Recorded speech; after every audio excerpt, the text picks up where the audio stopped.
진을 예쁘게 쳐놓긴 했는데 이거 준이 얻어. 준이. 자, 잘 뺐어요. 워리어스. 스코어도 자 이거 오케이가 순식간에 녹을 수 있습니다. 이거 스코어가 판을 깔아줬거든요. 워리어스. 본인들의 점수가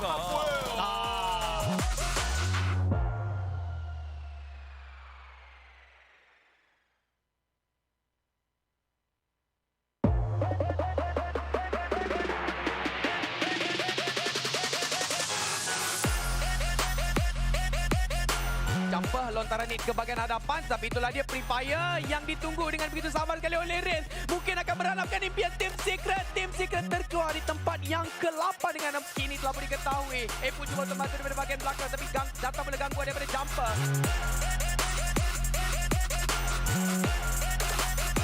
In the wrong direction, Zaxir aiming out for the grenade. And he gets the whole team wide here for Gig Fan. Oh, that's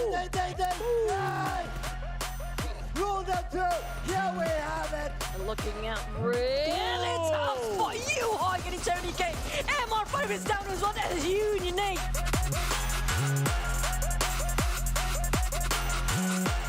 Close one there by Fluke. Ooh, another one coming in from Damroot. Can he finish off Fluke? Fluke now 50% health. Fluke is actually being shot at. Oh, Where is he gonna go? Oh no! Fluke! Ooh, Fluke!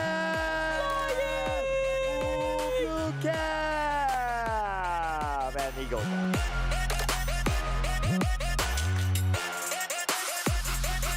Much early on as compared to Erangel Galacticos moving into the corner of the container, and Tamio gets taken now. Hello, di manakah QB berada? Bombs bakal aja. Bahkan ada sebuah ledakan, ada sebuah bagi yang juga loncat tadi kita melihat. Dan itu dia Genesis Dogma memulangkan semua pemain dari V Gaming. โลแกนโดนความเก่าครับแล้วนี่เรียบร้อยครับเป็นทางด้านโลแกนครับที่ค่อนข้างที่จะเก่ากว่านะช็อตนี้แล้วมียายขาชิ้นต้องนะครับต้องปั๊มวงเหนียนเป็น CBDR กิ๊กแฟมโดนหนีสุดแล้วดึงตอนนี้เก็บโอกี้ไปแล้วเหลือแค่ตัวแล้วโดนไฟ2เลยมิลาต้องใจเย็นน้องรักมีเรื่องซูเปอร์มาก็เช็คชื่อครับโอ้โห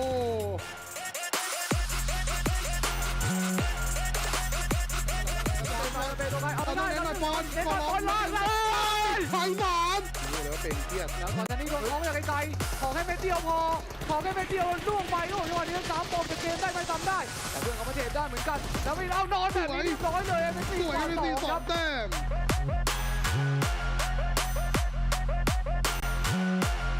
Ada kedudukan yang cantik. Kita lihatkan Team Secret di bahagian high ground tersebut, tapi Nerpeko dengan satu pemanduan yang begitu. Oh ya, mungkin dia memang mungkin achievement pula. Bomba Malaysia Miramar daripada tim EVOS.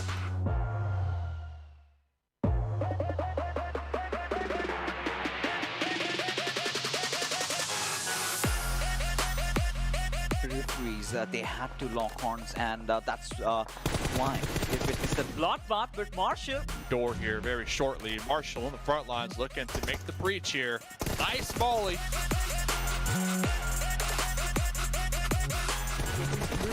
They were kind of stuck in that position. So look at this, what's going on, Yola? Oh my lord, he's been knocked out from elsewhere, maybe from the backlines, and on top he's definitely going to capitalize on it, but instead gets traded off right back. There you go, Lord. Prestige, does he have his headphones on? Because now the push is definitely coming on towards him, and Honest really dicey position. Honest and Prestige, 2 players surviving, does have the SKS. Quick scope. There you have it. Some bold action for you. Oh man, I'm looking at the mini-map too, and it looks like they're going to be clashing with DRS. I don't know how long they'll be able to survive.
around the shack. Can he get the second knock? Because Stormwood Esports action is going to be the amount of action right now as Pika comes in from behind and gets a burst kill on Mercy. And there you have it, LIT led Esports down to one man.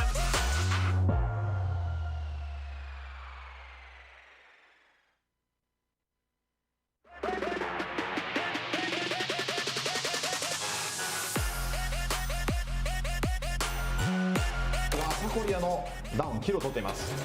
BCSL さらにドーナツ SG も変わる動き。東側のエリアを自分たちのものにします。安全地帯は南側に。マークには届きませんでしたね、小池さん。うわー、2投目マークに刺さった。これを皮切りに一気に行くのはリジェクトです。マークを一気に潰しに行きます。デュエロサラ。さあユナイト3名になった。対してそのこうするかのように時計回りですね。時計回りで回っていくのがユナイトなので、このラピスが落ちると一気にリジェクトも危ないので、ここ耐えなくちゃいけないですね。ラピス耐えれるか。もう味方が来ている。車両でアタック。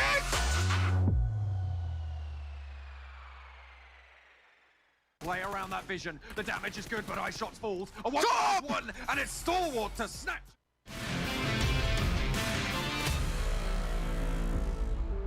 He is getting hounded and he needs to somehow stay alive. The UMP comes out. He spots one. Spots two. Double knock coming in from AJ. He's got to finish him off as well. Jumper. This nade could be everything. He's going to Beautiful. Is he going to find anyone? Yes, he is indeed. But shot actually from the sidelines, getting a knock. Now it's all down to attacker. The 1 versus 2. The lone standing member. And they know exactly where he is. And that is going to be Team Secret. Suppress this line, but more nades continue to go through. Jimmy in danger now. A beautiful nade to the back finds the flush, and King goes low as well. 2 players from Reject swelling over the hillside. 1 goes down, but is traded evenly with Jimmy. King now up to bat, looks for the shots, but not going to find it. Has to go for the weapon swap, and the drop shot is good. Nova taken down by Reject. Going and Nox going back and forth as nades start to fly on our main screen as well. DRS pressuring the Infinity with nades. Someone outside my window is unhappy about the Infinities taking the nades as well.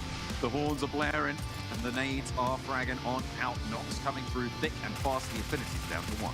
Eye shots low. Top They're so low. Advantage. Looks for the shot. Not going to be able to get the damage back into the smoke. Needs the reload. Gets it off and moves through the smoke now, trying to play around that vision. The damage is good, but eye shots falls. A 1-1, and it's Stalwart to snatch it away from Team Secret right at the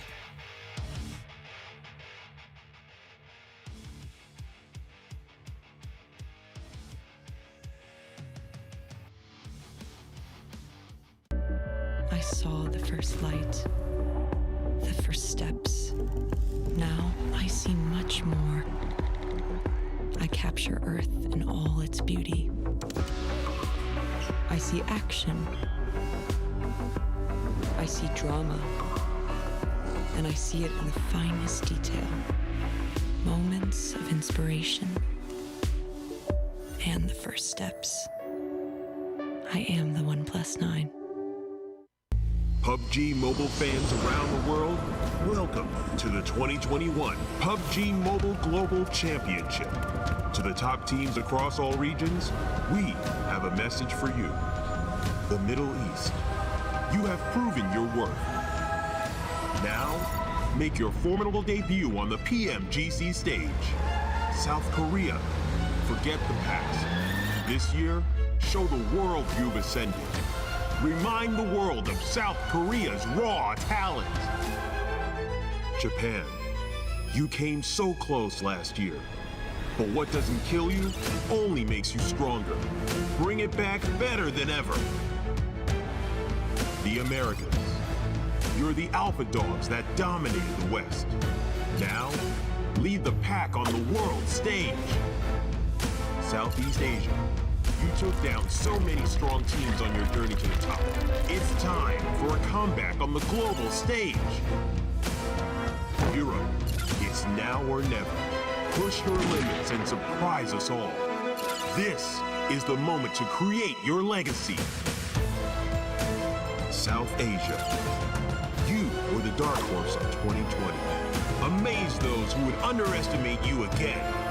China, you carry the crown of last year's PMGC. Now, with everyone's eyes on you once more, Can you secure back-to-back victories?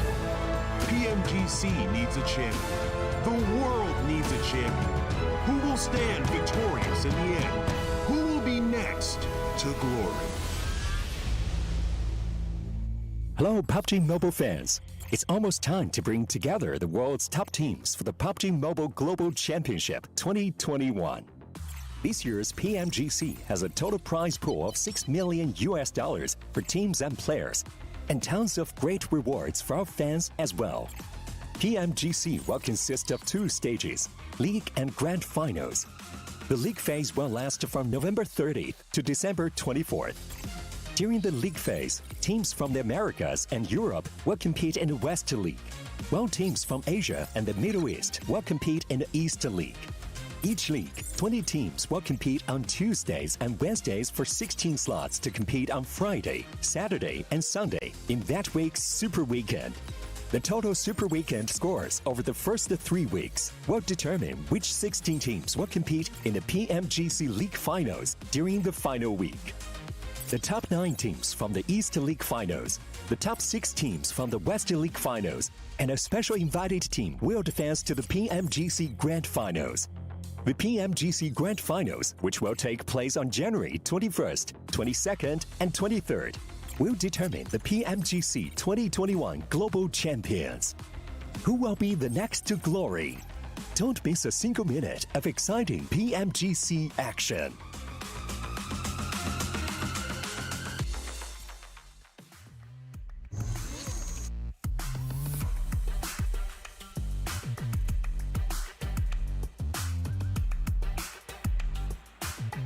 I love how you all are back to not miss a single minute of exciting PMGC action. This is the PUBG Mobile Global Championship 2021 East League.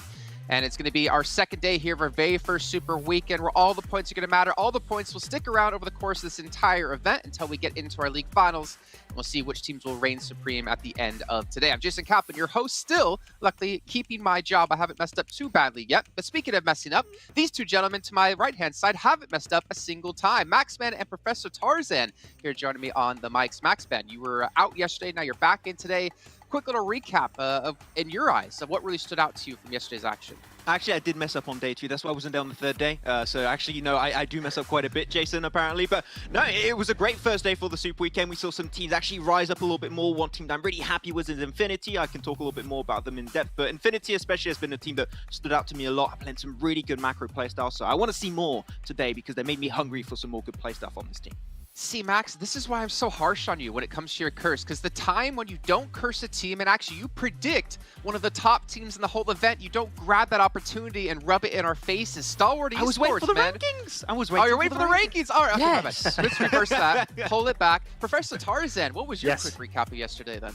Ooh, quick recap. Can we do a quick recap? I think Infinity's there as, you know, the team to really please us based on the aggression. We've been waiting for that, so that's great. But disappointment from, I'd say, Nick Galaxy and Reject in particular, and kind of a 3-way split from the Chinese teams, right? One on top, one in the middle, and one at the bottom. Oh, you gotta bring that up. I mean, hey, at least I'm not being the harsh one, but you're very right indeed. But I am surprised and slightly disappointed. Neither of you mentioned the man of the day, Pika, with his phenomenal performance in a couple of different matches, especially coming down to that Car 98 on that final Erangel we had yesterday. Was ridiculous. I mean, Professor Tarzan, we got to watch it. Max Ben, you didn't get to analyze it, but did you have any thoughts on how he played that position out? I mean, that was ridiculous. It was insane. I mean, the fact that he wins that clutch almost with a Car 98 is just insane. Gets a nade shot, gets also a headshot on the Car 98, almost able to give himself that final 1v1 clutch. Like, Pika is just, you just found that perfect Pokemon with perfect IVs in your Pokemon games, and that is exactly what you get. You just need to find a shiny version, and you're pretty much golden. So if they can keep performing this well, this is a team that is aiming for the grand finals of the entirety of this PMGC, but it's a long tournament. Can they remain consistent throughout these 3 weeks of league stage? That's the big question to answer here, Jason. Yeah, it really is the big question. And for me, I feel like they're one of the teams that has a lot of weight, a lot of pressure on their shoulders. And maybe create diamonds, who knows? Because they are replacing Zeus Esports from last year, who were the Mongolian representative. Now they're coming in as the Mongolian representative, and they've been able to, I guess, really impress so far, to be completely fair. And I do wonder, like you just said, is this something to be able to maintain? It's going to be very difficult to do so, but with $6 million on the line, as you can see here, throughout the entire event, it's a lot of money to win here, Tarzan, for this team and for any team out there. Yeah, exactly. I don't know how am I going to spend this amount of money. I'd probably invest in myself some gear or whatnot. But for this team, I actually want to talk about them more, Star Wars Esports. We can't forget that they started from online qualifiers of the PMCO, and that is absolutely insane. Like, the growth within a year to play this way right now is just so nice to see. I feel like there's some difference between them and some of these more established teams, like quote unquote, because they've got everything to prove, and these other teams have a huge thing on their back, right? There's a lot of expectations even before the year started, and I think that sets the scene pretty well. Yeah, I mean, if we talk about like kind of like pressure, I mean, Stalwart Esports able to rise up through the ranks, like you mentioned. You have off the other side of that coin, well, you got Nova, right? They're coming in as the reigning champions. They're coming in as like the best team in the world looking to defend their title.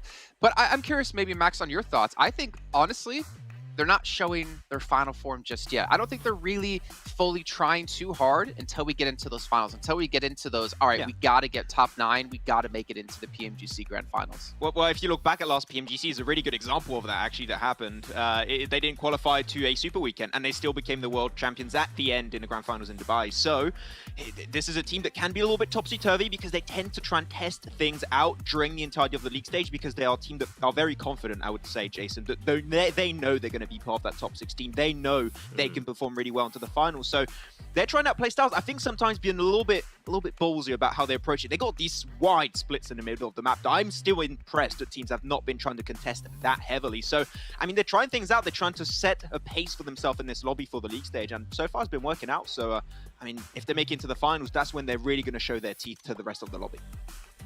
Yeah, I think that's a kind of good point too, because they're kind of middle of the pack, right? I believe they're on 8th place at the moment. Yeah. And I think that's like such a good way and a strategic way to actually play out the entire Super Weekends, right? You don't want to like stand out and have people realize, oh, we need to look out for them and really focus on the rotations.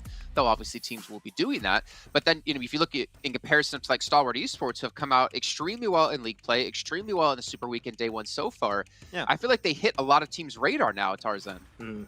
Oh, for sure, you have to, right? Because they're not just playing a game of PUBG where you rely on luck or whatnot. They've been put in different situations, like different type of playing path circles. They try to enter it in different ways and actually engage in fights in a very dynamic manner as well. We talk about knowing when to play loud and quiet, opportunistic, and all that stuff. We've seen a great range of repertoire from this team. I think that is why we've been rating them so high.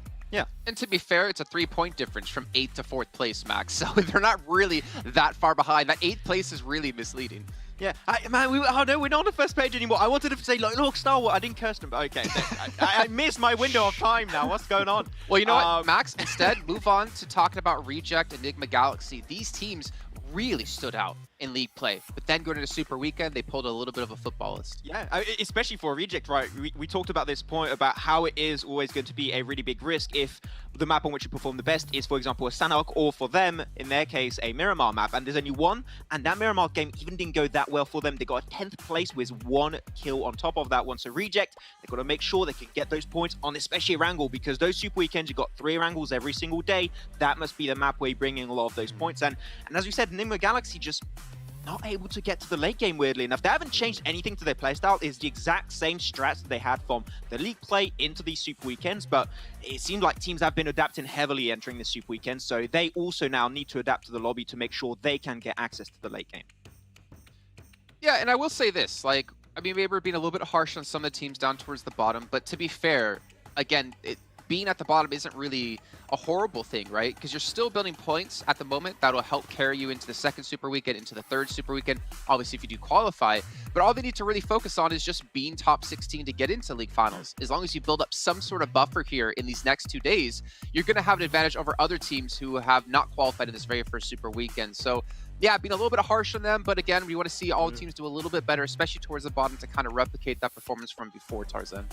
I think that is something that comes with experience, right? Like, you filter off what doesn't matter when it comes to comments. You talked about testing earlier, right, Max? Like, teams, when they have the experience, they dare to test things, and if it doesn't go too well, it doesn't really make them feel like hurt or personal or anything. They know exactly the reason why, and they were able to just use that. Like, when people can't see, you even almost feel better when people don't understand what you're trying to achieve. Like, I think that is a next level, but a lot of these teams are not there yet, I feel like, especially when you don't only have yourself to disappoint. Like, for the East especially, the sense of community is so huge, right, guys? Yeah, the one thing that I would say for the teams that are trying things out, especially at the bottom of the table, is if you don't get a lot of points this first Super Weekend, that's fine. It happens to have one poor Super Weekend, but your main focus for the next few weeks should be to make sure you re-qualify to the bare minimum. If you don't, that's going to be a big opportunity, especially for BTR and FaZe. I mean, we don't expect this team to not qualify for 2 Super Weekend, potentially even 3 Super Weekends, so I think there's a big chance that they're going to make it in eventually. So if you're looking at MS Chonburi, Tong Jiao Bao, Reject, Nigma Galaxy, and even Deadeye's guys, they need to make sure that even if they don't have a good first Super Weekend, they re-qualify 100%. Otherwise, their spot in the finals is going to be contested. Exactly, right? That's what the battle's about. If you're the likes of FaZe Clan, BC Swell, Bigatron, like, you need to really regroup over these 3 days, really take this time off, and not really even make it time off, to be fair. Actually, like, looking at every single match, watching every single match happen in Super Weekend, go back and watch what went right, what went wrong for you. I think the downside, as we discussed before, is you can't really practice during this time, right? Because the teams you want to be scrimming with, well, they're playing in the Super Weekend. I can feel that's an awkward conversation. Like, hey guys, want to scrim? No, we're kind of playing Super Weekend. Like, oh, okay, fair enough. I think scrims are pretty good for experience to see how things are going to work out, but not now for the teams that didn't qualify. Should have made in the first place. But as always, Jason's going to be the same schedule. And I mean, Miramar only got 1 as always, so we need to see that Miramar count for Reject. But I want to see more from Reject, especially on Erangel. It's a map that you just need to be good on. Otherwise, you're losing half of the points every single day on this map. Like, Erangel needs to be your bread and butter for these teams. Yeah, well, we can see here our schedule today. Erangel, Miramar, Erangel, Sanhok, Erangel. We're going to have a second Sanhok finally, Tarzan, but sorry, continue your thought. Yeah, you know what, other than the fact that Erangel is so important, Sanhok cannot be overlooked right now, because for next League Week, we're going to be rotating between Erangel and Sanhok, so this is where people need to start, like, getting a lot of data. I think, like, they need to pinpoint into very fine details, because that may translate into a huge thing, and teams, especially those who are watching, don't get to test it on the field, on the battlegrounds this time around in Super Weekend. The type of preparation will be very kind of hard to do, but quite unique. I think they have the time to prepare for that, and we get to see how they play that next week. Yeah, and preparation is, well, I feel like I always say this phrase, but it's going to be key. Consistency is key, preparation's key, getting eliminations key, everything is key. But also, having the right device to play on is definitely key. OnePlus, our sponsor here at the PMGC, have to, of course, give them a massive shout out here, and I'm glad to not have James here on the desk to brag about how he has one. With flagship performance and immersive 120Hz display and hypertouch technology made specifically for gamers, OnePlus 9 and 9 Pro is your best shot at climbing those leaderboards. And honestly, some teams might need to do so here in the Super Weekend, and definitely into the Super Weekend. But Max, again, you know, obviously we got to touch on your thoughts about what happened yesterday. It was really focused on Stalwart Esports, really focused on Pika. But I'm curious about a couple of other teams, maybe towards the middle of the pack. Any of the teams that maybe just kind of maybe, I don't know, fell a little flat in your eyes, maybe teams that stepped up a little bit that you expected, maybe some change-ups and some playstyles out of some teams. I want to leave it completely open to you, because you had the opportunity to sit back and really focus in on some things. I mean, before coming on the show today, I had the chance to talk with Kalaris a little bit about what happened yesterday, and he brought up that last game from Rick Infinity, and I fully agree with this point, so I'm going to bring up and steal his point actually on this desk right now. It's good to finally see a team play Cube well with Rick Infinity. They were holding on to that 5th game on Erangel to Cube when all the teams had to cross from the southern side into the northern side of that river. And teams tend to not be that aggressive, and they normally, when you have a position like that, in such a strong position because of that circle shift, you should be picking up double-digit kill counts so easily. And they did it so well. Got 10 kills on that game, were able to actually get the chicken dinner, got close with that clutch of Pika, but even though a lot of the points from Rick Infinity came out from that one game alone, them playing Cube that well had me really impressed. So I want to see a lot more from Rick Infinity. Hopefully a little bit more consistency throughout these next 2 days of Super Weekend, but Rick Infinity has been a team that I was happy to see play on that 5th game. Yeah, and Tarzan, I mean, you got to cover, I believe, PMPL Arabia throughout the year. We got to cover PMPL Western Europe. And I said this yesterday on the show with Cars as well. It feels like every team in these lobbies, whether it's League Play or Super Weekend, they just don't make mistakes. They just play so damn well. And it's really refreshing to see. And I feel like a lot of teams out there, if you guys are obviously watching, you want to get into playing competitive, make sure you do, obviously, with PMCOs coming up next year and a ton of other tournaments as well. But every team is playing things pretty much perfectly. And it's kind of frustrating from analysis side to like pinpoint any mistakes from teams because they just don't really exist too often. I mean, there's always ways to kind of elevate and improve. Like you do something with a bit less effort, maybe. But of course, you're right. They do survive very well into phases like 4 and 5, and that's what we want to see. Like survival is key. After all, it's a battle royale, and of course, it's about the growth and mentality. We will tap on that. You know, I will sound like a broken record like towards the end of this, but mentality is good. Bounce back's important. So DRS has been good as well. And consistency is key. All right, ladies and gentlemen, let's get into our first match. But before we do that, we're going to bring in our commentators to give a quick little hello. We've got Imperium and Bleh to take you through our action. Well, thank you for that again, Jason, and of course a wonderful desk as well. It's day 2, as our desk pointed out. Imperium, I'm more than ready. I'm more than ready to go because yesterday was a hell of a day.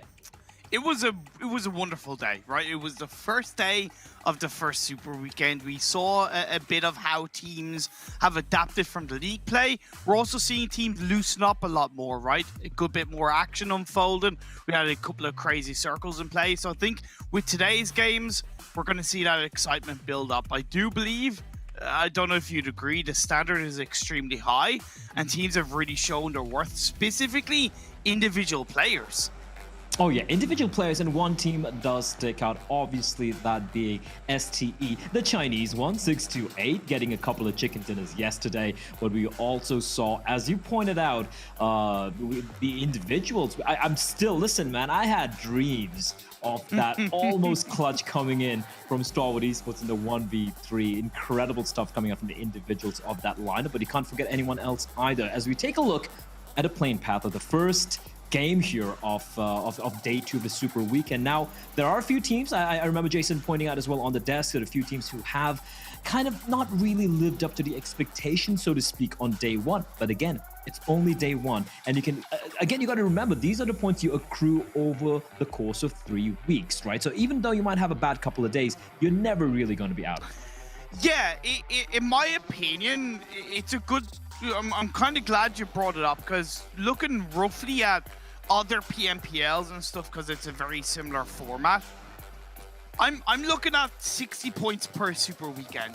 If you're in all 3 Super Weekends and you use 60 points per Super Weekend, I think you're on a really good you're in a really good spot to qualify for the finals. So that's something that, yes, you're dead right, that works out at about 4 points per game at 60 points per Super Weekend. So even if you do have a bad day, a bad couple of games, you can very much bounce that bad boy back into play. The phase 1 though, Bleh has popped up. It's down on the southwest side. It kind of complements the playing path, but it is gonna automatically cause possibly a little bit more traffic up and towards that northeastern side. I'm looking primarily at MS Chambori and DRS.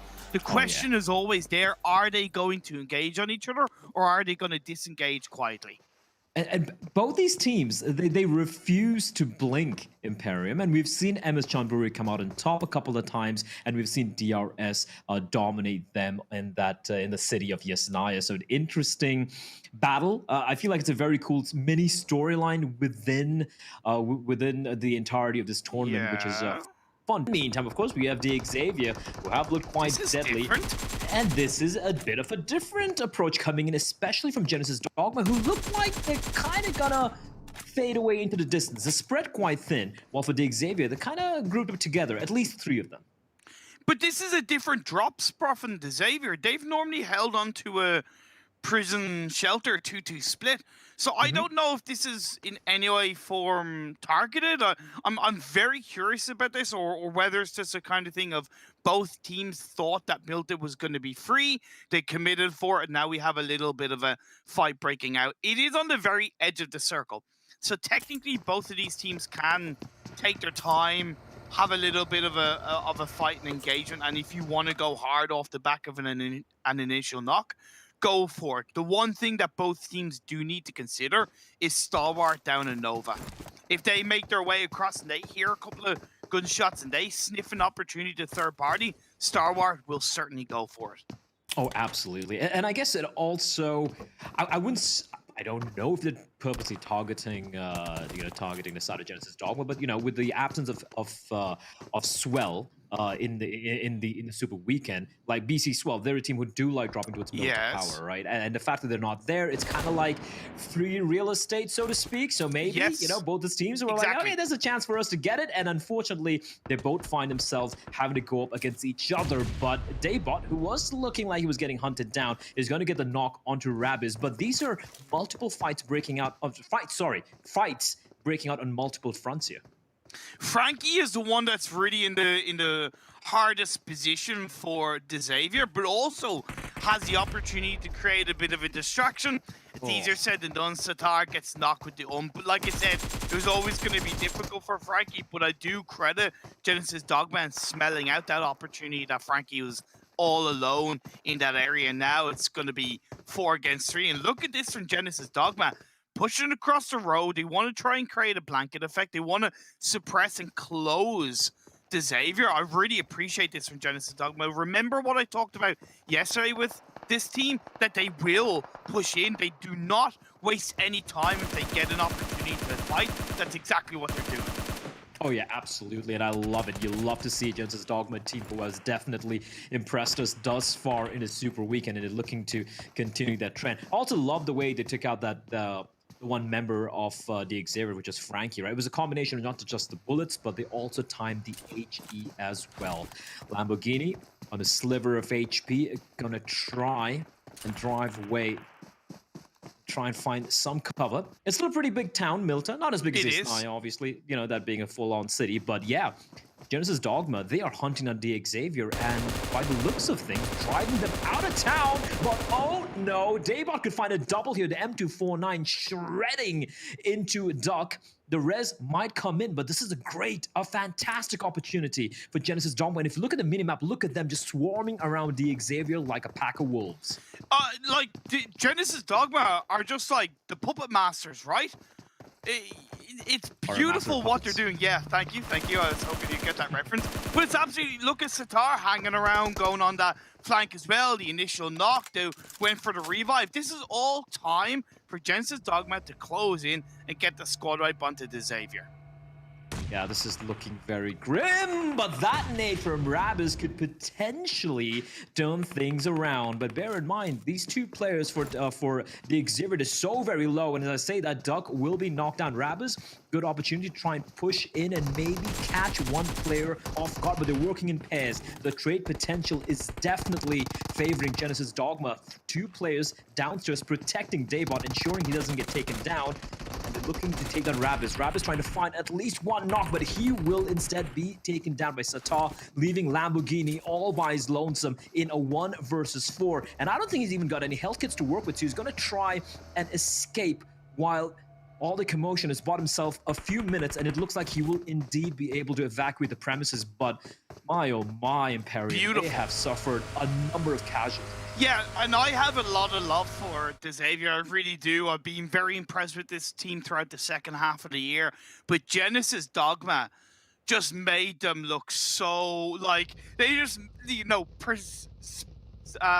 perspectively, it was just like a whole different class. It was like a heavyweight going up against a lightweight right there in that engagement. Really clean and concise from Genesis Dogma. Moving on as the Blue Zone is starting to close in. We are 7.5 minutes in. The teams are located and starting to rotate deeper into this phase 1 circle. Tong Jiao Bao have a bit of a 2-2 split either side of Everest. You have Nova holding on to their 2-2 split.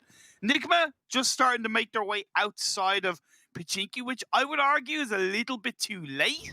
A couple of teams are wrapped around them with the likes of 4 rivals. Helicopter! Helicopter!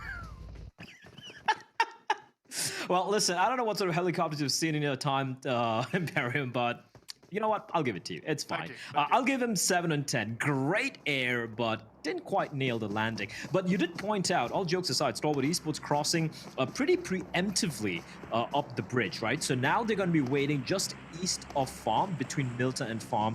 And now for Genesis Dogma, they will be making their way into the zone eventually. The question is, are Stalwart Esports going to be just holding the line, playing the edge, or are they going to be moving in a little bit deeper to where maybe towards Farm, maybe just south of school? It's a good question. They could go towards Potato Hill. I think that would be a fantastic start inside this phase on. However, they've got to think, because we know where all the other teams are located, whereas they don't. So maybe Potato Hill is a little bit of a deep spot. Nobody primarily focuses on holding on to Potato Hill. So if the research is there, they could also be aware that that's an open space. And with this phase 2 shifting over to the east, they're in an absolutely fantastic spot already. So Stalwart have been gifted a little bit of luck inside this phase 2. We're also seeing Reject Scarlet in a bit of a good position, but I think they need to settle themselves into one core spot and then try and hold that down, because if they continue to kind of get in their vehicles, rotate, move around, not really sure where they want to go, they could get punished for that. In fact, looking at the map, there is a real possibility that Stalwart Esports could be going up against Reject on the cliffs. But for the time being, we're going to be taking a look at Nigma Galaxy, who, as you pointed out, they really haven't had to move much, but their position, it's slowly but surely attracting a number of teams. We have 4 rivals as well into the little compound, and in the distance, we have Deadeye's guys. Taking a look at the way yesterday played out, like day 1 played out. The Xavier, sure, today was a rough start, but they looked very solid yesterday. And this is a point you made at the end of the day as well, Imperium, on Friday, was the gap between the teams placed 4th to, I think, the 10th. Just, what, 8 points? That's nothing. It is so close. Yeah, okay, you do have 6 to 8 and Stalwart kind of at the top along with Infinity, but after that it is incredibly close from 4th place onward. So the opportunity is there for you to get up there in terms of the standings in this first Super Weekend. For me, I'm really looking to see who's going to be that little bit more consistent across these games, who's really going to take the opportunities to turn something around, or at least grab a little bit more control in these games. Cushion is the most important aspect in terms of teams that are around the 11th, 12th spot in the overall standings currently, because they've got to consider next week, if they don't make it through to the Super Weekend and the likes of BTR and FaZe do, you got to know that BTR and FaZe are going to take that next Super Weekend seriously, right? So that's why I talk about the cushion. Create that heavy gap, make it a little bit tougher, just that little bit tougher for the teams who didn't make it to the first Super Weekend to get past you in the overall standings on going forward. Oh yeah, for sure. And for the 4 teams sitting out the first Super Weekend, their worst fear is if all the 16 teams, sure, you're going to have teams like Stalwart Esports and 628 and perhaps even Infinity kind of being at the tippity top. Yes. But if the remaining teams have kind of like are able to accrue enough points with the kind of equal, let's say, for example, if TJB, MS Chonburi, and Reject, and even Nigma Galaxy are able to have a great day, that means there's no one team straggling behind. And that means the 4 teams who the pressure's going to be even more intense, right? Now they don't just have to qualify for the second Super Weekend, but they need to ensure that they really deliver. Of course, right now, those 4 teams, a couple of them being very big names, especially, BTR and FaZe, are going to be watching this and trying to figure out how they're going to be approaching week number 2. But that's, of course, next week. Right now, as the circle continues to shrink, most of these teams just keeping an eye out, and there we go. It's going to be shrinking it onto Pachinki, so we could potentially have a hell of don't say it. Don't here. say it. Yeah, I was just going to say, don't jinx it. Well, I'm glad you just said hell of a battle. I was afraid you were going to mention the word that shall not be named. Let's continue on forward. We'll see how it rolls in the next circle. It's going to come out at one point. I know, but I was like, please don't say it straight away. Let's see how it goes. Let's see how it goes. But MS Chonburi, they did go on towards that Potato Hill area, which I really appreciated in the previous circle, and it's fared off pretty well for them in this next phase, just joining up together as a unit is really going to work out for them. The one thing they need to consider is Potato Hill is a vast land, so controlling onto the whole of it is going to be difficult. Oh, and right now, TJB are driving between two well-entrenched teams, one being Dead Eyes guys, and on the other side, you have 4 rivals. And because of that, Acer is going to be caught out and taken down. They're all going individually, hoping that, you know, you have the numbers, so at least a couple of them might escape unscathed. But this is looking kind of grim for TJB. Attacker taking quite a lot of bullets, and finally, he will be knocked down by Frag Boy and should be finished off as well. That's 2 members down already for Tangja Bao. And we thought make that 3, and we thought maybe they'd be able to turn things around come day 2, but it is looking quite grim and Imperium. And I gotta say, this rotation from them kind of felt a little foolhardy. I'm gonna be really harsh. There's a reason why they're currently 15th in the overall standings. That rotation was terrible. It was absolutely terrible. The circle shifts. Just brutal, honesty. No, sometimes you got to be harsh, and yes, they don't see what we see, but common sense and a little bit of awareness comes into play. When you go from one circle shift to the next, you got to know that kind of church and outside the Pachinki area, the hillside and in between school and Pachinki is a really solid area to hold on to. And you have one circle that then prioritizes that area in the next phase, and you want to go right through it without getting targeted. Come on, it isn't going to happen, not in this level of competition. So that rotation from Tangja Bao, incredibly poor. Also considering how, considering how many players are alive as well, right? And what does, I wouldn't say boggle my mind, but what has confused me a little bit as well is they kind of had the zone. I know there was no real fortification they could call home for the time being, but that felt like just a desperate rotation where there was no real pressure for them to go for that play, right? Yeah, there's no real panic. So you're dead right about that kind of panic desperation play, and they'll learn from it. Of course, they're by no means a bad team. They're an absolutely amazing team. So that's why I have to be a little bit harsher, because I know they're damn capable of so much better. Team Secret still hold on to school and apartments in terms of the split of the circle. I don't mind. However, the next phase has not worked out for them. It shifted down south. We're still not going to say anything about it, but this game is ramping up to be very, very spicy. I think at this point, I think you can say it, Imperium. I don't think you're going to jinx it anymore. I think you can. You can. I'm not going to say it. You can say it. But it's Enigma Galaxy now. They're going to be suddenly faced with some new neighbors. It was an empty little house there, and Infinity have now called it their home as Order. He's kind of been straggling behind it because of that. He's isolated in a 1 versus 4, and it is going to Prestigo to get the knock and a quick finish. I'm not too sure why we're still staying behind, but a little bit of... I don't know what really happened there. So Nova, they could have kept all 4 alive there, but unfortunately a member of theirs will fall to the ground. But it's okay, they still have 3 alive, as the town of Pachinki is not even slowly, but very quickly getting populated by a number of teams. That's because we're looking at a Pachinki finish, baby. Let's go! There we go. Finally, it feels good to say it, but I gotta give credit to Rico on that push, because we credit Nova on the splits and how they're able to use that to their advantage, but there's a time and a place for shifts, for splits, should I say, and that circle shift unfortunately was not the situation for a split, and they got caught with their pants down. It was only 1 player lost, but that's where the push as a full squad from Rico was really strong. 5 teams right now in Pachinki as Stalwart Esports trying to make their push, but first they have to contend with Cryptics on the watchtower.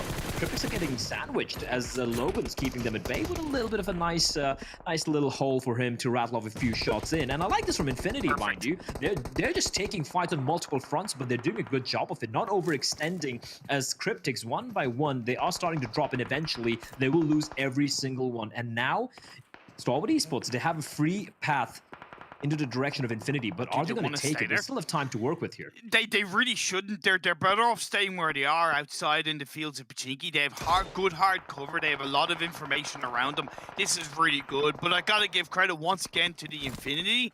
They played that perfectly against Cryptics. They're being proactive against Enigma, and even that position inside Pachinki on the very edge is the best spot to be, because if you're too deep in the center and the circle shifts away, you ain't getting out of there cleanly. So really good play by the Infinity on that position across the previous phases, as Team Secret are now going to be pushing in. They're going to be taking the fight against Deadeye. Okay then, Fragboy, live up to your name. He's got to go up against two members, switching at the worst time possible. That is so unfortunate for him, and he should be finished off real quickly. AJ getting knocked by Pika, mind you, from the distance. That is, of course, with DRS. Got a little confused here, but a couple of knocks going back and forth. Fragboy taken down, and Fredo has a lot of work to do. He's got to keep the remaining members at bay. That bay could be disastrous, and it is going to find a member. The rest is going to be coming in the meantime for both Deadeyes as well as Team Secret. In Team Secret, they're going to be thanking the Lucky Stars and that particular rock for keeping at least Jumper alive. So right now, a 3v3, and I'll make that a 2v3. And I'm going to say this, only one team is going to be walking away from this particular skirmish. We're also about to see the next circle popping up, and that does once again go towards Pachiki. On top is left on his own in a 1v3. This ain't going well. The blue zone is also damaging him very heavily. Only has one first aid. Getting down he goes. Jumper finishes the job. Good night, sweet prince, as Deadeye's guys will be knocked out of the server by Team Secret. In the meantime, Nova now an opportunity to get some revenge for the fallen comrade, and they're going to get a knock onto one member of Genesis Dogma. Paraboy, all eyes on him. And Nova, they have suffered a casualty as well. QCL has been knocked down. Not quite able to get it finished. As Tong Jabao, okay, out of nowhere, Longs. He is on a sliver of health and just trying to stay alive in the smoke, but he will eventually fall to a wild spray by Fredo through the smoke, and that is going to be it for TJB as well. A rough start for a few of these teams, as action out in the open is going to be slowly tapped away to death. And it's only 4 kills from the Infinity, but I'd love to know how much damage they have currently in this game, because they've been absolutely non-stop with the sprays, with the bullet here, with the bullet there, with the suppression. Been really strong from the Infinity so far. I also really like MS Trombori's position in the gutter strips of Pachinki. I think it works out for them in this kind of circle, as DRS now going to be pushing in, try and find a space on the edge of this circle. They're going to have to go past Stalwart and avoid the Infinity. Classic South Asian style of a multitude of smokes getting deployed. And for Stalwart Esports, they might be afraid that this is where they took down Cryptix, and this could be their grave as well. They're going to be holding off the entirety of DRS, pushing in onto this onslaught. Now, a knock has taken place. Mafia Ninja is going to be crawling on up. That is a very smart play. Oh, no! Oh, no! Nima takes down his own teammate, and now it's a 3v2. AJ is able to burn Pika alive, and that is going to be it for Stalwart Esports. They meet a fury end, but at least they are able to, well, they don't get the kill. Rather, DRS is like, you kill us, I kill us. So we'll kill everybody. Don't care if it's you and our teammate, but good play by DRS. I think to only lose one player in that situation is incredibly good, so I gotta give credit to DRS. Genesis Dogma, Daybot's knocked down. Nova's feeling the brunt. They're going to be making it into the shack of doom as the next circle is about to pop up. Please shift north. I'm begging you, please shift north on phase 6. You currently have a hotbed of teams inside Pachinki. 4 rivals, Nigma, the Infinity, Rico Infinity, 628. It's all going down inside the Pachinki area, and this is what classics are made of, right? This is what these players prepare for when they first start playing PUBG Mobile. It's wonderful. I don't think even DRS can be prepared for this. They're getting shot at from every single direction, leaving AJ, the lone man standing for DRS. They're able to get a few kills, but never mind. He's also been taken down, and with that, we say goodbye to a heavy hitter from South Asia, and it looks like you've kind of had your wish. Look at the zone shift. Oh, Rico, I feel sorry for you guys because you're kind of the focus of the circle. It's really not a good place to be. Yu Yang gets a lovely knock onto Fidan. There's going to be more pressure being laid down onto Rico. Infinity shots being fired up by Sickle. Teams are just really going wild, brass and bold in the circle. TJ13 of MS Chambori gets knocked from some kind of angle. It's hard to tell who's knocking who because there's so many players around. Look at this. This is ridiculous.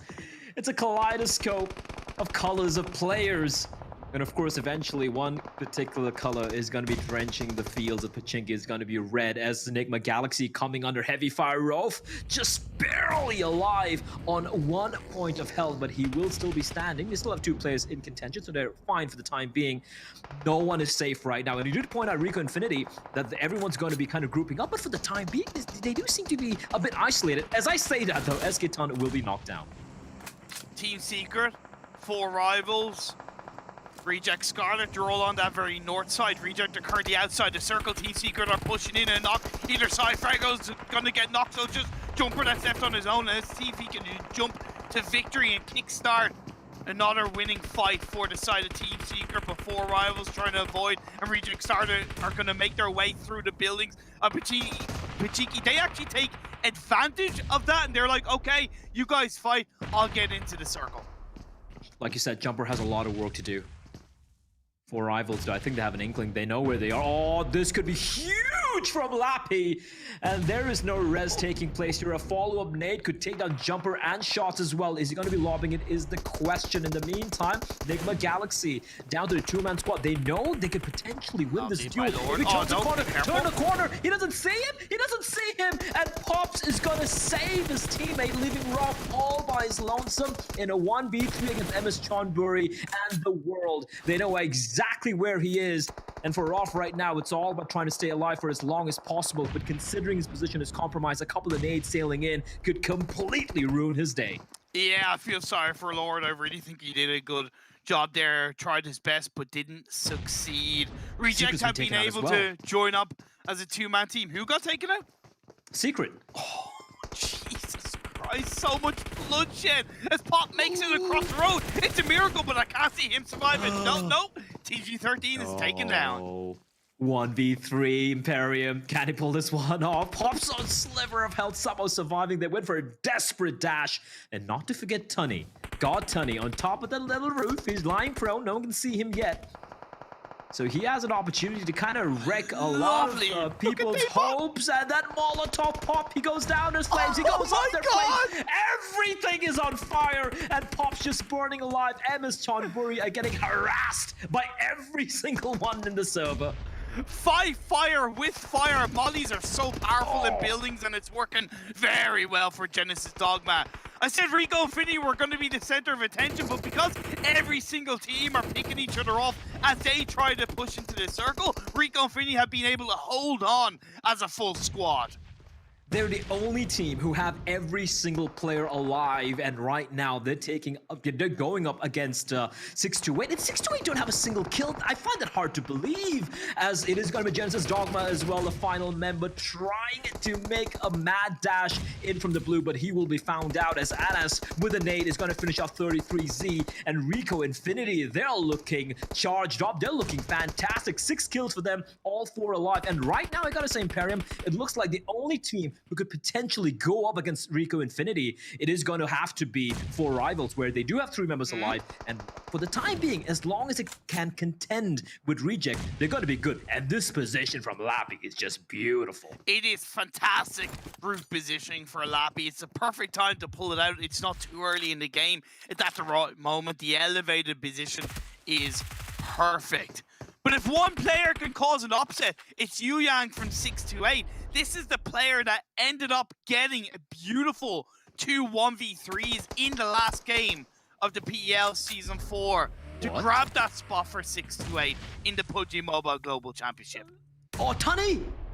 How did they know? Did he show himself? He hadn't moved an inch for what felt like a lifetime on top of the roof, but it is going to be a Rico Infinity. They just seem to be aware. 7 kills now, all 4 alive and standing. And Reject, the Xavier, and 628 are still in contention with 2, 1, and 1 player respectively alive. But Appy's position from atop, and I'm sure Reject can hear all this commotion, and they're like, could that be Santa Claus? No, it is not Santa Claus. It's Appy, and he's here for all of you. But they do have to move across the road for rivals. And if anything, I think Lappy should stay on the roof and be that crossfire, be that level of support, that sniper, so to speak, cause that distraction. That's the only way 4 rivals are going to make it across the road. Yu Yang can be a problem. Lamborghini still alive. He's been spotted. The Flames forcing him out of position. And it is going to be Rico Infinity. Sorry, it's going to be Four Rivals. Penumbra just pushing on in and getting the finish onto the one player standing from Reject. And Appy's been spotted out. He thought he was comfortable there. He thought it was safe there. But Prestigo, he held onto the trigger for as long as possible. And finally he struck. And he knows Yu Yang's nearby. He knows he's around the corner. He's been provided a lot of covering fire from his teammates as well. With Yu Yang up close and personal on a sliver of no way! He's about to stay alive. And finally SK Tun will find him. And that is going to be it for 6-2-8. We're down to the final 4 teams and only 7 left alive. It's 4v1v1. Roof, he's gonna step up, gonna try that Roof play. Mina versus Mina. It's gonna be a difficult challenge for Roof, but let's see what he can do. Maybe cause a bit of a distraction, a bit of an upset. Rico Infinity pushing, they take him down. SK Dawn with the kill. It's a 1 versus 4. Xavier Lamborghini. Bear in mind, they were the team to lose 3 members at the very beginning of the game, Imperium. And somehow Lamborghini has managed to get them at the very least a 2nd position. I will never count anyone out. That is a lesson I've learned from yesterday. And yes, it's a 1v4. Yes, it's very, very unlikely. Come on! But it could still happen. He's going to find one. He knows where Prestigo is, and Prestigo is very low. But then Lamborghini finds another kill. This is almost impossible. He's going to confirm the kill. Gets another kill point. Now the 1v2. Lamborghini, sliver of HP. Has he got time to heal himself is a question. Prestigo, he's got eyes on him. 1 bullet, 1 nade is all he needs to find Lamborghini. But Lamborghini, though, SK Tun is the only one he needs to contend with. He's gonna not heal himself, still looking for the fight, still looking to get a knock on the Prestigo. He's gonna try and patch himself up, but only bandages remaining for Lamborghini. He is battling against everything, against Rico Infinity, against the server, against Fate itself, and the blue tickling his bottom. And Pan is also gonna get lobbed into his direction. SK Tun is doing everything he can to get the final kill, but somehow he's dodging everything, Imperium. He's dodging everything, but eventually the blue zone will claim him.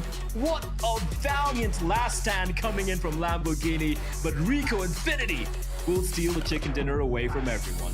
Oh my god. First game of the day, a shot of adrenaline right to the blood veins with the Pachinki finish. Rico Infinity deserving win. They played it very nicely. It was, of course, a little bit of circle look that has shifted down the south side of Pachinki. They were able to control Nova from the field, for example. They were able to shut down Genesis Dogma and those other teams, and they were able to play around the gutter strip down on the south side of Pachinki. But they nearly threw it, let's be honest. Right, I was kind of getting shades of the last game of yesterday, where Stalwart Pika nearly took down the whole of Rico. I was like, is this going to happen again? Or is this going to happen? Is this going to be Rico throwing the win? But in the end, they got it. Lamborghini pulled it all out. And as you correctly pointed out, he was the last player standing right from like this 6-minute mark in the game when his 3 teammates were taken out by Genesis Dogma. And he's able to get his team into 2nd place. Incredible. The fact that he's not able to just get to the 2nd place, but get 2 confirmed kills on Rico Infinity at the very end.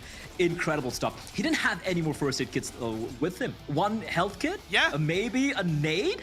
That would have been a 1v1, and from then on, it's anyone's game, anyone's chicken dinner to take. So a little bit of luck not going his way, but a valiant, a beautiful attempt coming in from Lamborghini. But Rico Infinity, what a showing from them, you know, getting the chicken dinner. There was no point where they looked like they were going to be struggling, and you did set it up that way, Imperium, right? You said there are going to be so many teams slowly kind of surrounding them, just kind of, you know, coming onto their position, but they were able to hold their own. And the only team they had to contend against, my memory is failing me, was of course the team who was on top of the house, right above Reject. 4 Rivals, there we go. My brain's failing me. Old age, you know how it is. But yeah, 4 Rivals are the only team who could potentially have contested with them. But then the moment they get the knock on the player above, that's all they needed. Yeah, exactly. Lappy getting knocked on top of the roof was probably the thing that stopped 4 Rivals making a big push. Now, of course, there was kind of third parties from Roof. Roof actually from Nigma got the kills onto Reject, believe it or not. So he took Reject down, and that's what allowed him to get 3rd place for his team. So it was always going to be difficult, right? When you're at the late stages of the game, anyone can be hiding in these buildings. But like we said, Rico Infinity put it all out there, and they won the first game of the day. I'm kind of like, I'm not going to say I'm speechless, but I'm low-key a little bit speechless just at how amazing this first game was. I mean, is it gonna get better? It is gonna get better because I mean, in the end, you got his circle, you got a Pachinki circle, and I know you're a very, very happy camper because of that Imperium, and I'm sure a gentleman on the desk is as well. So without much further ado, Jason, take it away. Lambo! That's what we all have to say about that game. What a fantastic performance out of him in particular, somehow surviving as the last man alive for his team, as you guys have mentioned there in the cast. Able to sneak his way into Pachinki and hold things down, not to mention, as we saw at the very end, closing out and flushing out two very important eliminations, Maxman and Professor Tarzan. That was a very crazy game. We had everything in it. We had solos, we had snakes, we had Pachinki, we had a city finish. It doesn't get better than that. This is peak PUBG Mobile eSport, I have to say here, Jason. This is what we come to watch at the end of the day. But Rick Infinity, this is twice in a row. They almost get clutched towards the end. Luckily enough, it didn't happen, so they get another win this time. Back-to-back, though. Yes, back-to-back, though. First back-to-back. Hell yeah, you're right, actually. I was thinking of the clutch fact. I got so scared, I didn't even think about that, Jason. So good point. But a two-timer. Lamborghini, I mean, he was down to a solo play for the longest time, Tarzan. And the fact that he gets a second place, we're seeing a Ralph 2.0 right now. I mean, like, that's the thing. When it comes to solo play, you have to read them out very well. There's certain types of circle that you play that solo game in a very different way. You almost need to heal out a little bit, strategically tank the circle a little bit to wait for the edge to open up. But they read that very well. Lamborghini found a good building, right? With a little bit of luck, knowing how to stay quiet was the key there, but with those extra 2 kills towards the end, well, that was phenomenal. They really, really need that boost. Yeah, and the thing is to me, right, and I'm glad you brought up Rico initially, Max, because that is a little bit scary for Rico to be able to close out games efficiently. Yesterday, when it came to Erangel, they almost lost. I mean, it came down to a 1v1 when they had a 3-on-1 advantage. Here, it comes down to a 4-on-1 advantage, if I'm not mistaken, and they lose 2 players. It's not giving me a lot of confidence in them to close out a game cleanly, but I will say this, they still won. They still got another chicken dinner. They got 25 points in total, so I don't want to knock them too hard, but I think there are some little things maybe they need to work on. I think especially known that when they have the advantage to not potentially push their luck, which is what they did here. They didn't do that versus Pika yesterday on the final game. Pika just played that really well with the sniper, able to get himself a headshot, then a really good nade at the end of the day. But I think this is a point we brought up a lot while watching that game, Tarzan, is that Rick Infinity played that mid game to transition into the late game so well. They went 4-2-2 split during mid-circle transition to try and potentially cover as much land as possible to facilitate the rotation for the next shift. And it worked out so well. They held onto the dip. They chucked some really good nades onto 628, but they played that mid-game just to almost perfection, I would say.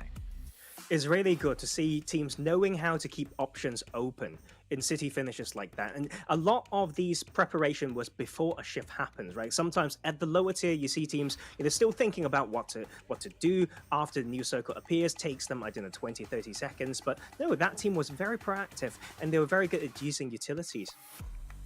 Yeah, we can see here on our second page as well, Cryptics, unfortunately, the first team to go out. Stalwart Esports as well, down to just only 1 point in that match. You can see Nova at 2 points. While we're watching that match, I don't remember which one of the two of you said it, but Nova were a little bit confused. We're like, what? No, we should be like 4-man spread here. Why is everyone fighting us? Yeah, I think it was Rick Infinity just pushed in. They're like, okay, we're not taking that fight at all, which is really weird, but it seemed like teams are ready to contest Nova given the opportunity. So we'll see. And happy from 4 rivals. Are we surprised to see him being the potential MVP of this game? Not really, because he was playing a really strong rooftop position up north and the circle just kept shifting south. So he had a really strong overview of the entire situation on Rick Infinity, on 628. I believe they were maybe even one of the teams that spotted out Lamborghini, but because they died, the information was lost and Lamborghini could do his magic on the side. I think Satar gave him a few tricks up his sleeve to try and potentially get himself some good magic tricks at the end of these games. But yeah, happy from that rooftop position. Being the MVP is not too big a surprise. But for rivals, like, to be fair, like the macro of that game is actually very interesting. I would draw a parallel between that and what they did on shooting range yesterday. They have very early commit around phase 2 to somewhere that's quite hard to get out of, but they were able to make it work and push quite a lot of teams away, Jason. Yeah, and we can see here in a quick little head-to-head Appy between him and Prestigio. We can see a little bit of a difference in eliminations, but again, some pretty decent damage. And again, the team contribution percent, I find this kind of interesting, actually, the difference between the two when it comes to that, because obviously Appy with the Overwatch position on top of the building can get a lot of damage in, can get a lot of assists and a lot of flushes, I would say, with the angles he's given, but Prestigio able to only maintain 60% of his contribution, but still be the standout from the team is an interesting sight. I think the reason why, especially for Prestigio, you're seeing that team contribution being a little bit lower is because the entirety of Rico Infinity will put a lot of work into the nades, especially, and the elims. He's only got one elim there, so of course you can expect the rest of the team to get a lot more of those elims. But they were nading so much to make sure that teams were not able to close that gap. And one of the teams that comes to mind in that scenario was 628. They were the big threat of this game, in my opinion, to the position of Rico Infinity, and having Anas serve as the overlook position, getting that information for his team, and then you had Fidan getting some good nades, Prestigio against some good nades. They were the reason why you could not see 628 actually contest that late game. So yeah, Prestige and Fidan, especially this game, would be the reason why they're actually able to convert that chicken dinner at the end. Ooh, Tarzan, look at second place. Woo. I mean, that is very pleasing to see, right? Like, mathematically very pleasant when you see that ratio as well coming through. Rico Infinity, that game was amazing. We talked about those pre-shift stuff, but also the use of utilities, not very blindly. That's the thing. We saw them throwing some nades pretty early on, right, Max? But the key ones came in when they used the blue to their advantage, right? The blue's moving, they are nading where these other teams need to move into, you know, through those gaps and through those routes that they need to go through. That is the key thing there, I think. Yeah, if they would have maybe held on to just one nade or two, Lamborghini would have been a little bit of a rougher spot to be in to take that fight towards the end, because they actually felt like they needed to push it. But hey, when I'm looking at this right now, I talked about the potential of 628 to potentially contest that late game versus Rico Infinity. There's a very big disparity between their placement points and kills, so I would like to see that maybe even out a little bit as the tournament goes on, because that can be a pretty scary prospect if you potentially lack out a lot on kills to qualify for the grand finals of January, especially. That's where things could get a little bit dicey. And speaking of scary, one thing that is a little bit worrying for me is Trenigma Galaxy. We see now 2 matches where Roof has to be the person to just stay alive for his team, to try to get them as many placement points as possible. We saw that yet again here. We saw that yesterday on Sanhok, we actually got a second place finish. But to give credit to them, they have moved up from the bottom of the rankings, currently sitting in 11th place with 39 points. That is the importance of huge games, right? We talk about that again and again. And that game yesterday, actually, I do want to pull up some stats. That Sanhok game where they really heavily rely on heal strat was 16 out of 24 points that they got yesterday. So sometimes when you see this is how they get points, and I think I want to really illustrate that one more time and reiterate.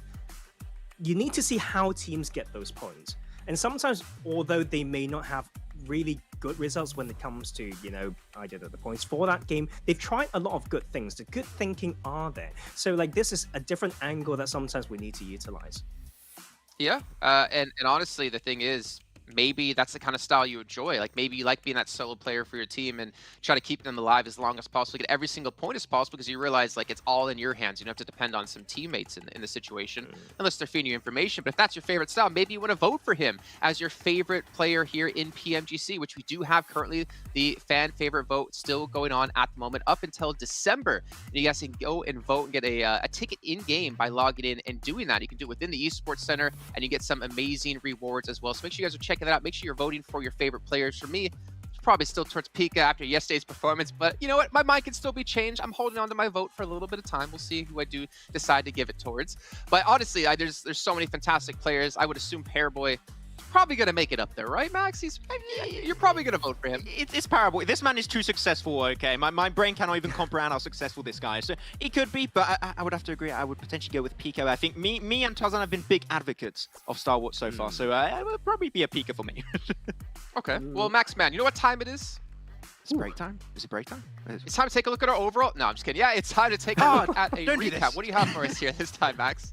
Okay, I thought it was break time. I don't know, man. You know you can't throw that to me, Jason. I am never ready for you to try and catch me off guard like that. But yeah, we had some very interesting prospects in this game for a lot of the teams, but one in particular that we want to talk about how there's still always a chance for you to make it work out towards the end, even if you're a solo player. It can be a little bit tricky sometimes, but in a city finish, it can work out. Is Deke, Xavier, and Tarzan.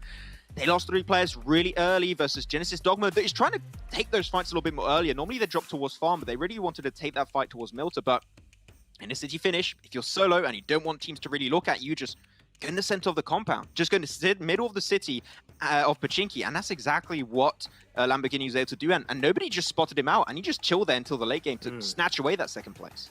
Like, this is the pacing, right? This is the transition. He's been looking at these, open compounds first, like secondary spots. Exactly. And then, yeah, like when he's got the chance, like this, like is a Pachinki finish. I need to go now or never.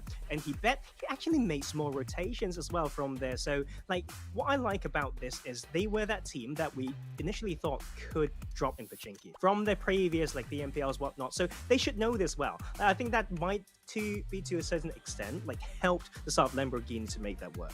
Yeah, I because think Max. Sorry. Yeah. What's scary? Oh no, yeah. Be sorry, Max. No, I'm kidding. Well, I think what's crazy Wow. is though, like you saw him transition to a couple different buildings within Pachinki, and there's like only a window of time he has to work with because the zone had already centered on Pachinki, knowing all teams are coming in from the blue to immediately crash into some of these buildings. So I feel like he used his time really well to get him in a proper position. Yeah, I mean, he was listening to the footsteps really well, and when he saw an opportunity, especially to cross the road, that was the pivotal play for him to be able to snatch away that second place. He just made it work out instantly because he heard all the fights happening, can hear the footsteps because the fights are so close quarter, and he was trying to potentially make sure that his timing was on point so he could avoid the 6-8, avoid the 4 rivals, avoid the rejects, and it worked out perfectly towards the end to cross that road, and just after that remain completely undetected. But when he got towards the end of that fight, I would say here, Tarzan especially, 6-8 had a really good position for a big portion of that game because they were holding on to the two angles of the road, trying to slow down those rotations, but it got hard at the end because those nades from Rick Infinity were just too damn good at the end. I mean, it's almost the anatomy of the town of Pachinki, right? Like, you can't go more north because that's the road. But you just keep going that way, then it's gone. But, like, this is the last fight. We talk about the trading potential that needs to be there, but they were not close enough to do that. But when you two come, you're a bit scared of nades as well. So that was a little bit of a choke under pressure. But after all, it's Lamborghini taking those two. And it was great. Good try with the pan, but it's going out to the blue towards the end with the last try of maybe getting a headshot as well. Like, those fine details is where you can see the quality of that player. See, him dying to blue there, I think we should really reiterate, is so important because every point's going to matter. Look what happened between Bigatron and Deadeye's guys. One point separated the two teams of getting the Super Weekend and not getting in. And, I mean, long term, maybe it won't really affect them too much when it comes to that one point of like if they qualify into top 16 into the league finals or not. But you want to play every situation like it's your last, right? You want to get every single point, deny every single point you possibly can. And it was really well played out of him. And again, to be like the solo player to stay alive that long, to continue going that long and play the situation perfectly is not easy for a lot of players. Yeah, it can be a little bit tricky towards the end, but I think it's a very important point you just bring up there, Jason, because that 1 point difference could make a big difference, not only in where you're placing it at the end, but especially in the prize pool distribution, because don't forget, first place right now is $362,000 and second place is $145,000. So I'm not going to do the math of exactly what kind of difference that is, but it's a really big drop-off. And I think you would feel bad about potentially losing out on more than $100,000 because of that one kill you didn't confirm a few days ago. So every kill is important, and if you can deny it away from a team that you know are going to take the win eventually, like just die to the blue. There's nothing wrong about that. Just knowing you're like 1 point away from like losing $100,000 would kill me, to be honest. But while you're here watching PMGC, you don't have to worry about the stress of worrying about that 1 point. But also, you get a little bit of an upside. You get little giveaways going towards your side. We have a PMGC exclusive, the treasure box going on for you guys at home. Permanent rewards. We get to choose one of the three, and all you need to do is make sure to watch PMGC on YouTube or in-game in the Esports Center. You get this PMGC token, you redeem it for permanent items, and you guys will have a, well, hopefully a good luck and good time. But also, there's 2 more chances and 2 more treasure boxes coming up during the PMGC, and you'll find out all that information here in the in-game Esports Center. Max, Ben, keep your eyes on the screen. I want to see your hands. You cannot do this right now. You cannot cheat because we have the ability to know when it's coming in. I'm trusting Tarzan, though. That look he's giving me right now, I don't know if I should be. But Max, Ben, good on you. Me, on the other hand, I'm going to be busy in about 10 seconds. Wait, what? What is busy? Wait, what's happening? Wait, what? I'm so confused right now. What's happening? It's happening. Right. We're clean. I'm just doing it. I just don't want you to. I don't want you to go into the Esports Center right now and go redeem. Oh, okay, that's what we're talking about. You're very threatening right now. Okay. Polaris, where are you? Can you come back? I was genuinely like, what are we talking about? Hey, bro, I've already tried many times, okay, to claim stuff, but I'm just always so unlucky. I never win what I want, okay? I have potentially some of the worst skins in the game right now, so, I mean, Did you ever get the Tesla? I never got anything, Jason. I've got nothing. I tried to pull for some of the things. I never get it. And I don't know. I just feel bad, man. Don't worry, Max. You got us. You got us, okay. You can see we have about 15 sure? minutes. Well, you have one of us. It's your dad who's watching the show right now, actually. No, it's not any of us here on the show. It's his dad who's watching. We got Miramar. Why am I so mean to you, Max? We got Miramar coming up next. We got Erangel thereafter, and of course, Sanhok a little bit later on today when we close things out on Erangel in our final match with about 14 minutes until we get into this next game. I don't know. I'm kind of curious. You know, I feel like we've talked a lot about Miramar. We talked a lot about particular teams who do exceptionally well on it, like your rejects, who, when they're given that opportunity, right? If like Sanhok is your best map, if Miramar is your best map, if you have a limited amount of times, which is 3 times every super weekend, you better capitalize off of that. And unfortunately, Tarzan, yesterday, Reject was not able to whatsoever. I believe they had a 10th place finish with 1 elimination. Yes, speaking of breaking patterns, that's not one that you want to break, right? But they did something that's very, how should I say, like reasonable in a way, but wouldn't work in that situation. They try to, this is how I'm going to phrase it. They try to thread the needle when there's nothing for them. Like there's no needles to be thread. Like in certain rotations, they keep going wide and wide. I've done it multiple times yesterday. You just need to fight for a spot sometimes. And yesterday that happened more than once, or even like 3 times for Reject on 3 different maps, and I was a little bit frustrated to say the least. I'm sorry, I'm just staring at Max, Ben, and it's like in my head, I think he's thinking like, just don't cry, Max, just keep smiling. I'm holding it to break. Fine, the break is soon. Well, speaking of that, Max, Ben, it is time to go to the break. So we're gonna head sack. When we come back, we're gonna have our next match of the day ready for you guys. Don't go anywhere. Keep watching for some more PMGC. PUBG Mobile fans around the world, welcome to the 2021 PUBG Mobile Global Championship. To the top teams across all regions, we have a message for you. The Middle East. You have proven your worth. Now, make your formidable debut on the PMGC stage.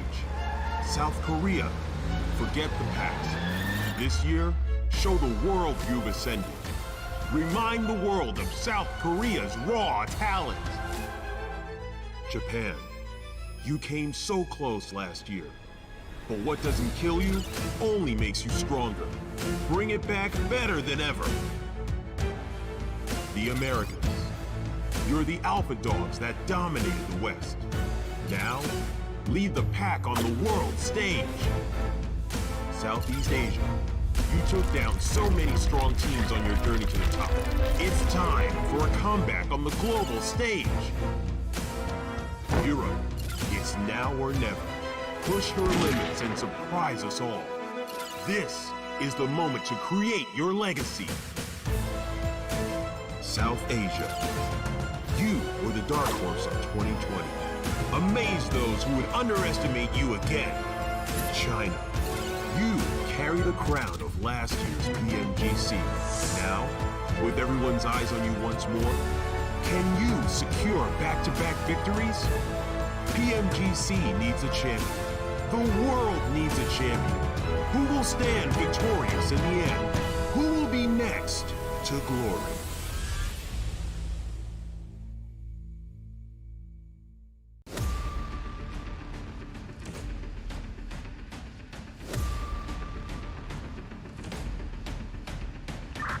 Danny, ready for abstract.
Taranit ke bahagian hadapan, tapi itulah dia Free Fire yang ditunggu dengan begitu sabar sekali oleh Rails. Mungkin akan berharapkan impian Team Secret. Team Secret terkeluar di tempat yang ke-8 dengan kini telah boleh diketahui. Pun cuba untuk masuk daripada bahagian belakang, tapi datang boleh gangguan daripada jumper.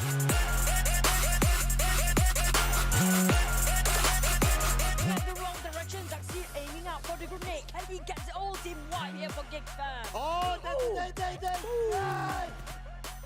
Rule them through. Here we have it. Looking out really tough for you, Hoi, getting 70k. MR5 is down as well. That is unique.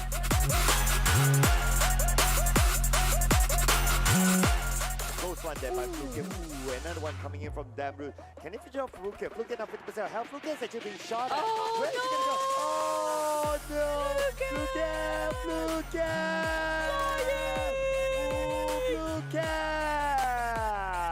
And he goes down.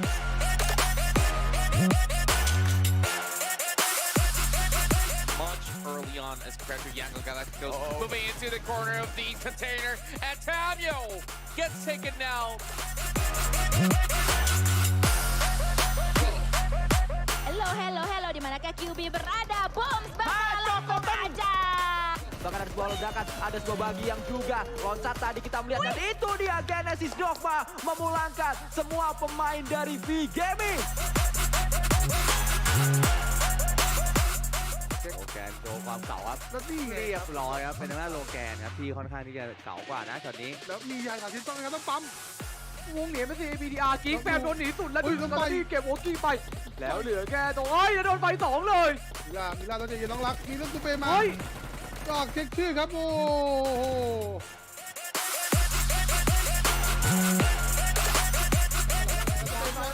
เอาได้มาปอนไฟหนอนเป็นเครียดแล้วตอนนี้โดนคล้องจากไกลๆขอแค่เม็ดเดียวพอขอแค่เม็ดเดียวล่วงไปโอ้ยวันนี้3 ปมจะเกมได้ไม่ทำได้แต่เพื่อนเขามาเทปได้เหมือนกันแล้วไม่เอานอนแบบนี้เรียบร้อยเลยไม่ตี2 แต้ม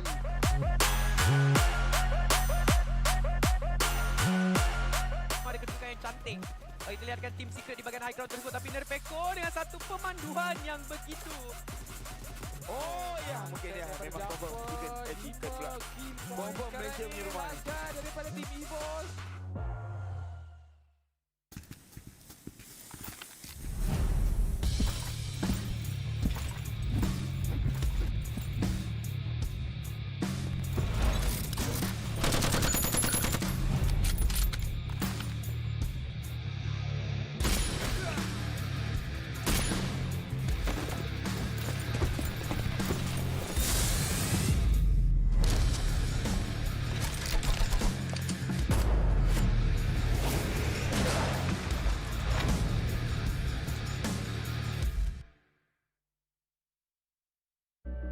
I saw the first light, the first steps.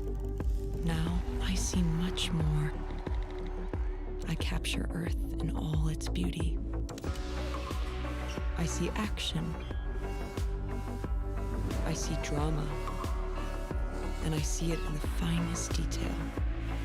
Moments of inspiration. And the first steps. I am the 1+9.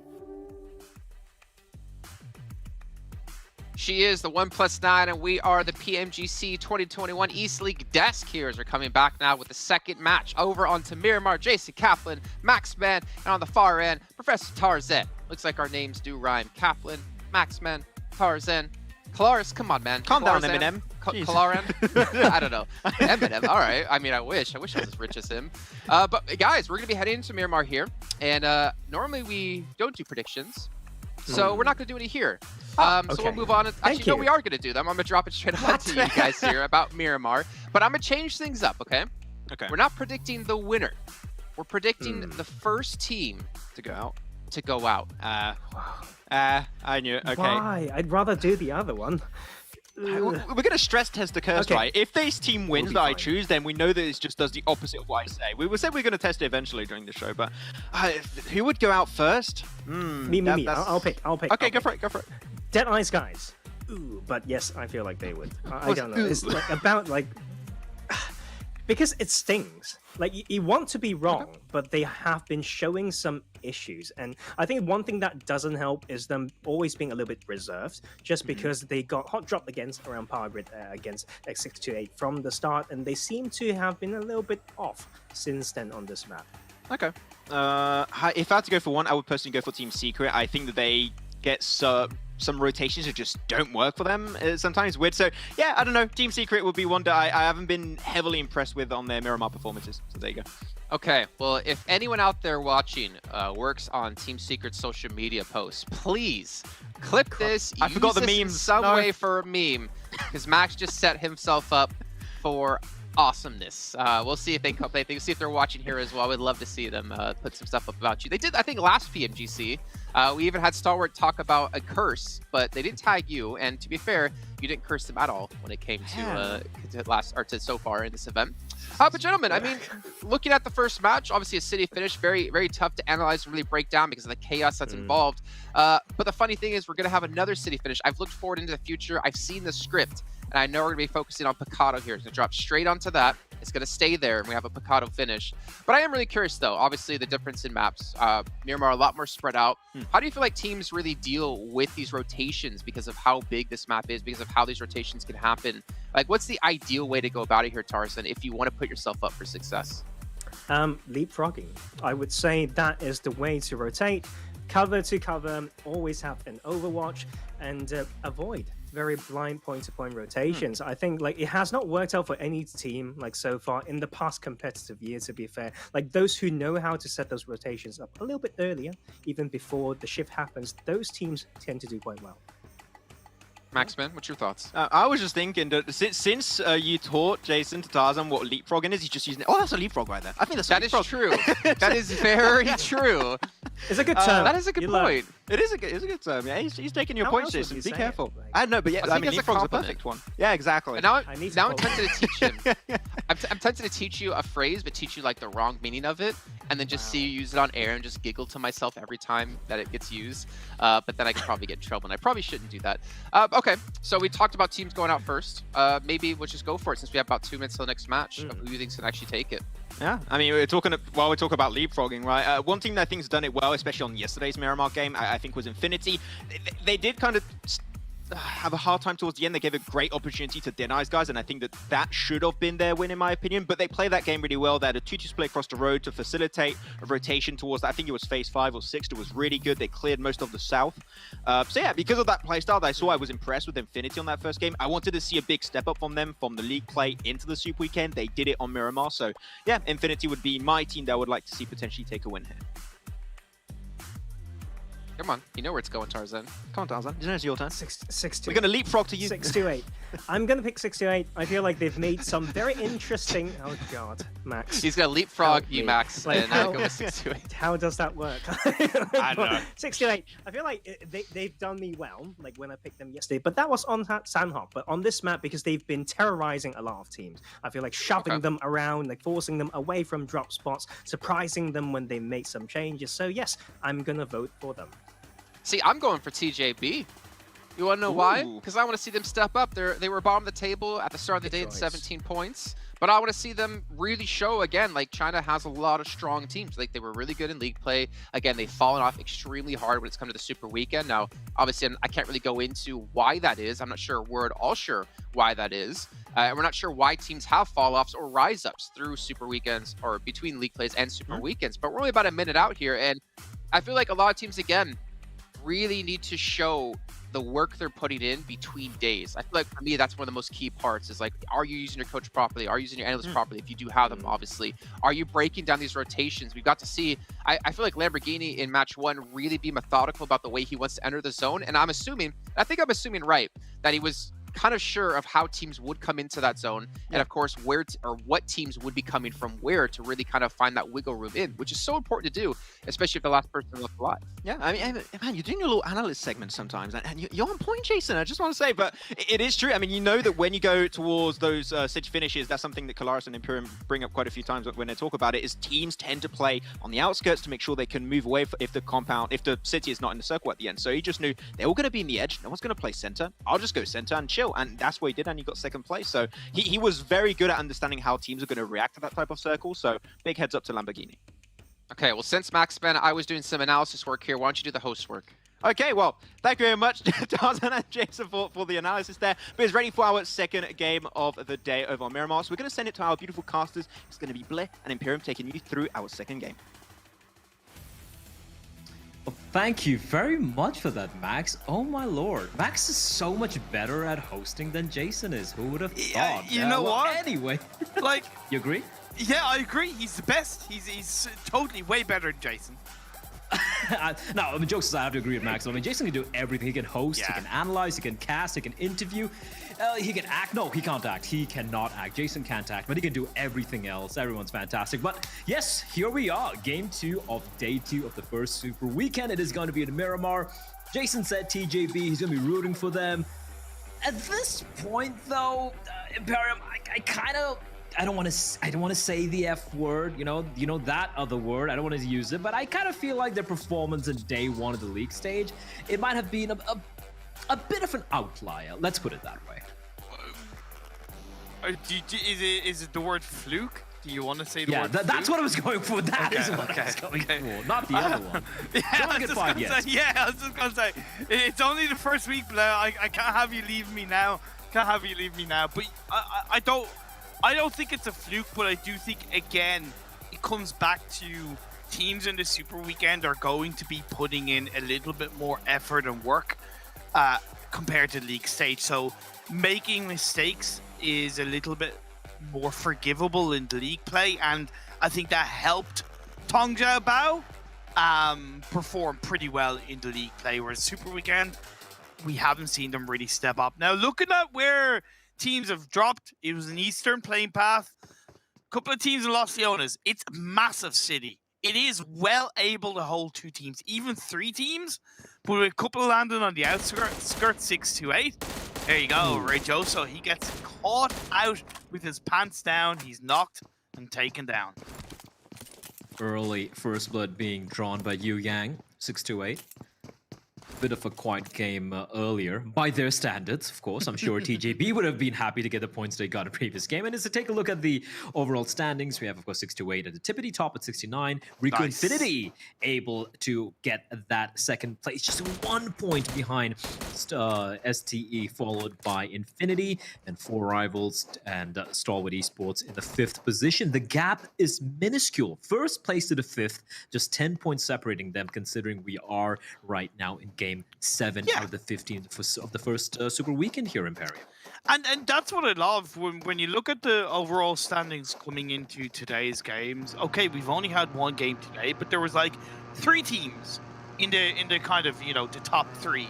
But now it's kind of extended to more, and I'm sure others will join in on the mix.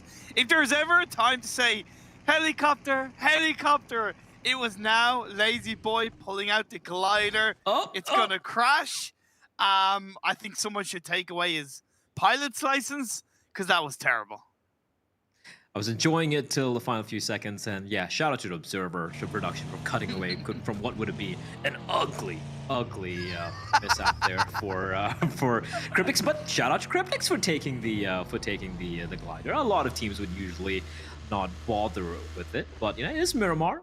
It's a very big map, and it does enable you to go for some quick rotations. Daoshi, you need to be careful there, buddy. He waltzes in like it's his own apartment, and Jasper reminds him why you should be very wary of all your corners.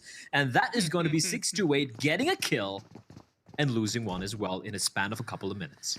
Oh, that's the way the cookie crumbles sometimes. Good opportunistic play from MS Chambori. By the way, Cryptix rotating as they are to go to Valdemar is very intelligent, because it was a very heavily eastern playing path, and that Phase 1 circle is a little bit more to the west in comparison as well. It allows that Valdemar position to be spot on for the Phase 1 circle, because all they have to do then is shift a little bit up north to the Valdemar hillside in between there and La Drolera, and they'll be in pretty much a prime spot for Phase 1, avoiding a lot of the early rotations, avoiding any kind of interactions. So I really appreciate that from Cryptics inside the first couple of minutes of this game. As Infinity, they've looted up around the Chumisera area, held onto the church side. This is a great spot for them to hold on to, but again, 5 minutes in, they should be possibly a little bit more heavily looted because I see no meds on one of the players there. And we all know how meds can be the difference maker between getting the chicken dinner or not, as we saw on Erangel earlier, Lamborghini going up against the entirety of Rico Infinity. That the memory is still in my mind. Very, very fresh. So, as ST8, 628, now aware that they do have some neighbors in this massive city of Los Leones. And you are indeed correct. I mean, it's a city that can easily accommodate 3, maybe 4 teams.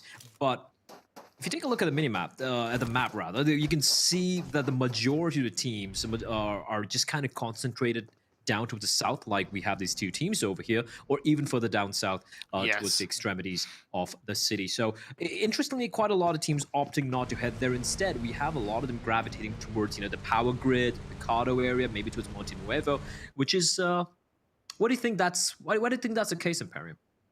Well, Power Grid Monte Nuevo is just, outside of being normalized drop spots, it just gives great entry point into like most circles, and they're big areas, so they're able to move around. So I really appreciate those kind of like areas being held onto by like Stalwart, Rico Infinity, Monte Nuevo.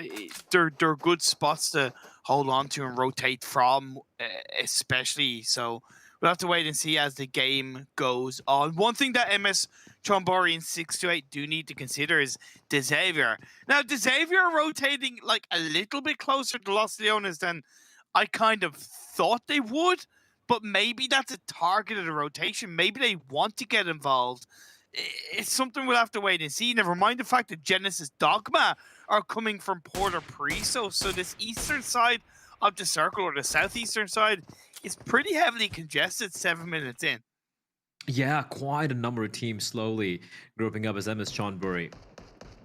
They managed to kind of extricate themselves from getting pinned down by their opposition. Oh yeah, that is of course from 628, but now they're going to have to go up against Genesis Dogma, who are in a comfortable spot. But again, multiple teams, as you pointed out, down southeast of Los Leones, so it could really go any way. One thing I will never ever question is going to be the Xavier and their ability to rotate, despite the odds being against them. Jasper will be found, and MSC, it's almost like just getting picked apart one by one. And NC2, I don't really fancy his chances. There's no cover, barely any, and one bullet is all they need to land on him. In fact, it is going to be a multitude of bullets, and he is going to meet a fiery grave inside of that, well, just blown up vehicle. Just an unfortunate start for MSC. Hello, Darkness, my old friend. I've come to talk with you again. Hate to see it happen, but it is what it is. The game goes on. Looking at Nova, they have themselves. I'm glad you're not a good singer, Imperium, or else you might have got copyright struck there. Yeah, of course. If I sing, I sound like a dying cat. Trust me. So you don't want to hear that. So black metal. Yeah, pretty much. Yeah, exactly. I love the fact that we can both relate to that. Yeah, Nova in a really nice spread between Picado and Los Leones. They do need to consider that this is a little bit of a hot rotational area for a few of the teams. Luckily for them, there's less teams coming from the east because they're in their own cluster. So for the time being, the owner really need to worry about Tong Jiao Bao and possibly Reject. But again, the spread is there. Deadeye's guys still in Picado. They need to start making their way out of there. The next circle has popped up and it's gone down to southwest. Yeah, Valle del Mar, we still have one member of Cryptics over there, if I'm not mistaken. Yep, I think. Oh no, is that Cryptics or is that? Yeah, Lazy Boy Cryptics. Yeah, there we go. Lazy Boy from Cryptics, indeed. Yeah, and they have a lot of real estate to work with, right? Like you pointed out, it's a good position for them to move on in. But right now, they can have control of the extremity, just keeping one player over there. And if they need to, the circle is shift further in that direction, they can easily fall back, not having to worry about the fact that it could be a potential team lying in wait. So, yeah, I think you called it perfectly there. Well, they did go a little bit closer to the south edge of Chumisera than I expected. I don't hate it on phase 2 because, again, you're spreading your wings, you're pulling out that Chinese meta of spreading out to grab as much information as possible. But I don't want to see them go too close to Misera on the next phase, or at least before the next phase. Grab the information they can leading into the end of this phase 2. For now, Genesis Dogma have been able to disengage away from that fight. They've joined back up. They're rotating into the southern edge of the circle. We still have Xavier and MS Xavier, MS Trombori and 628 in Los Leones, but Xavier are much closer to exiting that city as a 4-person team, while the Infinity, I question their movements towards the tail end of phase 1 when they were looting up the church side and Chumisera, and they still have a big spread. God Tunny is much further away from the rest of his team. That kind of worries me. What worries me for the Chinese side is Tang Jiabao having to go up against their Chinese brethren in the form of Nova. Don't really want to face off against them right now this early in the game. TJB have a lot of work to do. Still have a number of opportunities, but you can see they're 17 points to their name at the end of 6 games. That's an average of like 2 points a game, if my math serves me right. Sorry, 3 points a game. So kind of a quiet start considering how solid they were in the league stage. As Infinity's melee, he's being hunted down by Marshall. Marshall really wants to get this knock, and why the hell not? He can't see anyone else nearby, but it looks like somehow a little too far away. Unless something goes really wrong, but the Marshall's being very optimistic, hoping to get that knock. He had a chance, he had a window of opportunity. Unfortunately, it has been shut. But that's what I don't get about the Infinity, right? You know, you've been here since pretty much phase 1. You had prime opportunity, 11.5 minutes in, and you still haven't found a solidified spot to go to. That's really poor. So Mela was very lucky to dodge the bullets of that Cryptics player and keep himself alive. We did see Team Seeker lose a player at the hands of DRS. This is a bit of a pattern between these two teams. They seem to, you know, go against each other on the northern edge of these circles in Miramar, DRS and Team Secret, and they've both got to be careful because it could be the case where none of them really kind of gains a massive victory. Even if they win the battle, they might not win the war that is Miramar. We'll have to wait and see how phase 3 does pop up. 4 rivals outside of Picado. It's going to be an E shift. It's great for a lot of teams, but it's unfortunately a little bit frustrating for Genesis Dogma because they made a great rotation on phase 2. Oh yeah, they did. And for Cryptics, I'm just going to keep an eye on them. The fact that they haven't just been stagnant, right, like you pointed out, in the southwestern side, but the fact that they moved on in, they were sneaking into the edges of Chumisera, that means they're in a very comfortable spot. They already have a player inside of the zone. Now they have to potentially contend against Infinity, though. In the meantime, Prestigo from Rico Infinity, fresh off the chicken dinner, knocked down. Now he's got Fidan with the Mini 14, and unfortunately, the decision whether to go for the res or to go for the trade has been made by Stalwart Esports. They get the knock, they get the finish, and they know Rico Infinity are somewhere nearby. Now, both these two teams are right next to the zone, so I'm assuming here in Perim that they're just going to be going for this duel. Although that being said, how do you really confirm any of your kills here? It's kind of going to be a bit of a war of attrition where no one really comes out on top. It's a little bit easier for Stalwart. Overall, they made a better rotation than Rico. You can see the separation from Rico hurt them, and that's how they lost Preciso. Now, they do have one much closer to the edge of the circle, so they have a little bit of a pincer effect. But Stalwart are in a little bit of a better position to push should they get another knock on board. We see Nova losing a player, and this is where, and I'm not saying Nova aren't trying, but this is where Nova maybe need to recognize, hey, we cannot always pull out these separations, this splits. Maxman highlighted how they've been able to get away with some big splits. Teams are learning. Teams are looking at the VODs, they're recognizing that if you come across a player that looks like one of the Nova boys, he's most likely going to be on his own. That's an opportunity for a free kill.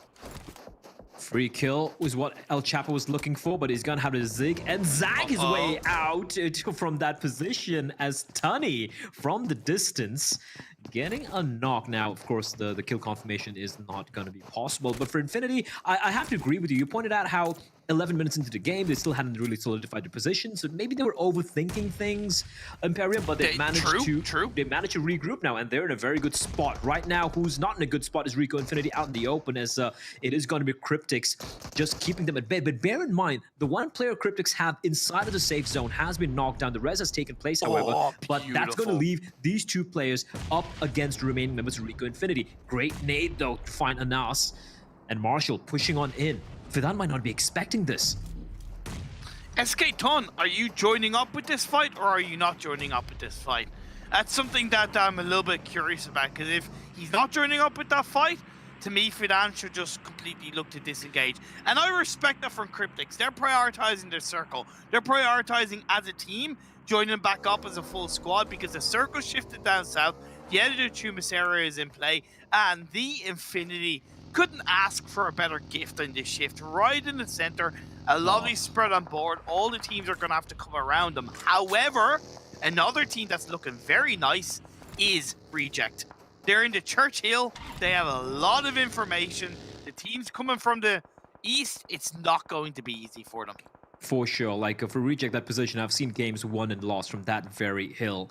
And right now, Team Secret, they can see for Rival just going on past, but they're gonna hold on their trigger finger.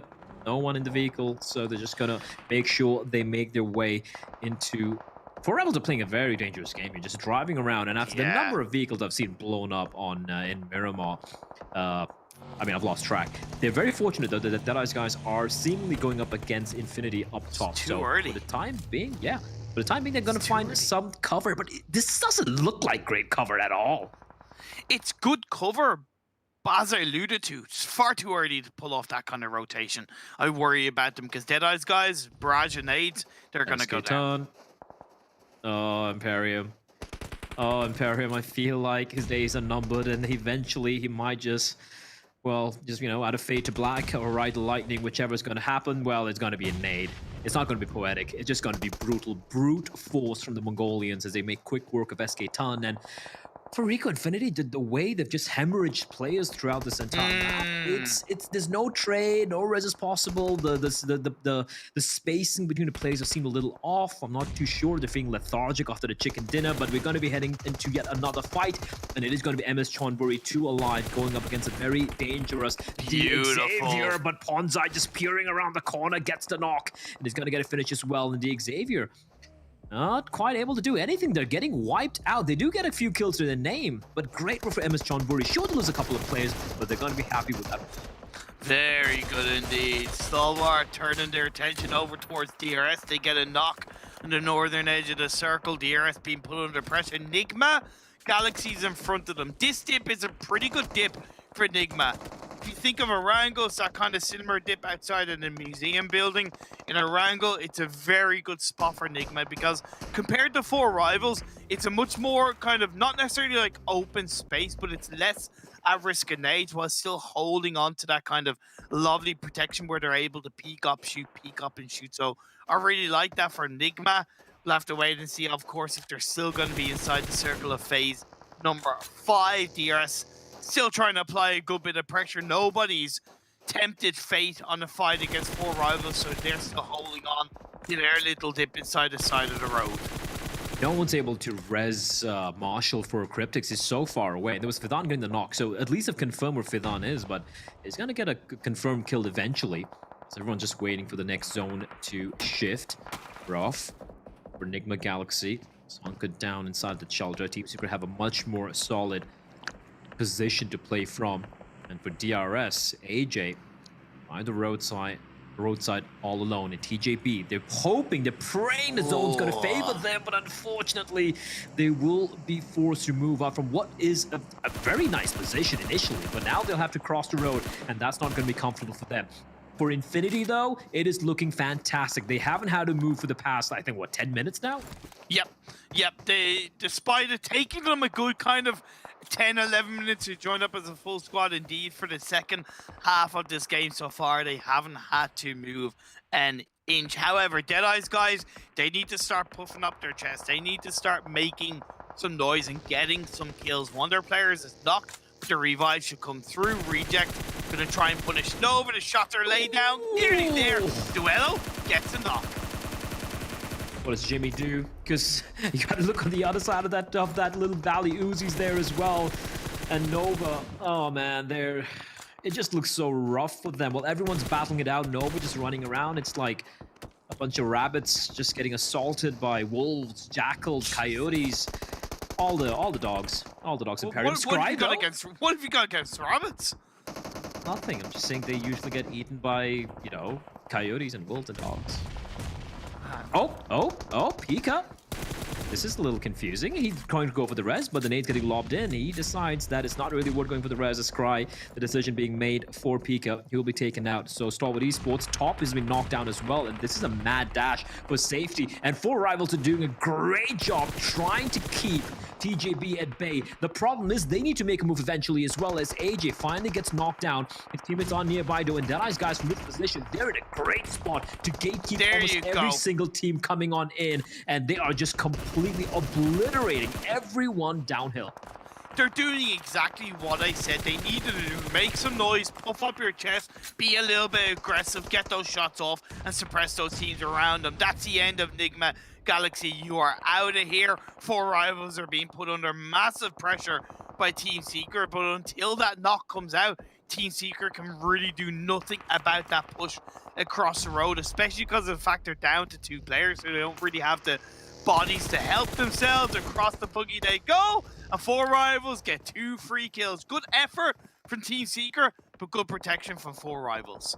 Yeah, that cross the road was going to be brutal in any case, and unfortunately for Team Secret, they will fall without a single kill. And amongst all the commotion, you might have missed out on the fact that Stalwart Esports as well have been eliminated.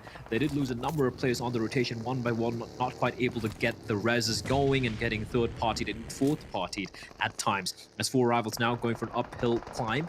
Fortunately for them, there's no one right above, but Deadeye's guys are nearby. Shifu will be taken down by Appy, and 4 Rivals looking to make quick work of Deadeye's guys. Because Deadeye's guys are, you know, they have to take a fight on 2 fronts. One against Infinity, where they have to move on up.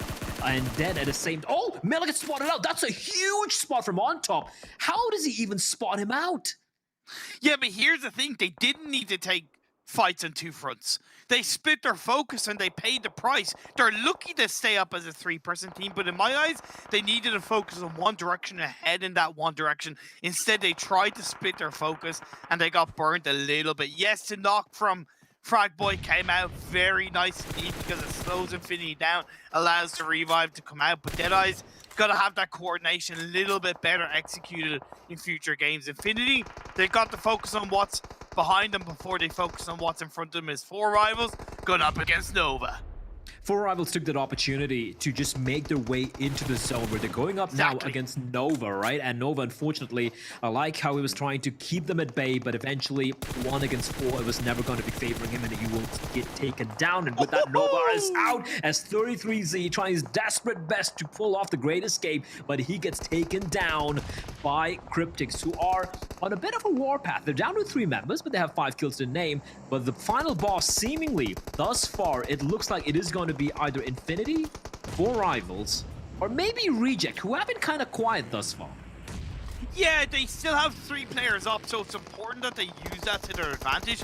The high ground of the church is, of course, allowing them to maybe do a little bit more in terms of gathering information while the other teams around them share the bloodshed. Deadeye's guys pushes forward off the back of getting a knock on the 4 Rivals. This is good, and if the revive can come out on top, it could fare even better for Deadeye's guys. In yesterday's Miramar game, by the way, they got 16 points, so this is probably their kind of best map so far in the PMGC.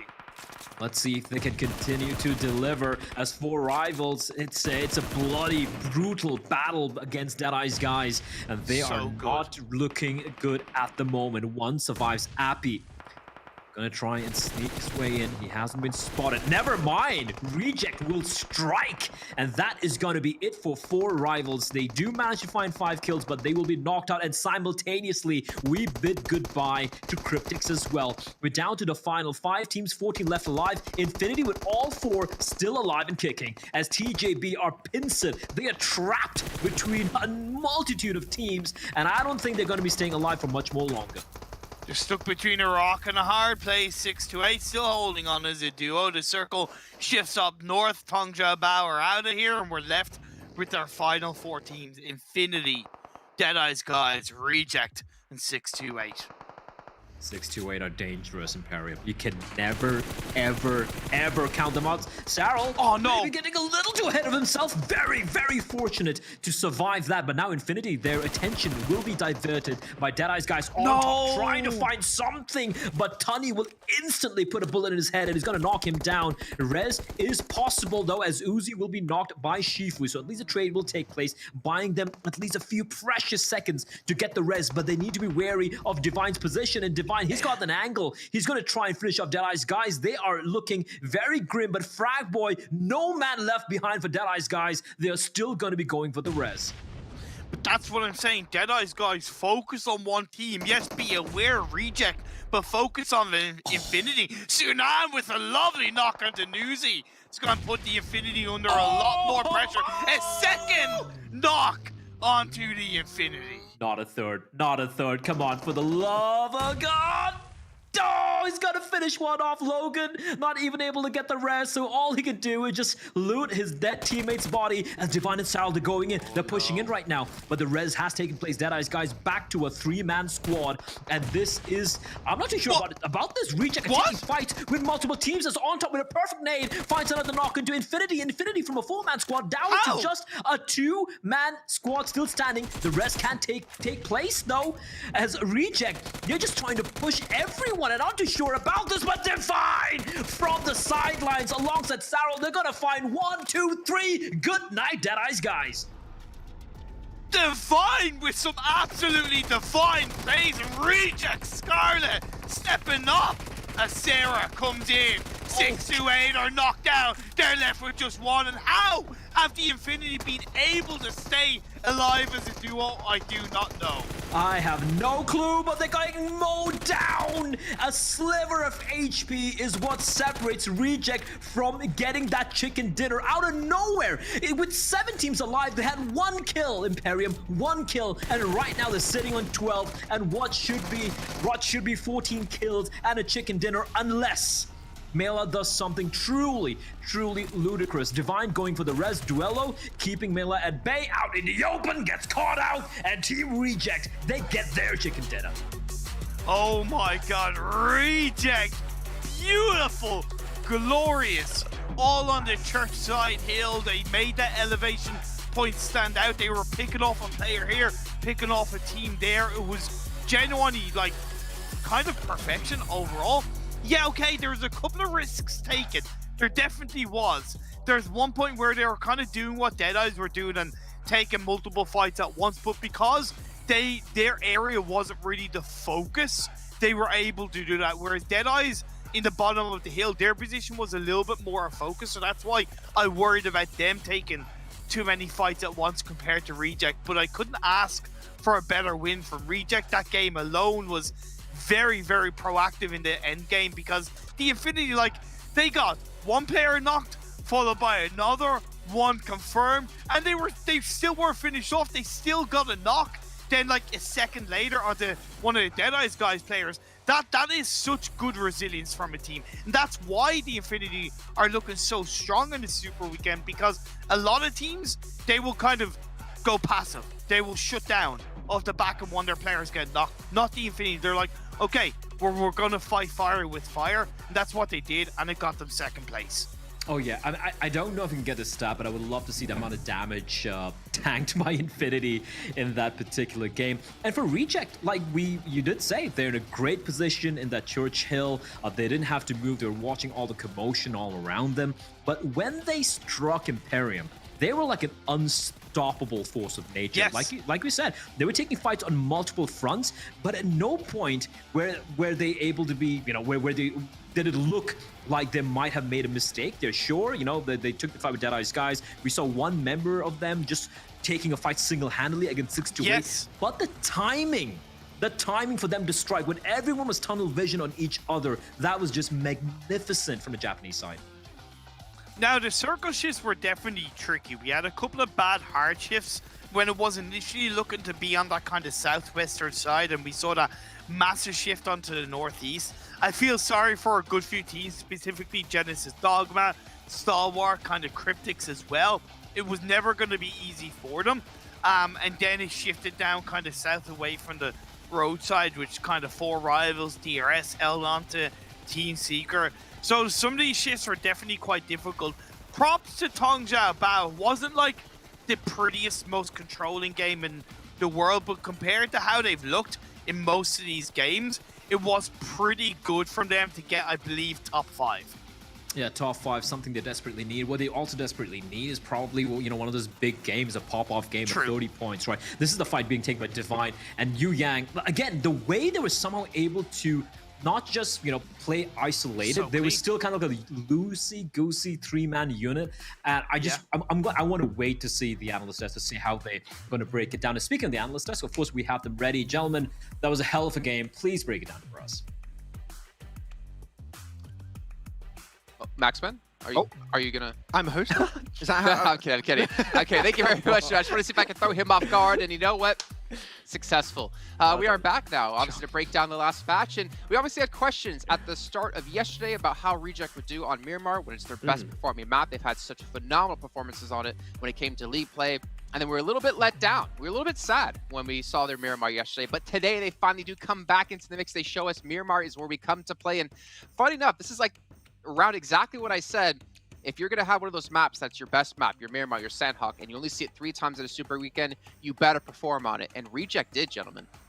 Yeah, this is the Reject we want to see on a map like this on Miramar. And it's just their typical playstyle, I would say, Tarzan, right? Because they're a team that get in a strong position that gives them a lot of information. And you also, I think you brought it up at one point, right? That normally playing that church position, it's not the easiest thing to do, but how they were playing their splits, especially to make sure they had the information given by Divine, and also how they kept information and teams at bay over to the western edge. It was just so well played to make sure they had that space to not only get to the late game, but also be able to rotate later on. Yeah. Like, the thing is, people underestimate how hard it is to hold high ground when you have every side coming in. Like, you need to know which side's weak and know when to get down from those high ground. But it's not just that, right, gentlemen? We saw them transition into opportunistic third partying. Like, you see the kill feed pop off, you hear some, like, gunshots on one side, they use the ridge rotate in and add pressure. And that was great. I think the Kings of the Desert is back. Well, we can see Reject's 29 points with 14 eliminations, but Infinity, woo! Again, another team that's proven to be pretty damn consistent, to be completely honest. They get themselves 8 eliminations and 20 points. They also had a fantastic position to really punish quite a few different teams. And really quickly, I know you guys want to talk about them, but Deadass guys, as we heard Imperium and Bled talk about it, probably one of their best performances they've had yet. Yeah, that was the team that you potentially called out, Tarzan. It's going out early, but you were wrong. I'm not the curse guy anymore. It's you now. But Max, 14th place. You did say they would go out early. Sorry, I need glasses. I can't see anything. I don't know what you're talking about. But no, D Xavier also went out pretty early in this game too. So we got a few teams that typically I think we would say are strong on Miramar, like D Xavier, not able to get himself a really good position. But if we're going to have an MVP, it's going to be Sara of Reject. And Sara and Divine were the deadly duo, Tarzan, of this game. Divine especially was like, I'm going to do it myself at the end, pushing on that position. Like, that was just nutty. True. Like, the thing with Reject is they actually have other rosters before they brought these gentlemen in, right? So Sara actually got some really long synergy before on Reject Scarlet, I believe. But, you know, Divine was not one of those older players. So it's great to see that they bring these power duos. Maybe that is one idea in creating teams, and they've been doing well. Of course, you can say it's an outlier so far for the Super Weekend because they've been a little bit asleep and off yesterday, but this is great. I mean, the way that they played it, pretty clean. Yeah, and, you know, I'm not going to say that I'm a genius, but I did have a good point about how they finished things off at the very end there. But, you know, we don't need to really go too deep into it. But again, like, teams from Japan, you know, Maxman, we were covering PMGC last year. We knew what Bluebees had to bring to the table. We saw glimpses of awesomeness, I'll say it. And we talk about the likes of Mina and how this year has done exceptionally well for them. We talk about Star Wars Esports and how Mongolian Esports, when it comes to PUBG Mobile, has obviously increased, but so has Japan. And I feel like Rejects, you know, they have a lot of pressure on their shoulders, but I feel like they're living up to the hype.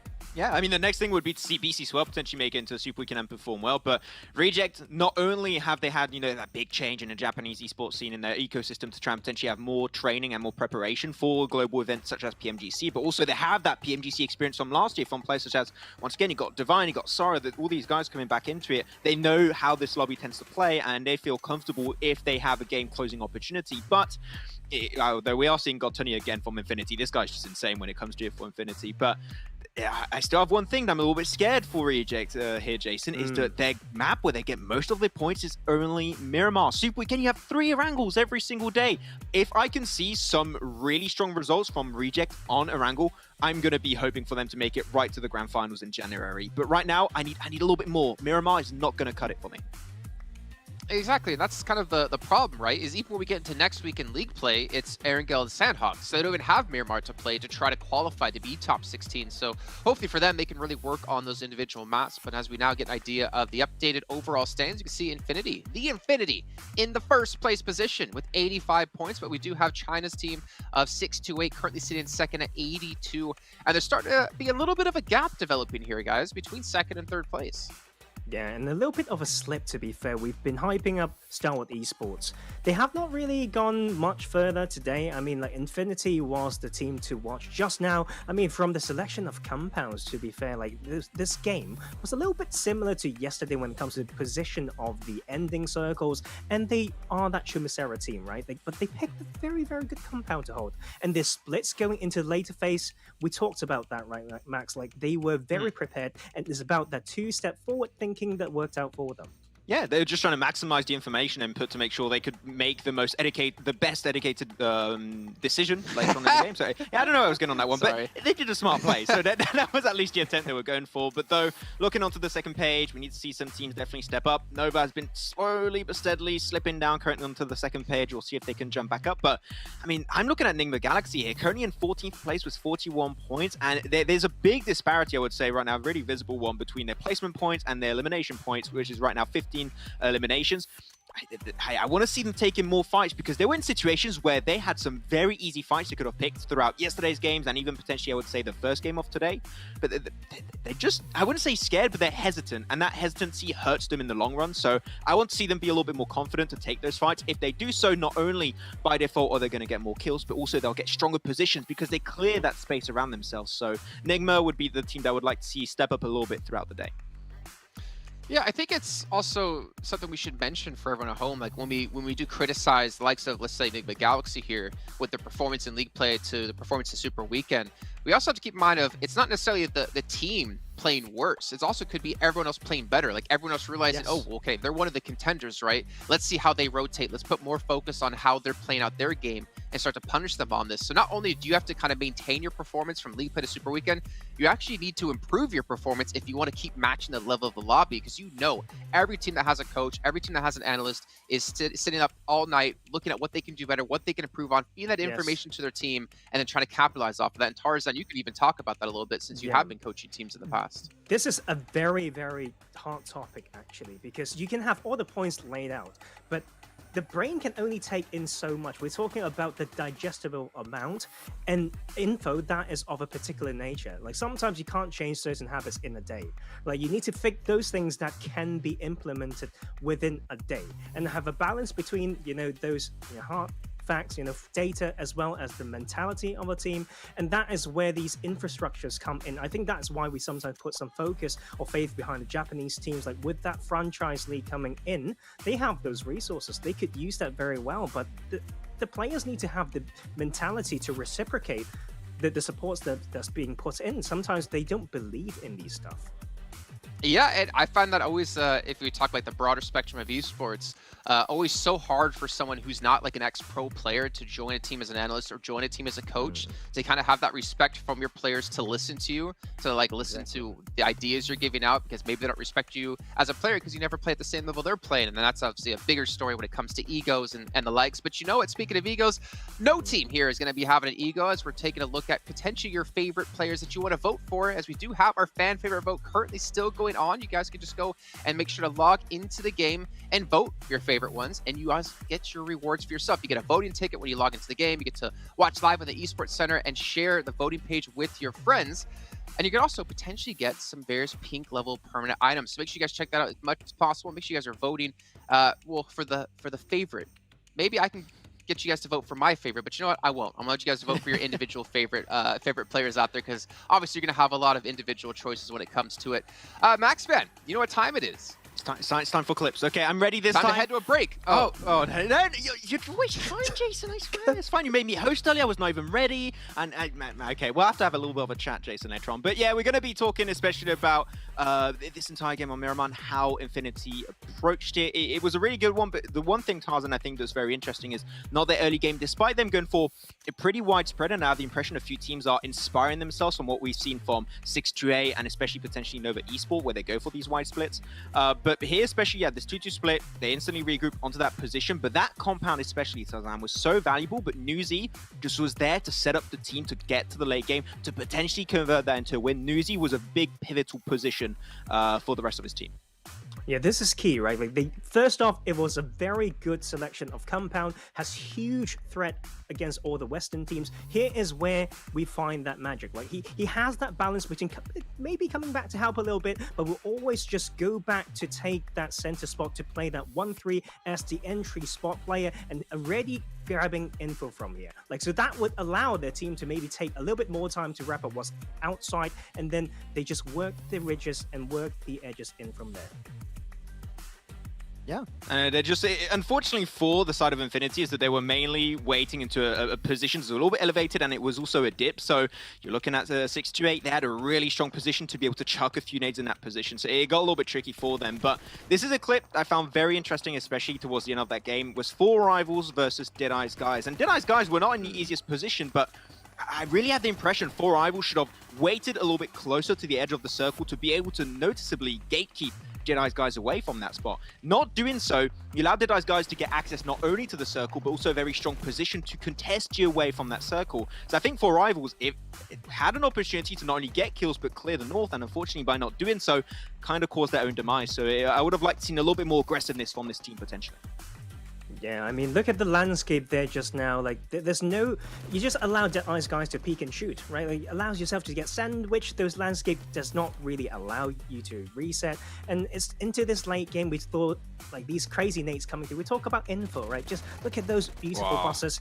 But no, it was about this side, Divine, knowing the gunshots coming off and just use that ridge and just clear out a whole team. And those are the opportunistic aggression that we're talking about. Yeah, and even towards the end of that game, and that's the point that you brought up, Jason. I'm giving you credit. There you go. Okay, your analyst brain is actually on point for this one. Was Duello holding on to that rock while they actually had one player get knocked down below? There was Sora. Divine was going to try and potentially buy some time by having Duello towards that little bit of terrain position, that bit of elevation.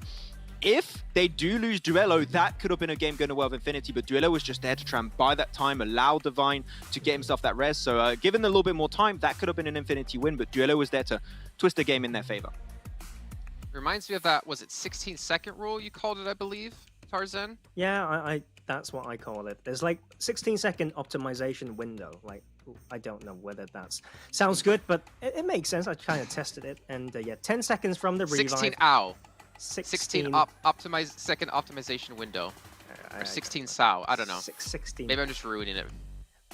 You guys get the point, right? Like, it's just yeah, like, if you play the game of course. And but when it comes to applying it, it's really just a sense. But it takes someone to be in those moments to say that, like, it's time to push. And I think it goes without saying that, like, it really showed in the small micros, I would say, from these teams. Yeah, well, either way, Infinity still come out with second place. They still come out with a decent amount of points. They're still sitting towards the top of the table, and they should be very happy about the potential reward of maybe getting enough points to solidify themselves into top 16. And speaking of rewards, you guys at home, we still have the treasure box going on for you guys to pick up within the Esports Center. All you need to be doing, just watching live here, the PMGC on YouTube or in-games Esports Center, and you get this PMGC token that you can redeem for permanent items within PMGC. And there'll be 2 more coming out later on during PMGC, so make sure to check it out. Make sure to check it out maybe now if you guys have the chance. MaxFan and Tarzan, I was mean last time, but you know what? You can check it out whenever you want to, just not right now. Maybe when we head to a break and you guys can pick up some permanent items for yourself. You saw obviously the time window down there as well, so limited in time a bit, so make sure to do that as soon as possible. And speaking as soon as possible, match 8 will be coming up as soon as possible, as we have Erangel hitting us next. And you know, gentlemen, again, we talk about the adaptation from day to day. But Tarzan, what about the adaptation match to match? I feel like most teams, and please correct me if I'm wrong, I feel like most teams within the day, you're not going to adapt from match to match. What you're going to do is you're going to focus on playing what you set out to do in that day and then go back that night and figure out what you can do differently. You can say so, right? Like, of course, the massive game plan, you need to see how to adjust. For example, like Milter that we've seen, right, in game one. Like, the way that Genesis Dogma dropped on Dick Xavier, that is something that needs to be addressed, right? So you still need to do that a little bit. But other than that, I do agree. Like, grand scheme would be set beforehand. There's a small tweaks in between to maybe mentally reset. Like, I know players who want to do something like wash their face with some cold water to stimulate the right nerves or whatnot. So I think those structures are more important, arguably, and say, okay, I don't know what I did there, but yes, one thought, one trick, and then one good game, and hopefully they will be able to do that. Well, we're going to head to a break. Maybe I'll go stimulate some right nerves, splash some cold water on my face, and hopefully you guys do as well. So we're going to be not done with the day just yet. We still have 3 more matches to come, and we'll see you guys on the other side of this break. PUBG Mobile fans around the world, welcome to the 2021 PUBG Mobile Global Championship. To the top teams across all regions, we have a message for you. The Middle East. You have proven your worth. Now, make your formidable debut on the PMGC stage. South Korea, forget the past. This year, show the world you've ascended. Remind the world of South Korea's raw talent. Japan, you came so close last year. But what doesn't kill you only makes you stronger. Bring it back better than ever. The Americas, you're the alpha dogs that dominated the West. Now, lead the pack on the world stage. Southeast Asia, you took down so many strong teams on your journey to the top. It's time for a comeback on the global stage. Europe, it's now or never. Push your limits and surprise us all. This is the moment to create your legacy.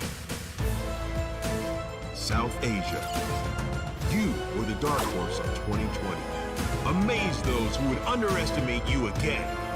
China, you carry the crown of last year's PMGC. Now, with everyone's eyes on you once more, can you secure back-to-back victories? PMGC needs a champion. The world needs a champion. Who will stand victorious in the end? Who will be next to glory?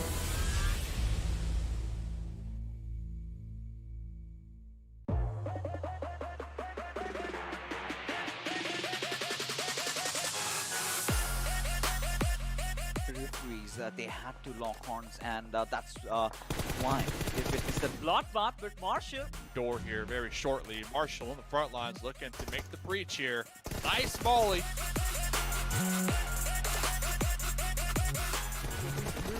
They were kind of stuck in that position. So look at this. What's going on, Yola? Oh my lord, he's been knocked out from elsewhere, maybe from the backlines, and on top he's definitely going to capitalize on it, but instead gets weighted off right back. There you go, Lord.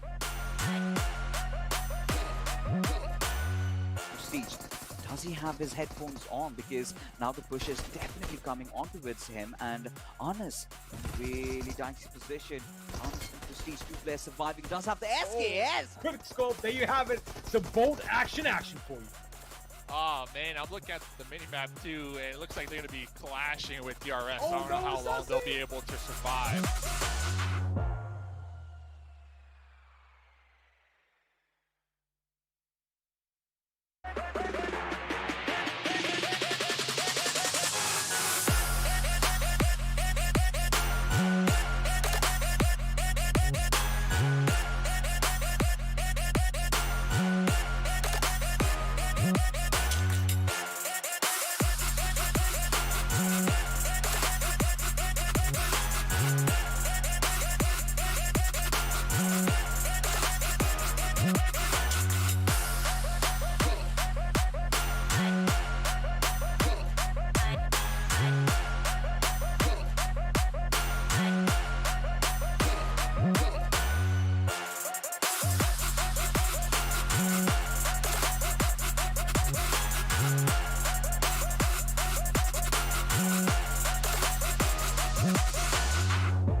goes around the shack. Can he get the second knock? Because Stormwood Esports action is going to be the amount of action right now as Pika comes in from behind and gets a burst kill on Mercy. And there you have it, LIT led Esports down to one man.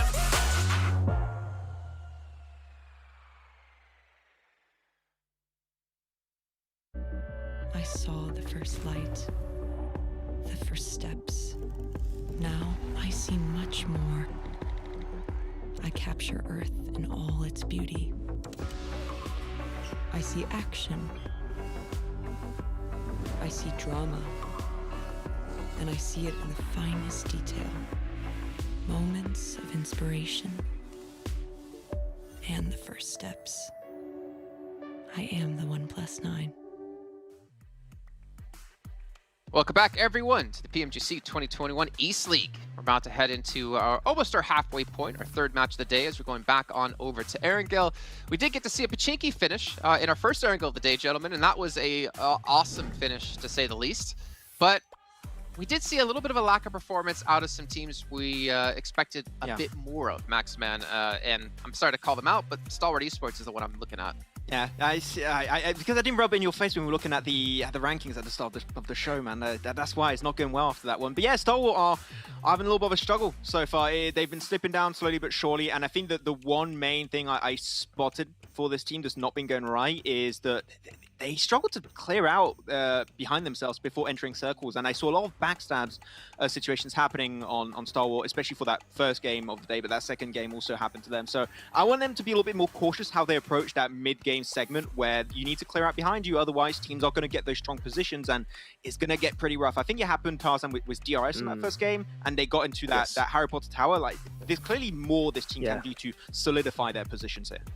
There's really a point maybe for mid-game and later, right? Reading the surrounding landscape and knowing what it means. I think this is a very important phrase or idea for teams, like knowing what does it mean for yourself later if you do this now. I think that is what happened kind of in that first game, but otherwise early game there shouldn't be much teams like behind them because they were that Novo team. Jason, take it away. I don't know what we're going. No, I just laughed because it made me think of like procrastination, you know, like you don't realize how much frustration you'll save later if you just do those things now and get them out of the way.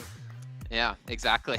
I'm sorry for laughing. I'm sorry for throwing you off. But one thing that doesn't throw me off is the performance of 1+9, our sponsor here at PMGC, with its flagship performance and immersive 120Hz display and hypertouch technology made specifically for gamers. Yes, all of you out there, the 1+9 and 9 Pro are your best shot to climb the leaderboards and potentially maybe one day qualify for PMGC. And if you do, right now, next year, if you're like, you know what, Jason, if you reach out to me over on social medias, you can see down below my name, and like, Jason, I heard you talking about the 1+9, I picked up that bad boy, and I'm here in PMGC, I will give you €100, all right? Just for doing it, just for that callback 1 year later.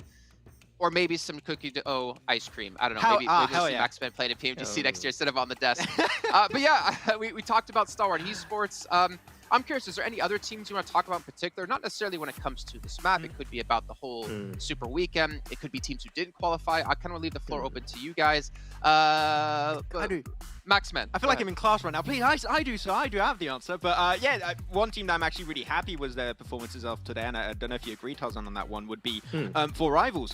Yeah, that city finish, which is very unorthodox. You don't see those finishes happen really often, but they done the complete opposite of Stalwart, where they cleared out all of the northern side, made sure no teams had that opportunity to go for the backstab, and then they had Appy play onto that rooftop position, getting ample opportunities to get that information, and then to not get the win. Unfortunately, it got a little bit tricky towards the end to cross that road, and that's really hard to pull off, but they are trying to set themselves up towards the late game to have as many players as possible to hopefully go for chicken dinner. So even that Miramar game was very impressive for them, going for a very strong spot above the road to make sure, I think it was Enigma Galaxy, Team Secret, Nova could not contest their rotation in the circle itself. So 4 Rivals have been very impressive in their macro, at least for me today.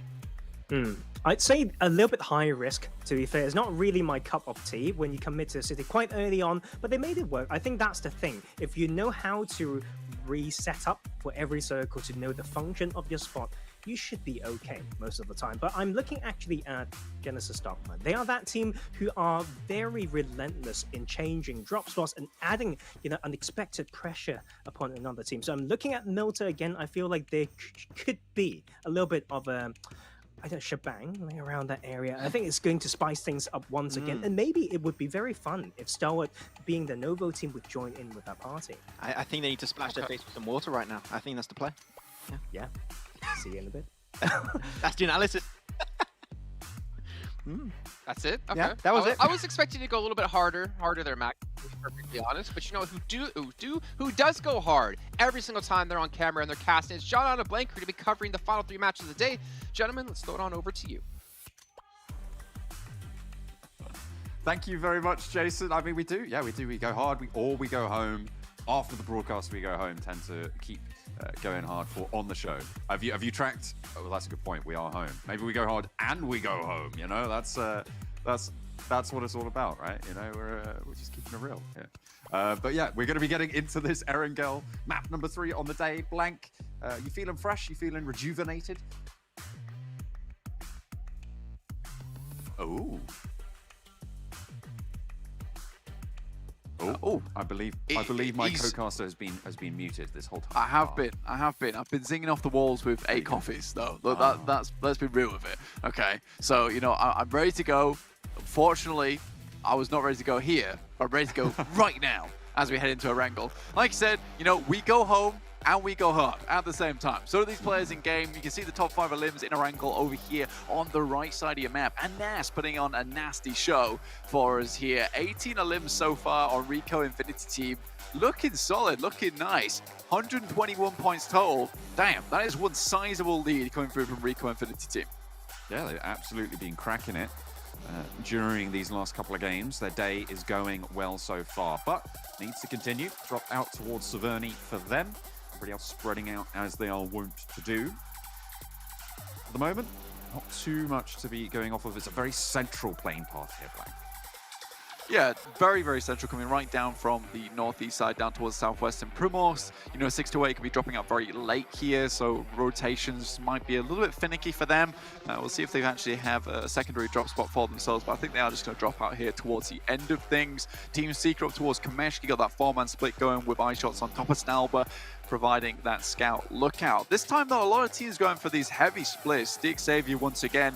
They're on a heavy split over towards Lipovka side of the map. Genesis Dogma just underneath them. They're heading down towards farm. It is free. BTR aren't in the Super Weekend. Like for good reason. They just did not really step up towards that league play. Very unfortunate ruling towards the end there, though, where they were just 1 point away from actually making it in. Make sure that you guys are all subscribing and hitting that notification bell to keep up to date with just how big a draw they're going to be able to do next week, of course. Genesis Dogma taking that position around farm and going to be looking at, as you say. But in general, the southeast side of this map, fairly barren right now in terms of teams occupancy. Yeah, I mean, to be honest with you, it's just 6 to 8 down there, sat towards Primos side. Sorry. I apologize for saying west there. But yeah, 6 to 8, sorry. That's all good. That's all good. That's all good. Yeah, I mean, the southwest side... Southeast side, of course, like you said. Damn, you're confusing me, man. You're sending me all over the place. That's all right. The way this man's driving this bike is also confusing me. You know, like he's on his hind legs on the wheels. Looks nice, though, for El Chapo. But yeah, Milter Power, Milter really occupied for the time being. Most teams opting to go towards the center of the map. You got Deadeye guys towards Rozok. We've got a glider in the air here for Tong Jabao. Maybe they can use that to get into the middle of the map. Maybe they can use it to get some points, John, because they have been crack-a-lacking at the moment. And I think they need to get a bit of a hurry on, perhaps propel themselves upwards towards the top of that standings, but I don't think it's likely. I think the way they're currently just sending for mid and center of the map at the moment, they're not getting a lot done from that position. Yes, they find that central spot, and then they're beset upon by like 5 other teams who have opted not to go there because they know it's dangerous. All right, okay then. If they're going to send central this game, Blank, I need a prediction from you. Where are they going to be sending central? What's the location? Given this current circle, given their rotational path options, where do you think that they're going to be sending for this time around? Oh, for central side, you know, just to the west side of Pachinki, there's a kind of nice compound in that area, just to the east side of Nova. You can't see them on your screen right now, but there's a nice cheeky one that's head on the ridge side. Now, I think if I'm Tong Jabao, you know, I might slip underneath Everest. I might head over the top of Everest and just tumble on down towards that compound. It's one they've held before over on Erangel. It's one I wouldn't be surprised they hold again, especially with this kind of circle. Again, tales will be told as we see our next one hit the screen later on. And I mean, if that heads up towards the north side, then I will have to give a new prediction. Unfortunately, as that one will be thrown in the trash, as it is no longer useful. It's unfortunate. Unfortunate terminus for their journey in life. It's not ideal, but you know. I'm not throwing Tongja Bao in the trash, by the way. Just my prediction. Oh, okay, fair enough. Okay, well, still, unfortunate terminuses. As Tongja Bao have met most times so far during these super weekends. They haven't had the best performance so far. Right in the middle, you've got Enigma Galaxy on Pachinki, playing around and about the houses. And they will be having to probably leave there fairly soon. They won't want to stick in there too long for these next rotational paths. But in general, everybody fairly spread out right now. Probably the closest teams that we have are Tongja Bao and Cryptics in South and North Georgia, respectively. Yep, I mean, Rico Infinity team there, 85 points towards the top side. You got 628, 82. I mean, it's looking pretty close for the time being. 628 have had a good run of it. I've been happy with them. Last game, particularly Sunan, some amazing nades over towards the Infinity, which was pretty amazing. You'd love to see it. Looking forward, though, I am excited for the rest of the match. Deadeye guys towards that central side over on Rozok John. And again, people yet to move. What I am quite surprised about is Dick Xavier, dude. Look at that. You got two players over towards Mansion and Prison. And then over on the western side, right towards Deadeye, you've got another two, Frankie and Rabbiz. So very, very split at the moment with DRS starting to move in between their split. It could get a little bit hairy. They actually started even more spread out than this flank. I mean, I think it was Frankie, or either Frankie or Rabbiz, all the way down pretty close to farm, actually, to where Genesis Dogma were playing. They controlled a lot of that empty southeast side, and they have a lot of information for that. They'll be pretty happy with that. They'll know they're one of the teams that's the furthest out to the east, which means that they're going to be worried more about their north and south rather than worrying about their backstop. And even then, they've got Duck playing all the way far back near Prison, so he can give them info if someone's trying to be sneaky beaky and swing around the back. Yeah, it's one of those little plays that can be available to you. Stalwart, though, been very, very strong at the moment. I mean, losing this player here, I think it's just an unfortunate incident, to be honest with you. But I'm excited to see a little bit more from this team. They do have a long way to go, though, coming up from Novo. But that eastern side just generally not ever guarded out. John, Genesis Dogma, more interested in putting the brakes on Dick Xavier at the moment. They've caused them a lot of problems throughout most of the games. I mean, even on Miramar, they're causing them issues over there. But we're still waiting for this next circle shift to hit. MS Chonburi by themselves up towards Yesnaya. DRS have actually decided to head up back that way themselves. I don't know if this is the greatest idea, but they're getting a little bit overconfident. They've taken MS Chonburi in this location a fair few times. A couple of times. Reject, obviously, having some pretty decent results over these last couple of days. Sat in 7th right now, as you can see on the side of your screens, with 54 points. Fairly consistent, a good result so far. I think they're doing fairly well, I would say. I think that they are looking good in terms of getting enough points on board to be looking good for qualification towards the finals. Still a long way to go, early in the day.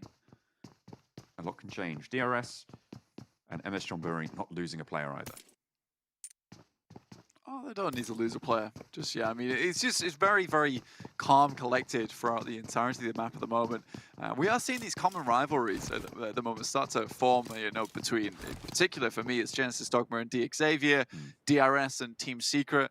Those guys are constantly clashing over towards Miramar. Very similar rotational paths for a lot of these teams, like respectively between their little groups. And I think that's causing a lot of problems. And to be honest with you, if I was one of these teams, I'm starting to want to throw some rivalries out there on the socials. On the socials, John. I mean, it's good fun, isn't it? If nothing else, just just trying to start something, trying to get it going.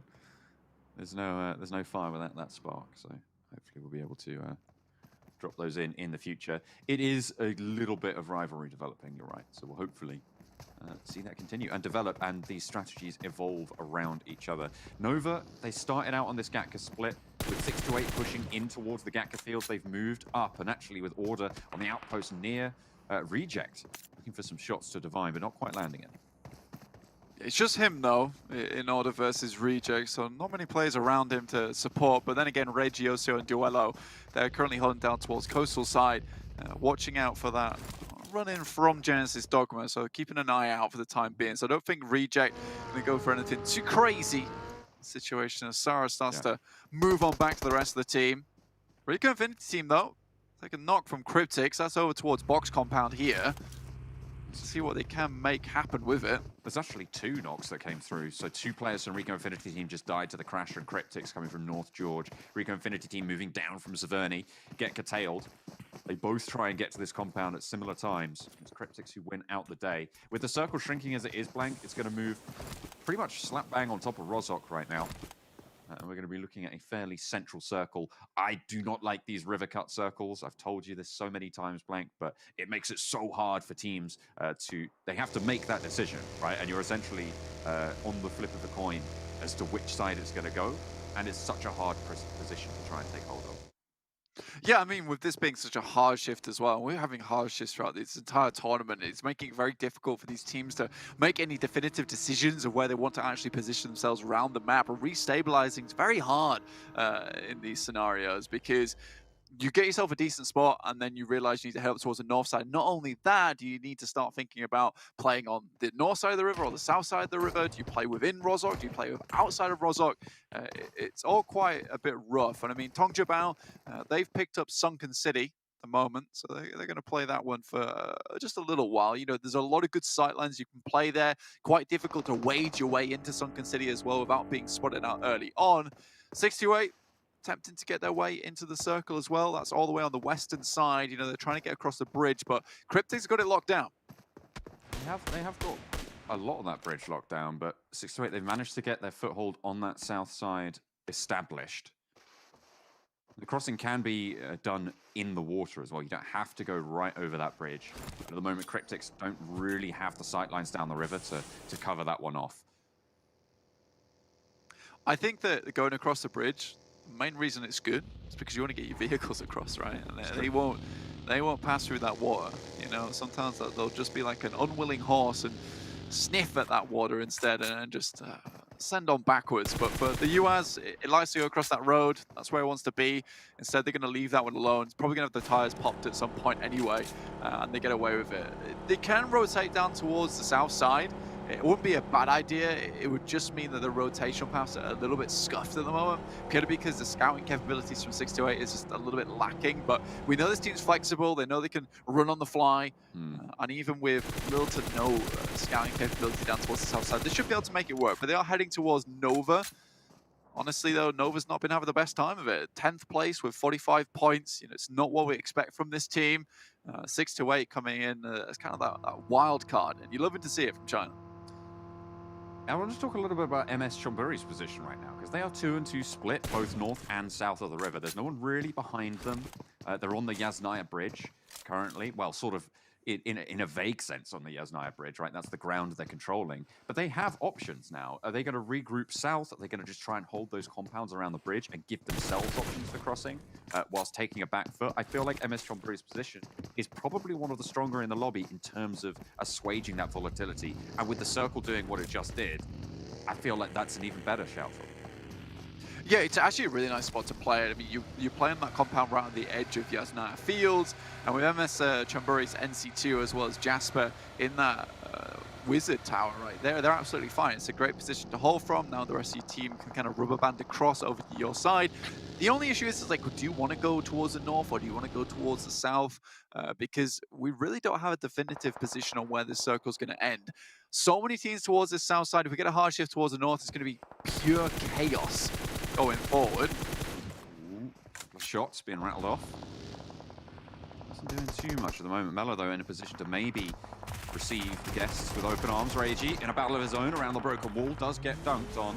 Will get downed. Really too much to do, but the backup from Duello is there. Out of the vehicle fast and down on the ground even faster. Sarah, in the meantime, has managed to push all the way up, but as the holdout coming through from the Deadeyes guys, sprayed through the window, lands some rounds in there, but that's going to be Reject going down. Being wiped out by the hold. The front man doing good news for Deadeyes guys. I mean, you're just looking for any position to go to right now. And for Reject, you know, they'd found a spot, but Deadeye guys, they've been towards the center of the circle for so long at the moment. It's been a nice position for them in Rozhok. They started here, and now they're just living it free, living it carefree over on this side of the map. No one's really been able to get towards them. They've paid the price for it, at least. DRS, though, they moved in from that eastern side, headed a little bit west. They've not gone too far in. They don't want to make the same mistakes as Reject and just send it too central. You know, they'll bide their time. They might not have the best position within the circle, but at least they do have a position within the circle. MS Chumbury actually headed up towards the north side. They regrouped with Jasper and NC2. And they're going to slowly regroup over there. I mean, Team Secret, realistically, the only other team that has a decent base of operations on the north side of the circle. So it's all going to be very, very exciting when we see this next circle pop jump, because that, I think, is when the game is going to start to speed up. The fuse has been lit, but it's not quite going to be as bombastic as maybe it will be in the next couple of minutes, as you say. Infinity's moving in from the south side. Xavier currently holding in school, with the apartments being held by Infinities, and that is most likely going to have to be left. Those two teams will probably come into conflict in the next couple of minutes as well. Tongjibao and Sunken City, they're holding out. They have a little bit of an outpost towards Rozhok, but they're still not going to move just yet. Yeah, planting the flag just a little bit further out from Sunken. Not a bad idea, you know, it gives you a little bit of advantage because they're holding two compounds essentially at once. So they're covering a little bit more ground at the moment. Tongjibao not so much under fire this game, purely because people haven't really been able to get down here. You know, it's been more of a case of, do we head towards shooting range and kind of swiftly send over that top side? Tongjibao hitting up this position early on has been very fortuitous to them. We do get a next circle on the screen though. It centers up on Rozhok. Now, Deadeye guys, this is a real opportunity to get some points on the board for this team. Yes, they just barely made into this Super Weekend, and I really don't want to see these guys go home empty-handed this Super Weekend going back into league play. And this is probably one of their biggest opportunities, and they need to really take the bull by the horns here and grab some points. Control that center zone, but everybody sends immediately in, and Deadeye's guys' advantage is, I mean, kind of lost here, really. They haven't stopped anyone from getting in, and finally they're able to find a knock over to some of the Infinities. Enigma Galaxy coming close to Nova as well on that southwestern edge, as in come plenty of other teams as well. Just everybody trying to move through this open ground. Freak has been knocked. That will slow them down just a little bit. Nova is a little bit further ahead of them, as are Genesis Dogma.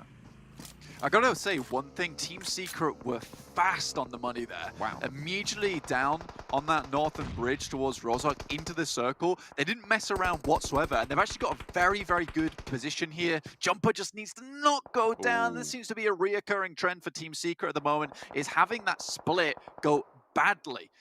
And now with the way that teams are situated, unless Fredo can make the mad dash across, with Deadeye guys here, as well as the Infinity, Jumper's most likely not getting up for a little while, and he will not be doing any grasshopper action over in that building. He's going to be firmly planted on the knees.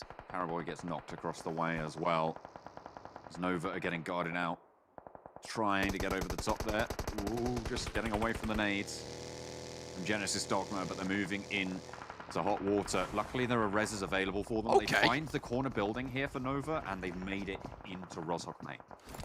That was a hell of a landing.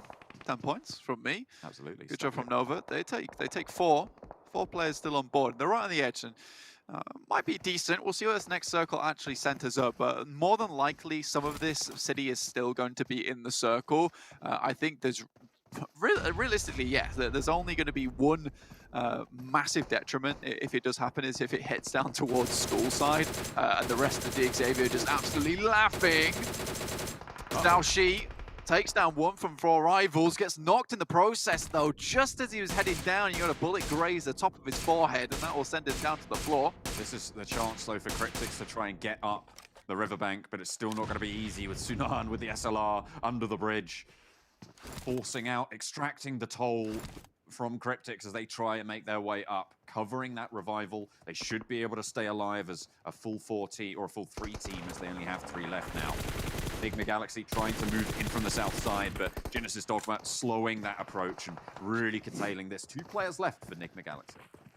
Honestly, I think that Genesis Dogma is starting to paint a big target on their back. Not purely just because of this game, but because of all of their games. They're probably one of the most annoying teams I've ever seen in any lobby. They're constantly on the outskirts, constantly on the edge of the circle, just taking shots towards people as they try and make their way in. If anything, just making the game difficult for people. Not necessarily getting those big points for themselves, but it does make me laugh. I really do like to see it from this team playing with a very, very individual play style.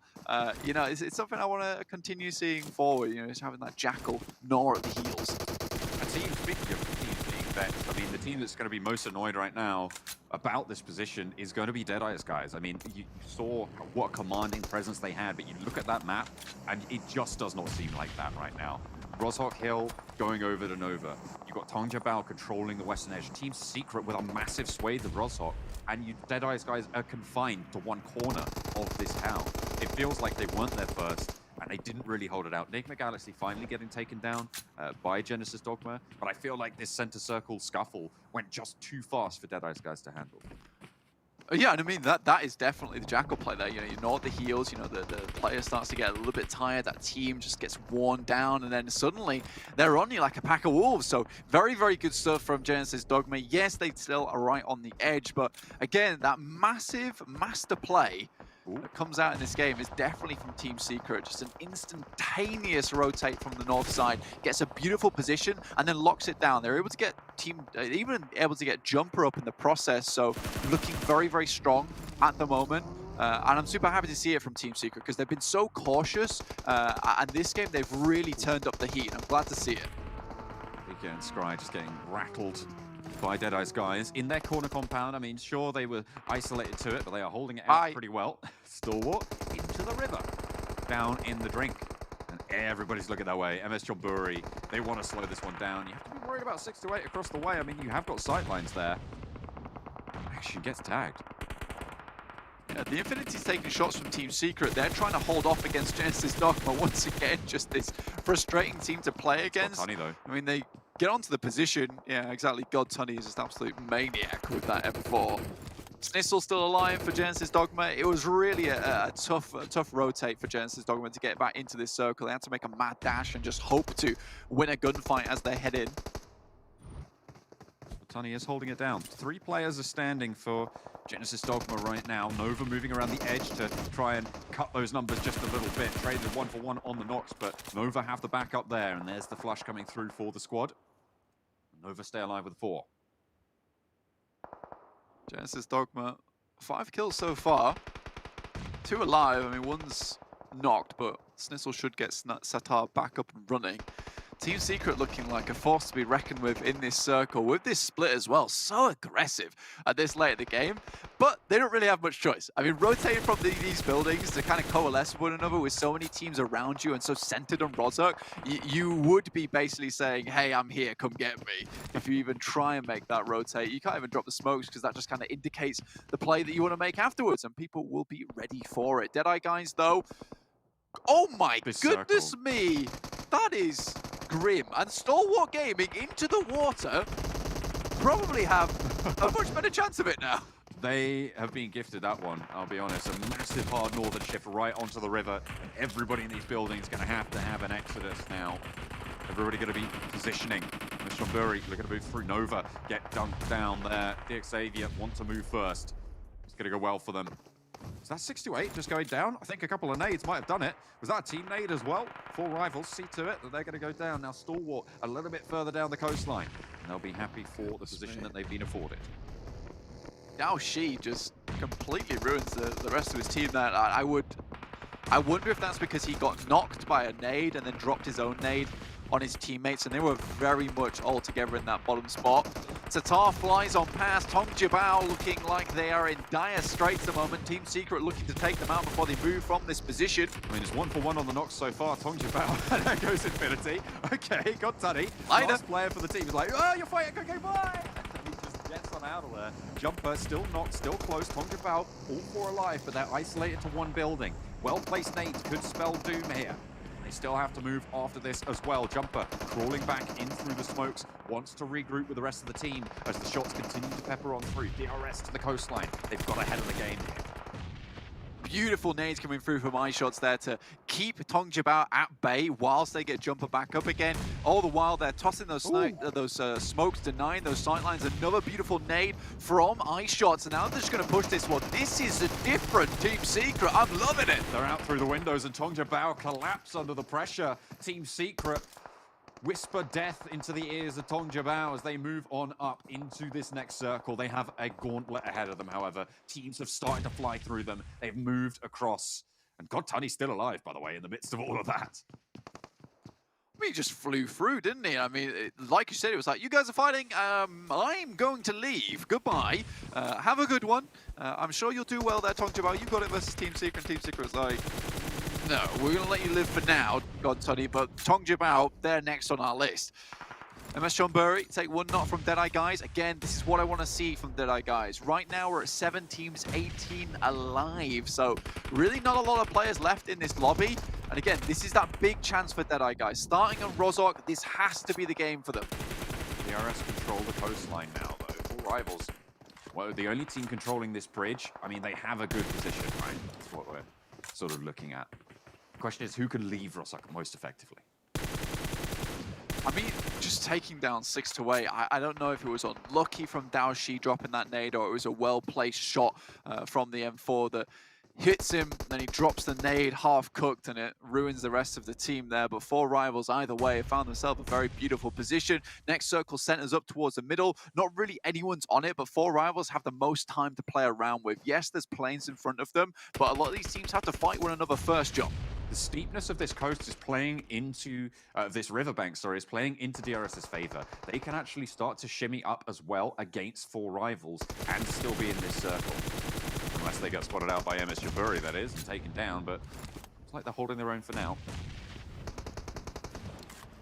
At the moment, though, 4 Rivals just slowly skirting their way around the vehicles. They're finding more shots. DRS are just drowning under the heavy force that is 4 Rivals. One goes down, though, in Appy. He will immediately drown as he slips into the water there whilst knocked. Unfortunate stuff. More nades going through, not quite far enough. Yalzen takes a tick of damage, but not too much.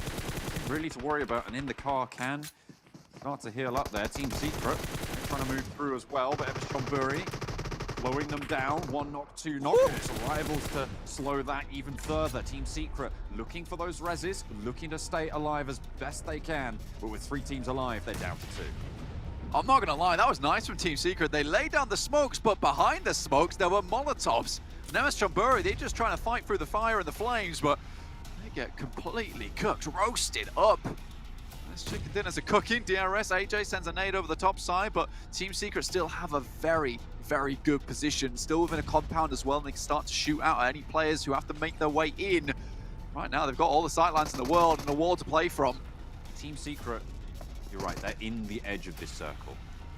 And I think this riverbank fight might just decide it all.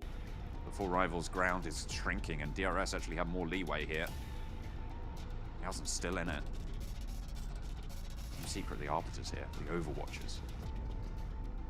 Again, though, it's all about that early push down from north side into Rozhok, fighting off over many teams for a really good and calculated split in the center of Rozhok from Team Secret.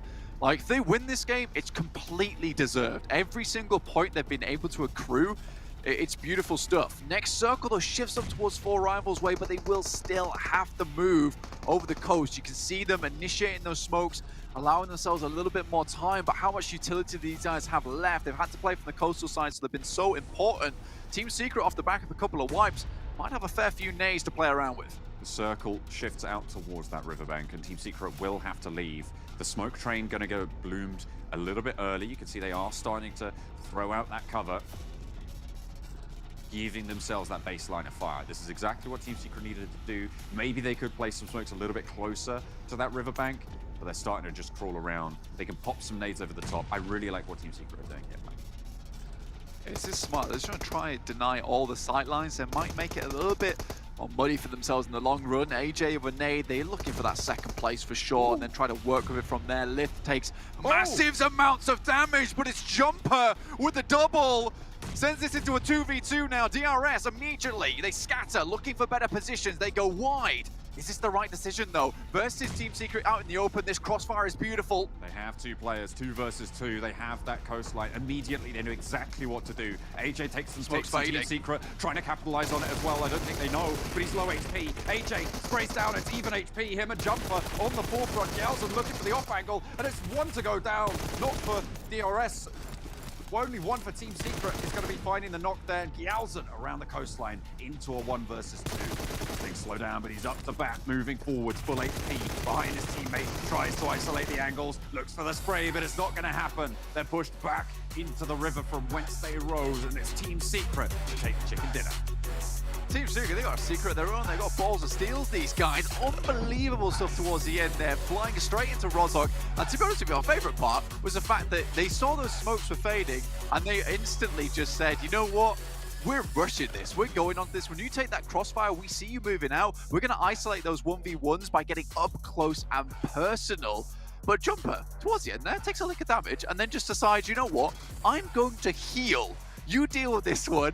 I'm going to be in the back end, and then we're going to retake this fight when we're both nice and healthy. So, goodness me, Team Secret played that game phenomenally. Every single decision, every single little thing that happened during that match was crazy. And I do think it all comes from that mad dash into Rozhok to set up that 4-man split, which is not easy to do, even when there's only 1 other team in that location. With 5 of us in there, I don't even know how they were able to do it. No, I mean, it was really, really well played. And this is not the Team Secret that we saw during League play. They have absolutely stepped up here, and I am very happy about that. I think that we expected more from them to start with, and they're showing us just why we had those expectations now. Very, very impressive stuff, as you say, making right decisions time and time again during this game. The Rozhok finish, though, was pretty brutal for a lot of teams moving in. Yeah, it was. I'm still surprised by that ending there, because I don't know if it was a prediction from Team Secret, because maybe they assume they go for the crossfire, particularly because Team Secret's out in the open anyway, but just to rush one side of the bank is such an incredible micro decision in that moment. It just really does speak to Team Secret's ability, and we always knew this team was very good, but it's taken a little while for them to fire up, but here they are now in our Super Weekend, making it look very, very easy. Rico Infinity's team going down a little bit early there, considering they have our highest overall stats over on Erangel over League Play and Super Weekend. And also 6-2-8 with a bit of a fumble towards the end of that game. I mean, yeah, Rico Infinity team, it was unfortunate timing, and maybe something they can plan for in the future, whereby Cryptics met them at the compound that they were trying to have as their launching point for the next couple of circles. It was unfortunate, and they obviously lost that, losing 2 players, and we're down to 2 fairly early on. And that is not what you want to be seeing. Tong Jabao got dispatched, and this is Team Secret, right? This is Team Secret showing their domination into these circles, getting so many kills and fighting so many battles during this game. I mean, look, towards the end there, that's 12 kills. I think they managed to get 14 kills on this game, total blank. This was a raucous game from them. It really was. 14 total, 29 in the bag. That's the type of win that just shoots you up the standings straight away. And we're still early doors when it comes to those point scorers. There's definitely room for improvement. There's room to grow. But improvement's what Team Secret's all about at the moment. If you don't know, get to know. It's secrets everywhere, and Team Secret take the chicken dinner. Let's head to the desk. Like you guys said, shooting them up the rankings here for Team Secret. What a fantastic way to close things out. But also, you have to give a lot of shout outs to 4 Rivals, who I feel like Max Day has been playing really damn well, and DRS also showing some consistency when it comes to Erangel and how they play out these specific zones. Yeah, I think myself and Tarzan were breaking down a lot of things that were happening, especially towards DRS position there, but the team that you brought up there that's really good to see is 4 Rivals. I think we mentioned many times how it's very important to make sure you clear out teams that are playing on your backside, and then you can actually put 100% of your focus towards the center of the circle, which is exactly what 4 Rivals did. But the team, I would say, Tarzan, that did the most here is Team Secret. 14 kills. This team in the compound tier of Rozhok, that was such a hard position, but they played it just so damn well, as Blank and John said. Yeah, it's very hard. Like, I think we've had a few city finishes now, and sometimes we talk about how to play inside them, but when you have a circle that really toys around with that, we bring them into into the city, then we leave again. The Team Secret were able to make those micro rotations within the city, and then like what Blank said, those micro decisions towards the end was really, really sweet, so that you didn't have to worry about like too many angles, being very generous with this aggressive defensive or smokes, and they played that very, very well.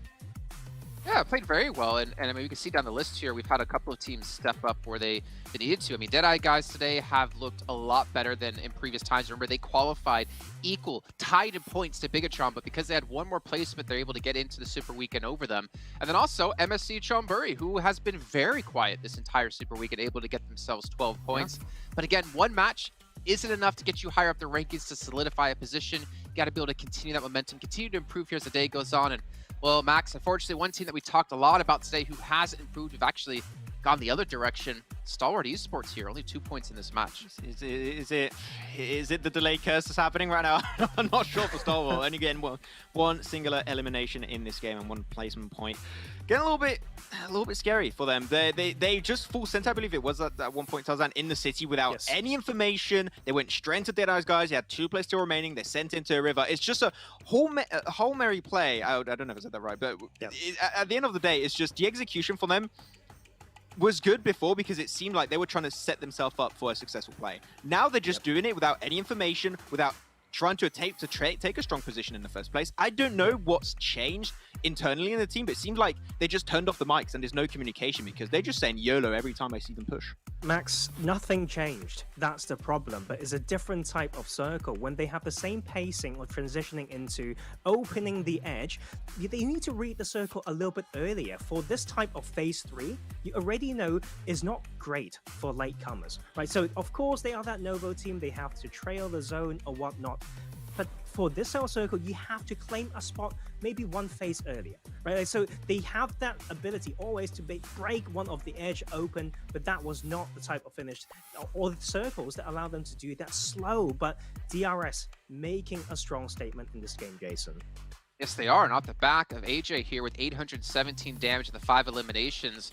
Now, I know, Max, I'm not sure if we're going to be going to this a little bit later on in your recap, but you were definitely critical about how they played out the very final fight there. In particular, Gyalzin, if I'm not mistaken. And if you are going into it, feel free to delay it. But, I mean, there was opportunities for DRS to close out that game, most likely. Of course, it's very complicated because they're pushing out the dip, and Team Secret, after clearing out with a great nade from Jumper, by the way, cleared out the position of 4 rivals. It's hard to try and claim for more free real estate because Team Secret are so controlling, want to make sure you have no breathing space to potentially get back into the game. But there was a small window of time where all the focus was on AJ, and I thought Gyalzin could make it to the tree, and if he made it to the tree with the smokes dissipating, I thought there was an opportunity. There was a clutch factor that could have been there.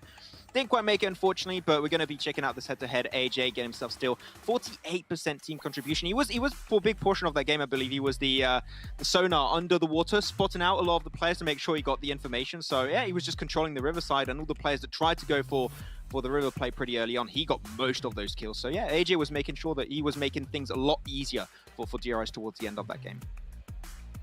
Yeah, and even Ponsai here, or Pons as I call it, because we're cool like that, back from Mega Conqueror days in Malaysia for the PMCO Global Finals of the Fall Split, able to really show he still has what it takes, not to mention obviously qualifying into the event, but to show individually he can still perform. But look at this spread at the top of the table, 1 point between first and second, and 1 point between second and third. These teams, I mean, really able to set themselves apart from the rest, obviously from the pack. Yeah. More importantly, getting really good amount of points under their belt, going into the next Super Weekend and potentially the final Super Weekend, and technically setting themselves a little bit of a buffer here, Tarzan, if they fail to qualify for a Super Weekend. Yeah, for sure. Much needed from Team Secret, by the way. It's like we almost forgotten how it feels to see them at this place on the table. It's great. I mean, it's here to stay. We don't start from zero.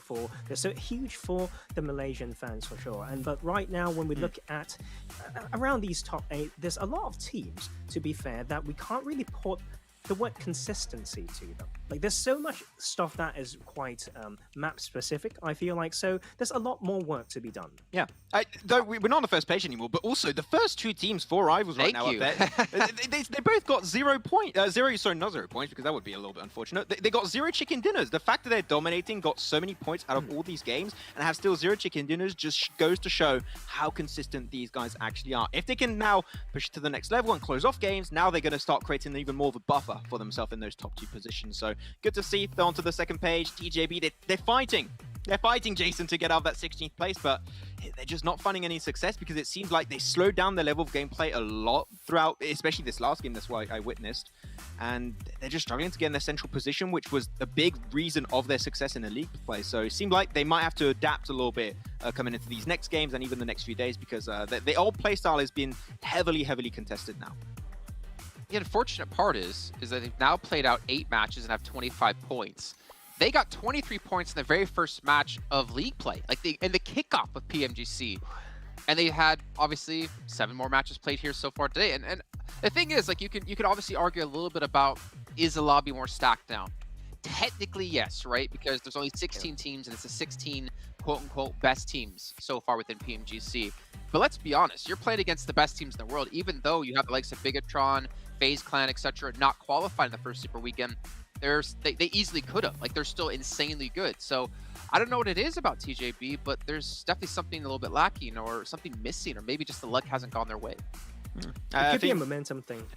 Yeah. I feel like it could be a momentum thing, Max, because they had those huge game ones, you know, on the first 2 days. And sometimes if you're very used to using that as your drive and you don't have it no more, it's a very different feeling. I feel like after all, they've made some roster changes as well. But, you know, if there's any teams, I would say it would be the Chinese teams who should be able to bounce back. The resources should be there. They're very competitive, and it's about using those in the right way to allow them to do so. Yeah, and the thing that we mentioned quite a few times actually about Tong Jiabao is the fact that Only S is not above of the team. So I think they're still trying to adapt to the fact that Only S that was the big leader of the team, right? The one that was able to bring a lot of success to the team in the past is not there anymore. So I think they're still trying to find their own playstyle that fits their new team composition. So they'll get there, right? I mean, it's still just the first week. It's a long tournament, the PMGC, so there's still time to adapt, but we need to see those little sparks, and right now in the Super Weekend, I haven't quite been surprised by them. Yeah, and you guys still at home have time as well to get your fan favorite vote in, where you can vote for your favorite teams and players here. And of course, because you're doing it, you're going to get rewards. You can go get a voting ticket by logging into the game, and you need to make sure to be watching live in the Esports Center and be starting to actually vote within that as well. Get information, though, if you need it in the in-game, I can't even talk today, in-game Esports Center. And of course, you guys get some rewards, even some various pink level permanent items during PMGC. So make sure you guys check that out when you can, when you have some time, maybe during a break here, since you can see we have about 17 minutes until we're into our next one. But before we can even get to that, Max, you have another thing you want to break down for us. I mean, we were talking a lot about how good some of these teams played it towards the end. I mean, Tarzan's been going back and forth. There's a lot of things going on in the back end that we were able to point out. And one of those things that actually was very impressive was the play style from 4 Rivals in particular. And we talked how important it is to make sure you clear out teams that are going to try and enter through your side of the circle. Didn't quite work out for a lot of the teams like Stalwart. They're struggling on that end. But 4 Rivals especially, they were playing the cube building up north of Rozhok for a big portion of that game, right, Tarzan? And the fact that they cleared out, I believe they cleared out for a big portion of that game, S2E, they cleared out also Cryptics. Like, they were actively trying to make sure they got rid of those teams, but unfortunately got a little bit tricky towards the end. But no, we're going to look at the end of this game here with all of DRS actually playing in the river here, Tarzan. But it's true, like you can see the 4 Rivals was there on the top right, so they didn't have to get involved with all these chaos. And so they got out early enough, but this is the problem with this fight. Like, this is Team Secret knowing exactly what they have to do. They choose this set of compounds so they can just focus on this one. And right now, like TJB just clumping when it's not the right time. And you know, like there's a clock behind their back as well, with the landscape not helping. And Team Secret says, this is the time, pull the trigger and take that fight first.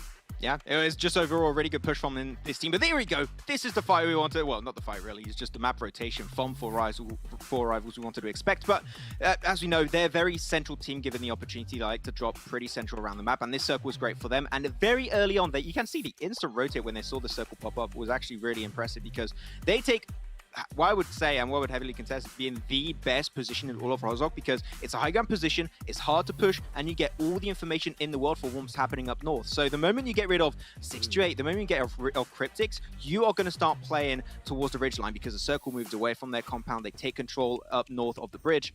And then you just have a great overview on most of the teams. Unfortunately, the last circle went in favor of Team Secret, so they were just forced out of their point of interest. But if that did not happen, Tarzan, I think this could have clearly been a 4 Rivals win, because they had that ridgeline that gave them just information on literally everyone in that finish. They did a lot of things right, like that's for sure. And I want to mention one thing as well.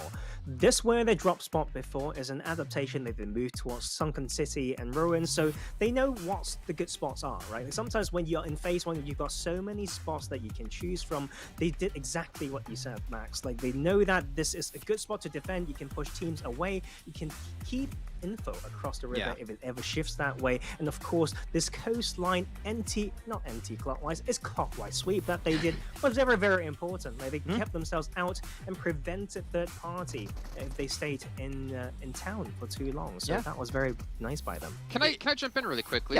We did see like a smoke come in out of 4 rivals to actually block off Team Secret's vision, and I know you guys talked about this quite heavily over the last few days of like using these aggressive smokes to deny vision to allow you to force a fight somewhere or to obviously gain some ground and make a push happen. Yeah, unfortunately it didn't work though. Team Secret got a little bit too close, but yeah, they're trying to, instead of taking one team versus 2 other at the same time, you're trying to break down the fights into smaller ones so you can make it digestible for yourself. But this is the position of Galzin where I thought when AJ was focused upon from Team Secret, I thought he could make it over to that tree position to actually potentially take a 1v2 clutch. But I understand it's a hard situation to be in. It can be a little bit stressful. So respect still to DRS, able to get a 2nd place in what I would call a very hard position to really come out on top in the first place. Yes. That's the thing. I'm sorry, but like those last bits there, when it comes to the peak, I actually completely agree with Max, because people may think, because I know some people may think, running to a tree is so open, why would you do that? But if you're just peeking and shooting, you can't really manipulate your enemies to say that they have to look at you. Like if he's going so bold and run towards the tree, they would 100% look at you to buy the time for your teammate to look at you who got so drawn to someone's doing something apparently so dumb that is actually going to be magic.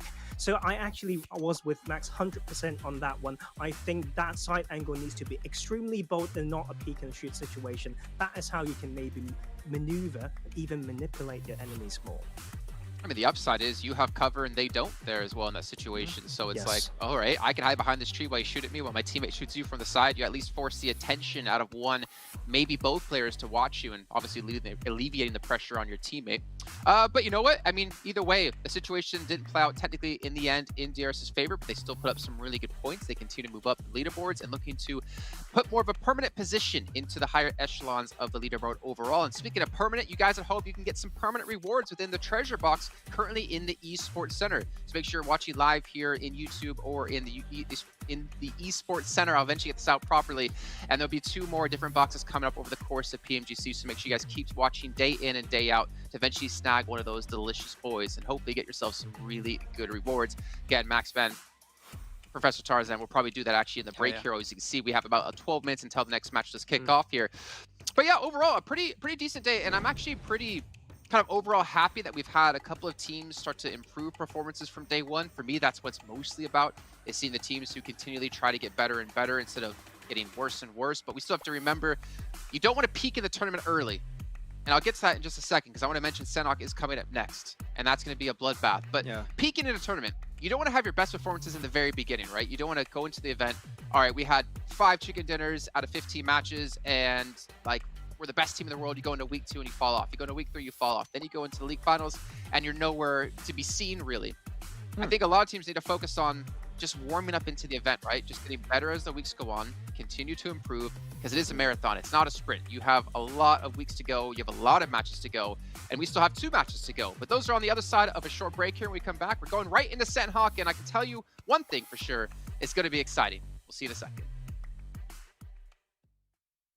PUBG Mobile fans around the world, welcome to the 2021 PUBG Mobile Global Championship. To the top teams across all regions, we have a message for you. The Middle East. You have proven your worth. Now, make your formidable debut on the PMGC stage. South Korea, forget the past. This year, show the world you've ascended.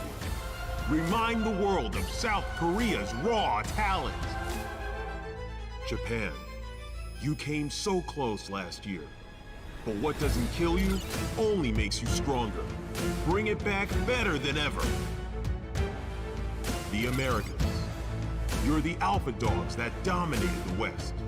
Now, lead the pack on the world stage. Southeast Asia. You took down so many strong teams on your journey to the top. It's time for a comeback on the global stage. Europe, it's now or never. Push her limits and surprise us all. This is the moment to create your legacy. South Asia, you were the dark horse of 2020. Amaze those who would underestimate you again. China, you carry the crown of last year's PMGC. Now, with everyone's eyes on you once more, can you secure back-to-back victories? PMGC needs a champion. The world needs a champion. Who will stand victorious in the end? Who will be next to glory?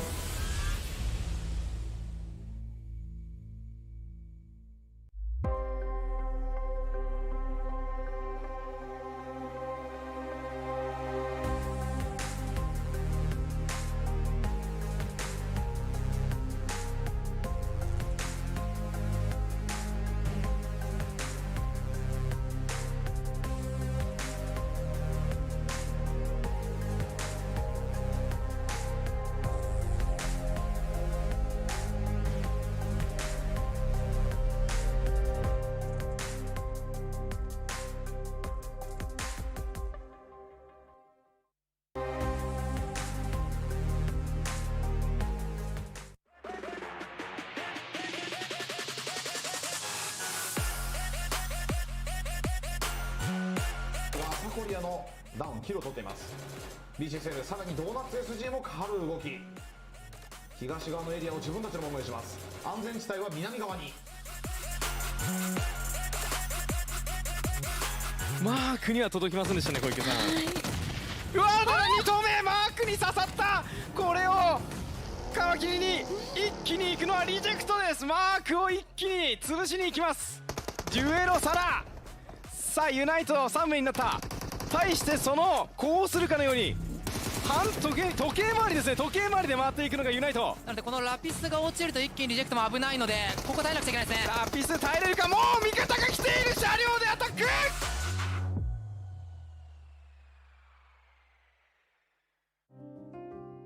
Rasanya ya seneng banget sih.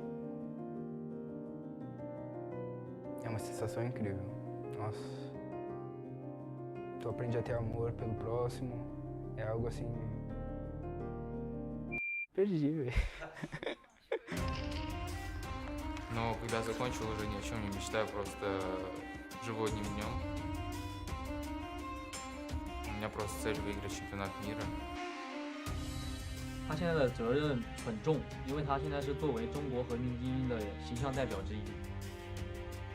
Gimana kalau lu tahu lu ngebuat kesalahan terus bikin mood tim jadi agak down ya? Pastinya kesal sama diri sendiri juga sih. Banyak lah, gede pasti itu pressure-nya. Fazia parte da Loops, um time brasileiro também de PUBG Mobile. E meu time acabou sendo desclassificado da final. A Alpha 7 me deu todo o apoio possível, né, naquele momento difícil.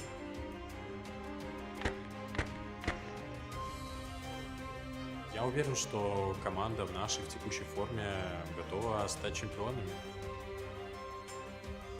И мы идем за этим. Yang pasti gue belum puas karena semua player, semua tim pasti mau yang terbaik dan juara itu cuma satu, yaitu juara satu. 在 PMGC 夺得冠军后，只有2个方向可以走，要么是继续保持胜利，或者是其他队伍击败你。 I feel like if you're not one of those who have participated in these big past events, then you're gonna crack under that pressure. Or maybe, again, you turn out to be a diamond and you turn out to get into PMGC and win the whole thing and make a dynasty of your own.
Goes around the shack. Can he get the second knock? Because Dolwood Esports action is going to be the amount of action right now as Pika comes in from behind and gets a burst kill on Mercy. And there you have it. LIT led Esports down to one man.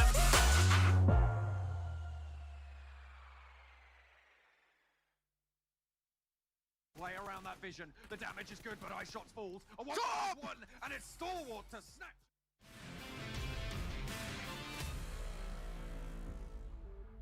He is getting hounded and he needs to somehow stay alive. The UMP comes out. He spots one. Spots what? two. There's a double knock coming in from AJ. He's going to finish him off as well. Jumper. This nade could be everything. He's going to Beautiful. Is he going to find anyone? Yes, he is indeed. But shot actually from the sidelines, getting a knock. Now it's all down to attacker. The 1 versus 2.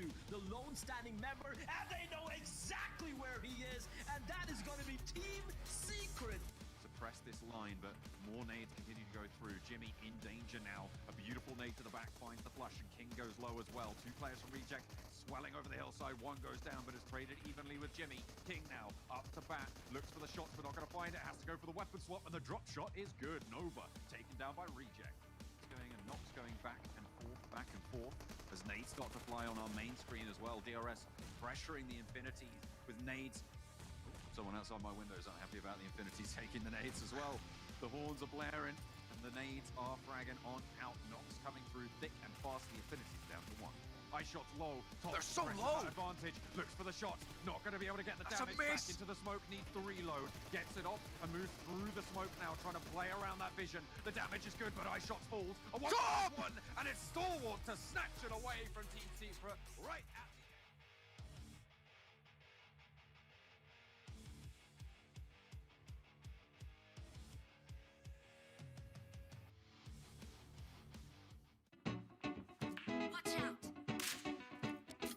Get it, get it, get it.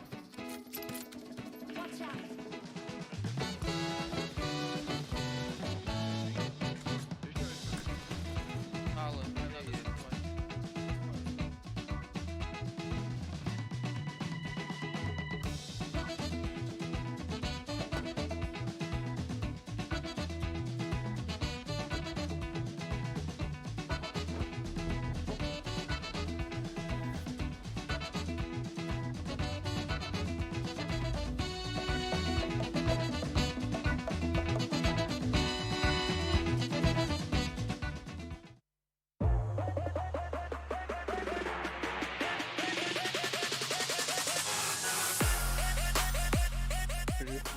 They had to lock horns, and that's why they witnessed the bloodbath with Marshall. Door here very shortly. Marshall on the front lines looking to make the breach here. Nice volley.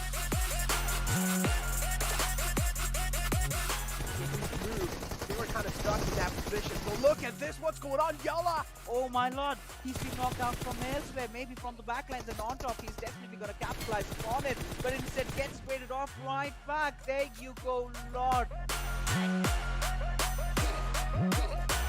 Prestige, does he have his headphones on? Because now the push is definitely coming on towards him, and Honest really dicey position. Honest and Prestige, 2 players surviving, does have the SKS. Quick scope, there you have it. Some bold action for you. Oh man, I'm looking at the minimap too, and it looks like they're going to be clashing with DRS. I don't know how long they'll be able to survive.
Setiap saat, chicken dinner.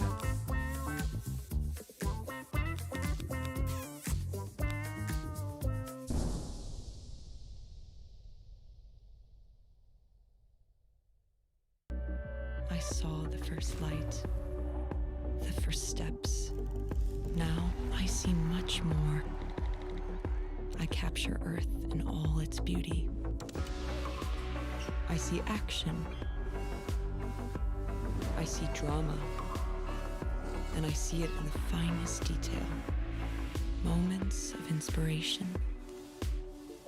And the first steps.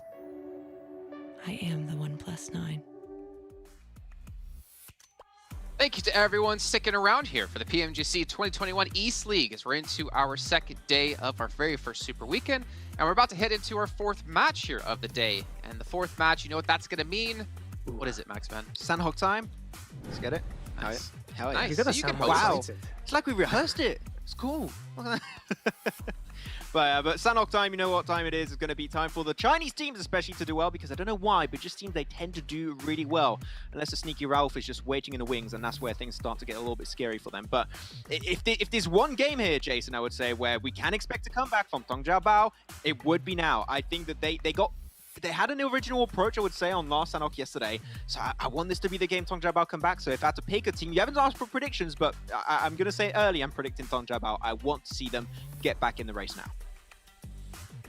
Okay, you gotta jump in the gun a little bit, you know. Who knows if I was gonna do predictions, but because Maxman put me on the spot, we're gonna go with predictions here, Professor Tarzan. Ooh, it's hard. I'm going to go with Rico Infinity team. And that's a lot of bet on the table, guys, because yesterday they hot dropped against the Xavier in Paradise Resort. So that's one of the two hot drops that happened, right? The other one was in Hartin between the Son of Dead Eye Skies and the 628. So, but yeah, I would choose Rico. They have some good games if they have these momentum, and I really want to see them repeat a bit of a slaughter on that hot drop.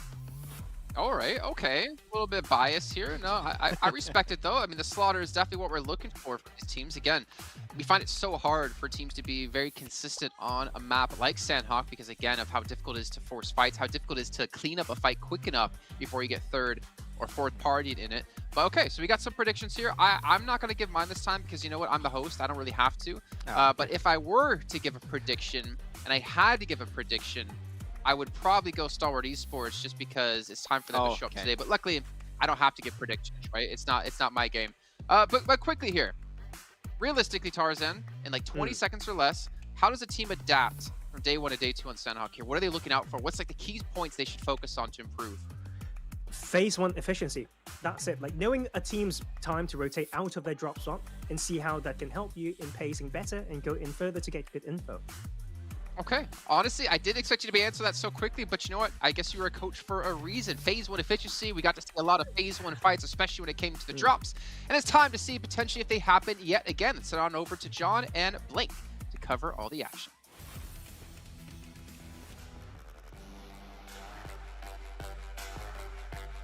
Hello. Thank We're you in very game. much, Jason. Yeah, we're going to be getting right into Sanhok. The plane path going over on the top side of the island there. It'll be pretty accessible to those top sides, but it's going to be fairly easy to get down south. It's a small map, Blake. It is a small map. Not too much difficulty there. With this being over the top side, though, yeah, it's going to take a little bit longer, but you can see how fast these guys are flying into position at the moment. Genesis Dogma looking to head down towards the southeastern side. Team Secret all the way on the east. Kind of picking up that DRS spot. Goodness me, Team Secret DRS, they are such a similar team when it comes to those rotations. Deadeye guys all the way on top of the actual mountain on the northwest. The Xavier already taking a fight, though, towards Paradise Resort. It's getting spicy. Lamborghini looking for that Lamborghini peak onto Anas down below, but Anas leading those frags, you know, this last game. He could make something big happen. Nade goes over. It's very wide. Ooh, and us peeks around the edge of it, but Travis to win out the day. There's an answering knock, but SK turns out in the open. Some damage sent his way. Stays alive for now. Ness flushed on out as well. Xavier putting the hurt on Rico Infinity Team, and unfortunately for Professor Tarzan, his prediction looking all the more shaky as they're down to 2. The spray is good though, as Rabis does take a bit of a tumble, and an aid finds Lamborghini. It's 2 versus 2, so maybe back in their favor. Rico Infinity Team press towards, want to find their advantage. Checking up, SK Ton pre-fires the angle. I think they know there's someone there. Frankie looking to stick the res here as well. Not going to get it onto Lamborghini, but gets spotted around the edge of the corner, and back up for Rico Infinity Team. A Molotov to slow things down. We'll set this back on ice for the time being, whilst Xavier looks for those resurrects over towards your boys Rabbiz, as well as Lamborghini, but SK Ton doesn't want to have any of it. Duck's got a really nice position here, playing off angle. I don't think SK Ton knows as of yet. They do walk back. Nade off in the distance will be one of their own, just to give them a little bit more time. The Infinity, you can see them off in the distance. They're quite far towards the north side, so they shouldn't be causing too much bother towards this fight, but looks like Rico Infinity, they are just looking to get the hell out of Dodge. They are just leaving now. They know that they can't hang around too long. The numbers advantage just not going their way. These reses will start to come through, and the disengage probably a good idea. But they are down to 2. Yet again, same story as over on the third Erangel of the day. Third Erangel. Third After map this of the one. day. There we go. That's the one. After this one, John. After this one. Don't you worry. It's still coming. It's still coming. We got Sanhok for our 4th one on the East League here for PMGC. The moment they're looking at the map, got our circle, heads over towards our eastern side. Stalwart holding in boot camp of Reject just underneath the one. Sara's actually quite far from the distance. You know, that's kind of that drop that, you know, anticipates having to move towards that northwest island. But with this one, you know, you're still chill. You're vibing, you can move on down to the rest of your team, but very, very sparse drops here. And you can just see the caliber of play from a lot of these teams just through the way that they take space, the way that they take ground. Here on Sanhok especially, like, getting that information early is just godly. Looking up towards Infinity, though, they've got Godtunny, Uzi, Mela, Logan, all spread out towards the north side of the map. We're still on board with Deadeye guys, who have just made that crossing on the eastern bridge, where 628 are very close behind. They've only got the outpost from Sunan, though, so not quite fully guarding this one out. Maybe a little bit of a mistake if you want to take this fight, unless you can get a clean kill here. Sunan just getting information. They'll know there's a team ahead of them now. The good news for a lot of these teams is that it's definitely going to be finishing on that Easter Island. No will they, won't they, river circles on this round of Sanhok. So everybody can start to make those rotational paths, those movements towards that main island. Just waiting for this one, the moment. Stalwart, though, still just chilling over here. In that northwestern island, like you said, MS Chumbury, they're going to have to move on down at some point. I mean, heading over that eastern bridge at the moment, not the best of ideas, considering you already know the Deadeye guys moved down from that top mountain, and with 628 being so close to that area, perhaps you might want to go for a Painam push down towards the south, move through 4 rivals. Tongjiabao very central, as per usual. 28 limbs. Nice one, Nova Order. Good job, man. Hair's looking juicy, as usual. He's kept it similar, different color. You like to see it. I don't think juicy is an adjective I would like use to describe. Well, it's peach colored, right? But it's, even so, I feel like juicy has some connotations that I would not be happy with when describing hair. Really? Yeah, I don't know. I mean, it's got that juicy look. Come on, man. Don't deny it. It's the raspberry flavor all over again.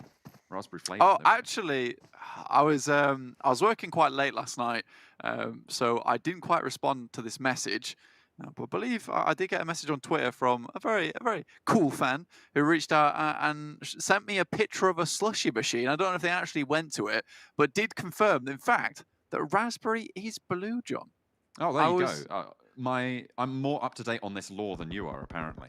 You absolutely are. Your slushy lore is unreal at the moment, but now Reject have to lay down the law in front of Stalwart as they try to move up. At the moment, Stalwart, they're the judge, jury, and executioner in this lobby for so long. Need to make this one happen as they move up the hillside. Reject, they're cowering, they're running back. They are going to be fading away as someone's razzing past my window outside as well. Stalwart, they're being buoyed by a potential set of kills, but it's not going to go their way. Pika low And Stalwart really not performing at the quality that we've seen from them before. Still early doors in this game and no flushes coming through just yet. Reject disciplined on this fadeaway, right? Duello had that forward position. He's just moving back. They're allowing Stalwart to move in towards them. Yeah, I could call it cowering, or I could also call it the bait and switch as they move on back, drop that Molotov down, get a fair few bits of damage through onto Stalwart. Now they're in a bit of a precarious scenario where they're on this open side of the hill. They don't really have that cover from the ridge side. They have to drop the smokes, which start to dissipate now. Stalwart in a slightly awkward position.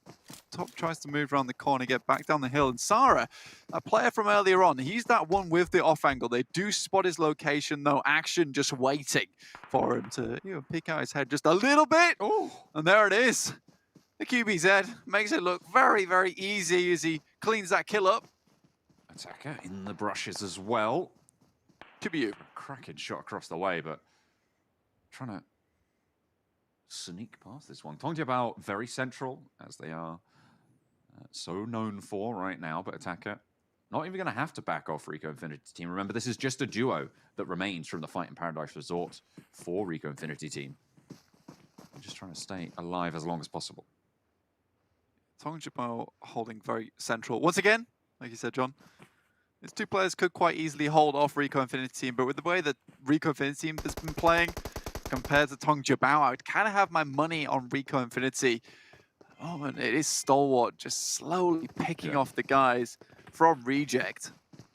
2 down already. Sara bleeding out. Reiji was trying to reposition to get that res, it looks like, but not really going to have too much luck there. Rico Infinity do spot DXavier across the way, and Attacker's going to know all about it.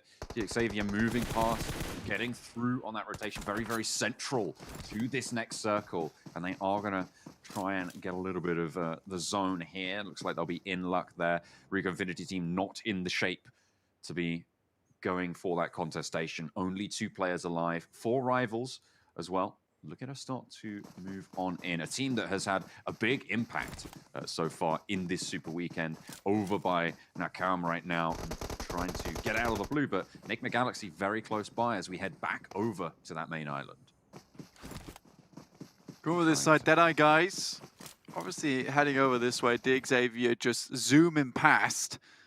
I believe they do take 1 kill on their side though, but they do have this crossroads, which is a very nice position. It's one that is coveted by a lot of teams, but we get that shift down towards the south, towards Quarry. Awkward position to play in. Most teams like it to hold around the side. I like this from Pubgmobile. They've got 1 player, 2 players down towards Quarry side in those little buildings that have overlooked, so they should be able to get the rest of the team back down again. And I think that realistically, it's just scouting purposes, still having that 2-man towards the north side as they start to group up on that compound itself towards another bit of a building split. So very, very nice stuff from Pubgmobile so far. But again, it does feel like Pubgmobile get themselves into a good position and then they die. And that seems to be how the game goes. And I really don't want that to be a reoccurring trend going into the future. Surely that's something you can identify. Surely you can start to try and fix up how you defend these compounds, how you deal with these angles. And I think that's one of the main things that Pubgmobile is struggling with at the moment. Not been an easy path for them. Infinity on the northern side right now, going to have to trek their way down south. As 628 do finally leave from their position on those northern compounds as well to head down south similarly. Team Secret, we are hoping for a lot from this team. They made some excellent decisions in that last Erangel game. They performed phenomenally. Hopefully they're going to be able to start to accrue those points even further here. You can see 74 points total so far in this Super Weekend. It's a great run for them in these last couple of games. Last couple of games have been pretty fiery as well, though, to be fair, John. And I think being able to have a good run in those types of games where it's quite chaotic, running over towards Rozhok in that center compound towards the actual city itself, it's difficult to play around. So, I mean, all these teams maybe struggling a little bit when it comes to those rotations, but certainly putting on a masterclass how to play this game. It's fantastic stuff overall. 628 on your screen for just a bare second over towards that northwest side, trying to move their way down. Genesis Dogma taking fights, but it's fights all over the moment. Deadeye guys. On my map right now, I see DXavier, 628, Stalwart, and Rico Infinity Team just surrounding them. And then Reject sort of just having an overlook on this one, but Nova, they've got themselves a scuffle with Cryptics. At the moment, they are on the better side of it, having taken down Marshall on the western edge of Quarry. A couple of these buildings and these warehouses. They're not gonna push for it. They're not gonna push over to Cryptics. They know they've already taken a player down, and that gives them the massive advantage. You can just leave it now, just for a little bit. You know, it's gonna take the toll as we move through. For Nova at the moment, they've got a better position towards Quarry where they can hold off on that eastern side. Dead guys, though, it was really only a matter of time before teams start to hit on towards them, though. The main thing I'm worried about right now is the third parties coming through. One does go down, Dao Shi, Sunan, though, finds an instant kill. Those headshots coming through, crispy, clean, nicely done. Now looking over towards Fragboy's position. Has that outside angle, but really isolated from the rest of the Deadeyes guys, and is going to have to run for the hills. Only one player stands for the Deadeyes guys, and they're going to be backed off. The Xavier pretty close by on this one, 6-8. They're looking at crunch on in, and this is the crucible that you were talking about on the northwestern edge that finally came to a head. Yeah, realistically, I think the only team that might third party this one is Rico Infinity Team, but with only two, I imagine it's just going to be pot shots from across the way. The Xavier, on the other hand, probably much more concerned about holding this compound down, but now with this circle shift, they've got to move a little bit further forward. There is a compound directly in front of them, but with Uzi being that forward scout for the Infinity, potentially there's opportunity here for the Infinity to snatch that one up before the Xavier can even think about moving out here. They've been slow on the draw. I will 100% say this. You know, you got to keep your eye on that map, especially when we get towards those circle shifts. For the moment, Central, Tongjiabao in a really strong compound on this northeastern side. A lot of teams potentially looking at it, though, as their next meal to try and snarf down, but there's going to be resistance there. Nova, Cryptics, still in this next circle, still in a little bit of a fight. Oh, no. Out. Looks for a little bit of attack with the Tommy. Not going to get the gun this time around. Nade being cooked potentially, and Lazy Boy backs them off. Okay, wraps up as well, and they're flying on in. Going for the warp head to try and sail on through. Order, oh, bobbles the nade just a little bit wide and actually damages himself. Has to fade away from it. Nades now from Lazy Boy coming in response. Order cooking up another. By the looks of things, and they are bombarding now around the rocks. Order has to flee. Yeah, Molotov right in front of him will burn him out. So SNK hits a nice one. You know, that's just a case of nading him out into position where you know you can get the Molotov through. And I do feel bad for Order in that situation because every play he made there could have been magnificent because he hits the drop shot after he comes off the wall, expecting a player to be there, looking to work off the sound. Then he goes for the sick little pre-fire. No one walks out. And then goes for another nade that looked like it would have been insane, and it kind of just hits off the top of that edge. So I think for Order, he's just been extremely unlucky, that scenario. And although it doesn't look great on the big screen, I can tell you, Order kind of knew what he was doing. He just got pixel unlucky. Let's put it that way. It happens. It happens, you know, every now and again. Goes one way, goes the other. Sometimes you win them, sometimes you lose them. 6-8, suffering, 2 players down.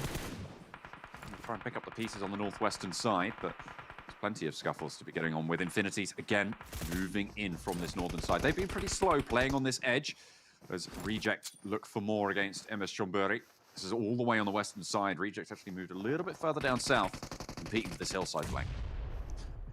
Reject are still going strong here. Yes, they lost Sarah earlier on. This is the guys from Stalwart who had a bead on actions, just such a damn good player. But MS Chonburi coming to loggerheads versus Reject at the moment. Duello off from the backside, trying to make this one happen. Nade heads over the top, but he gets out of the way just in time. MS Chonburi can now go for this resurrect. This is a very strong position, though, for Reject to hold. MS Chonburi right on the edge with the circle closing in for Rivals now. Nigma Galaxy, Hammerhoodie takes a couple of shots. Nigma Galaxy kind of falling off a little bit here in the Super Weekend. Yeah, really can't get back to that one either. So they are going to lose their player, Hamodi. No luck there. Nigma Galaxy want to move forwards, but Lord, playing out in the blue, it's zone 3, it's survivable, and you know that the 4 rivals are here. Guarding these sightlines from out in the blue could prove to be a pretty disastrous thorn in the side here. The 4 rivals are being guarded out. The shift is up to the north side with Tongjiabao dead center in this next circle. So quite a way to go for these two teams. Right, Tongjiabao, the Magnet, back in session here, pulling that circle right over towards them. Haven't really had to move at all from their spot. Yes, they had fairly clean 2-2 split towards mid in the game, which they have just completely abused, which now they're in a very, very good spot. Rabbids tries to make their way in, and I think the Infinity did find beads onto the Xavier, but it's 6-2-8 going up against Stalwart. Just two of them, though, versus the players on this side, and Stalwart is not to be messed around with. Trying to get the edge shots there, but it's not going to work out. Scry able to get this flush as well. Infinity slowed down, and action on the ball.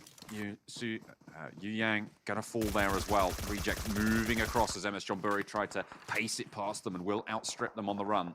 On the western edge. But unfortunately, Nova gonna be able to take some as well. Yeah, that's the problem though, right? I think Reject's got the good idea of it, which is like, we're going to try hold out MS Chumbury, but if you try and razz it in the vehicle at this late stage in the game at 17 minutes, more than likely people will hear that and they're going to take shots. Luckily, they did get popped into a decent position, and Jasper's out wide too, so now Reject taking a bit of heavy punishment to move down the hill, trying to get off the naughty step here. Not quite able to lift the foot up high enough though. Not just yet. Certainly, as Ralph takes a tumble as well. This fight out in the blue between Enigma Galaxy and four rivals still going on, but look at that, Lord finally able to find those shots. Only him and Freak left for Enigma Galaxy. It's four rivals. They're down pretty low, only the one player standing all the way further southeast of them. But everybody crunching around this quarry position. Enigma Galaxy just Freak alive. That's just head it straight into the center of Quarry. Not able to do it. Duello. It's a nice shot over towards Lazy Boy. He's been slacking, that's for sure. Duello, though, he's made his bed this morning. He's looking crispy. He's looking marine-like. Need to get on his belly and start to move on in. Getting that double spray down, I mean, that was pretty nutty down the corridor. Able to do so much against Cryptics and actually gives Nova a little bit more breathing room. Divine can move around the sidelines as Team Secret have the eastern edge.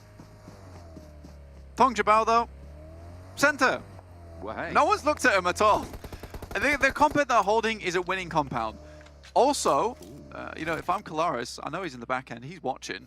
If they don't win this game, it is like that death sentence for them, because this is another one of those games where it's like, you come off Deadeye, guys, on Rozok, now you come here where you've picked a very nice compound. You should win this.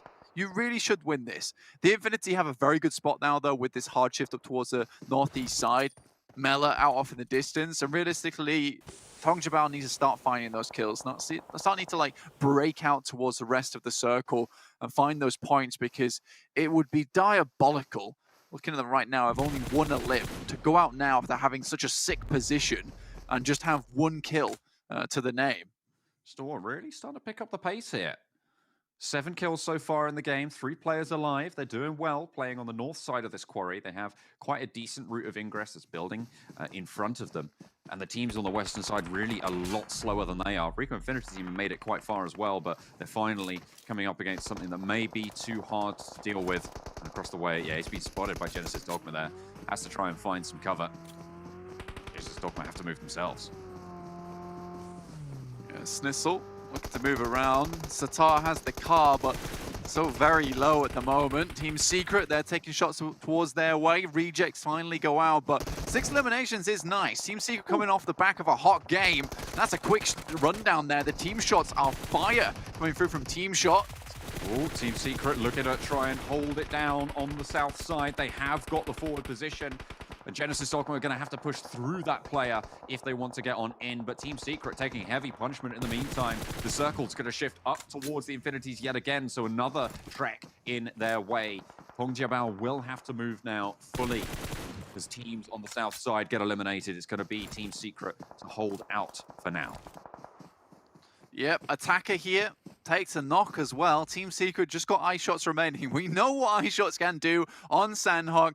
As cashing mines back to last PMGC, getting some of the last kill through Sanhok out in the blue after healing for so long and taking the entire chicken dinner.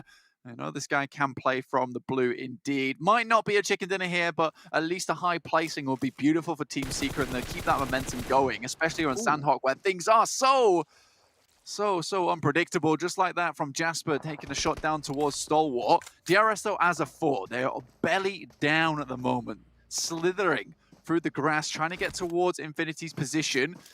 Right now, they're right on the edge of their compound at the moment, so not super safe for very long. Going to move through at the moment. Infinity's repositioned for it. iShots actually has a decent position for this angle, right? He has some oversight on this next circle. See him across the way. Tongjibao a little bit further down. They probably have more cover here. Starting to move in. Just desperately looking for this rock, which is basically their lifeline in this situation. Color that thing red and white because it's pretty much the rubber ring that gets thrown out to the boys. This is a great circle for Tongjibao. Yes, look, I don't want to say they were unlucky because they were lucky for so long.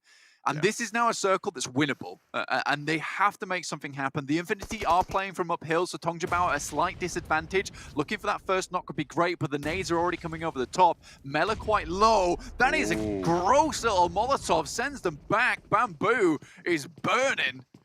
Forest fire there for Tongjibao, but they're only going to have to shuffle. Didn't get the knock. Looking for more nades, looking for more presence here. The Infinities, they know this position now. They know exactly what's going on here. They have to be worried about these hillsides. The shift, you say, did go towards them. iShot's still in it. Maybe not to win it, but certainly to do something here. Nades continue to bombard Tongjibao as they're down the hill. They're suppressed from so many angles.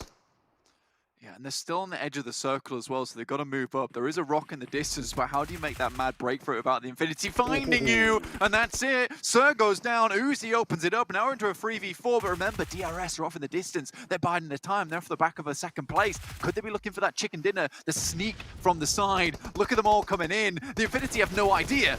And there's the spray starting out for Gyalson. Looks for the forward position there on Uzi, but not quite finding the knock there. Bamboo did go down in the meantime. Staying alive as well. The Infinity trying to pop up in his iShots. iShots! Looking to play spoiler, finds one, gets the rattle down as well, onto a second, and that might have just stopped DRS dead in their tracks. The Infinities potentially gifted it here. Tongjibao eliminated, and we're down to 2 teams.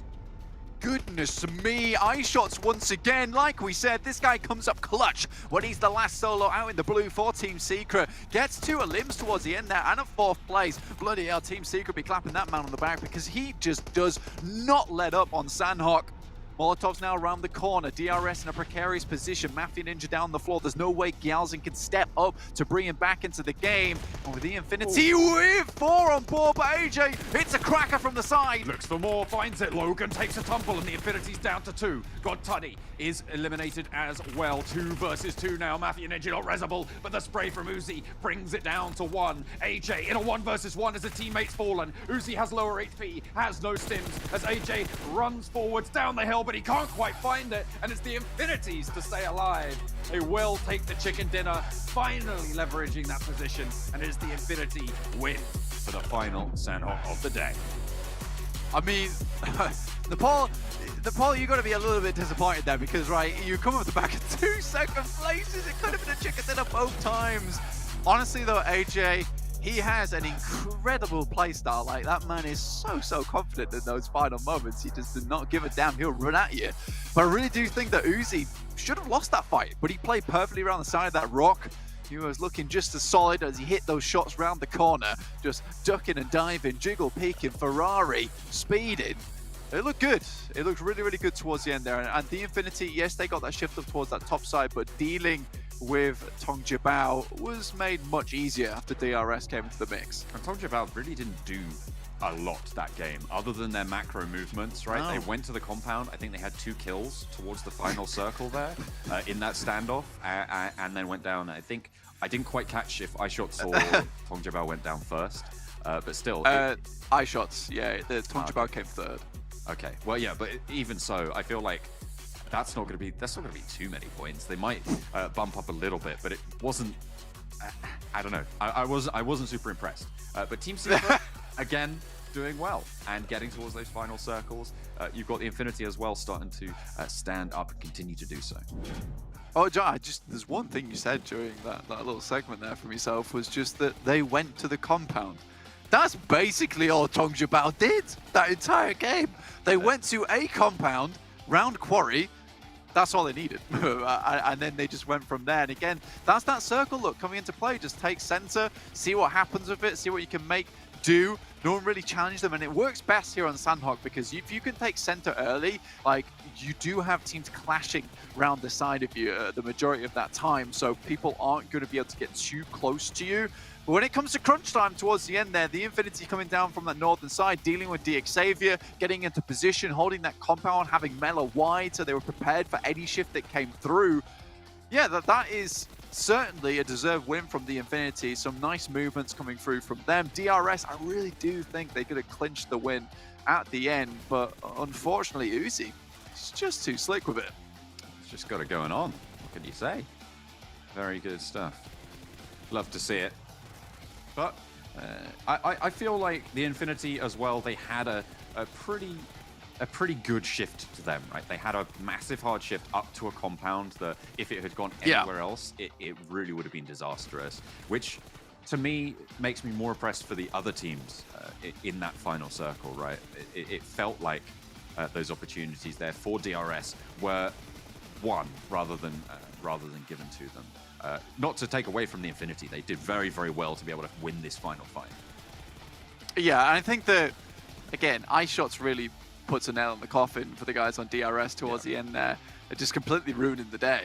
But I think that regardless of what happens in that situation, the Infinity, they choose a really good spot there on Sanhok, and it's great understanding of the ground because they're playing downhill that entire time regardless of what happens.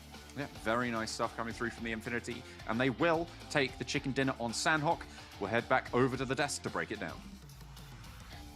We really have to stress the importance of a couple of teams here. I mean, first of all, the Infinity, the fact that they finished 15th overall in league play and are now sitting pretty on top, #1 in the Super Weekend. I think they've crested 100 points, if I'm not mistaken, or really close to it. It's such a testament to how teams can turn around, I guess, their play in just a matter of what? They had one off day, if I'm not mistaken, guys. And then also DRS, like, what the heck? I don't know what's going on within this team, but like, they have been playing so well today, as we heard John and Blank say, 2 back-to-back second place finishes. I don't know what's going on in this lobby, but I'm loving it. Yeah, I think that if DRS get a win eventually, I think that the YouTube chat is going to explode literally right now with some DRS support. So we'll see how that's going to pan out. But man, we talked about this at the end of the league play, right? For Infinity, how this team, we expected them to be a lot higher up. Sure, they qualified is great, but in the Super Weekend, we need to see the rise from this team. We need to see some chicken dinners from this team.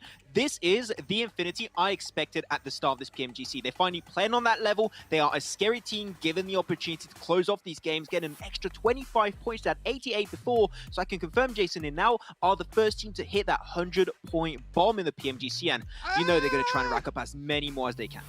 I mean, you're hoping that I'm trusting your math here, but I did the own calculations in my head, and you are indeed correct. I do want to say this, though, Tarzan, as we kind of talk about them a little bit, is like consistency is really hard to have. We've seen Reject do it on Miramar. Infinity yesterday, on the very first Sanhok of the entire event, finished 4th place with 1 elimination. Like, we're seeing some consistency out of this team, which, again, going into next week with Sanhok being such an integral part of the map pool is a good sign. Very, very good. I think there's a very good read by this team on that endgame just now. They know this main road that separates Quarry and Barn is a bit tricky, so they move to the Barn side first because there's some relative high ground and see whether they need to maybe move back, down back to the western side if need be, but that's not the case. But they were still able to control segments very well, and I think that is the strength right now. They know what they can get from that position, and they won't really leave that until they get something out of it. Well, our second page here, by the way, really quickly, TJB Max, as you predicted to win the match, actually did really well too, able to get a good amount of points. So did Stalwart, though, with 9 eliminations, if I'm not mistaken. So a couple of teams really sneaking away some points. But as we get into the second page here, what stands out to you, Max? I mean, for Rivals, a little bit of a letdown, but they had a good day. So you know what? They can have a break. I'll give it to them. But I expected, actually, this game to see a lot more from Cryptics. They had a very strong entry point. They got some really good fights at one point. I believe it was versus Nova. They got Order very early on in that game, which was very impressive. The way they pushed away Nova Esport, which is not a team that you push that easily normally, but they just got rid of them super quickly. But unfortunately, they showed their back for a quick second, and you saw, I believe it was Duello from Reject that just got the perfect double spray and just closed off the fight. and the circle was not in their favor too. So I think just things accumulated to make it really hard for Cryptics, but the way they approached the game at phase 2, phase 3 was a really good way for them to get into the circle. So it was a good attempt, but unfortunately, as I said, I don't like Quarry. If they could, I would just like them to fill it up with cement and get rid of Quarry altogether, but itself, Quarry is just not fun to play, and Cryptics definitely suffered the wrath of that circle. Okay, so I mean, if you're going to say that, you need to justify it, right? You need to justify why is it so difficult to play from Quarry, and why, especially in the zone shift we have happen there, why it was so frustrating. Because you just don't want to play in Quarry itself, right? If you go down in Quarry, teams are just going to be able to spot you out so quickly. Did I say Quarry? Okay. I feel like I come from. No, I like the start of it. It's like, so we got to give me reasons. You're like, I just hate playing in Quarry. I was like, okay, that's not a good. I just don't like it. but go ahead. Because you don't want to play in Quarry itself, right? You want to avoid it as much as you possibly can, and so that means you've got to try and wrap around. And because you got so many strong positions, not close to Quarry itself, but mainly thinking over to the eastern side, you're going to be spotted out by. I believe this game it was Tongjabao, you had Team Secret, you had Infinity. Because you have so many eyes on positions like that, and you have to go for the wide wraparound, it just makes it so complicated. So that circle, when they were playing Cryptics to the west, and then the circle went up northeast, just got really tricky for them. So unfortunate to see. But hey, Newsy, I mean, we said it, Tarzan. We wanted to see Newsy potentially be MVP at some point in time, and gets over 1,000 damage. Hell yeah. I mean, that is to be expected. Like, this guy can't be stopped once they get it going, right? So right now they're in a very, very good spot, and they know it because we didn't start from 0. So now it's about carrying that over to next week. I mean, Sanhok is very tricky to play, right? So whatever they've done that game that was good in macro, they need to have a lot more creativity as well to adapt to what's coming up.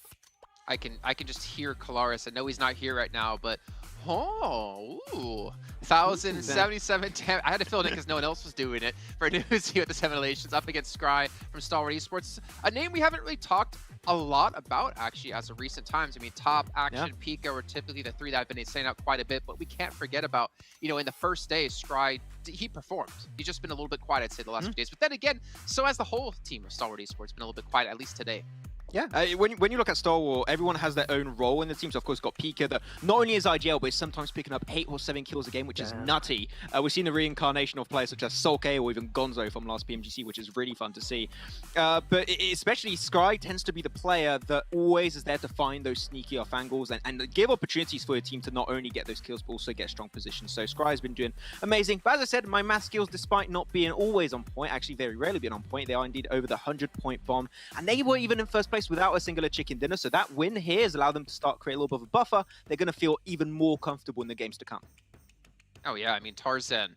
Like, I don't know if John Allen, maybe after we finish this first week of Super Weekend, can kind of give us like a predicted bubble of what we expect to be. I don't know all the situations that surround if he's able to make one and what conditions need to be met, but the Infinity right now, I mean, they're setting themselves up for success. Like, they can almost just coast through the rest of the Super Weekend at 113 points. I mean, obviously, they're still going to try, don't get me wrong.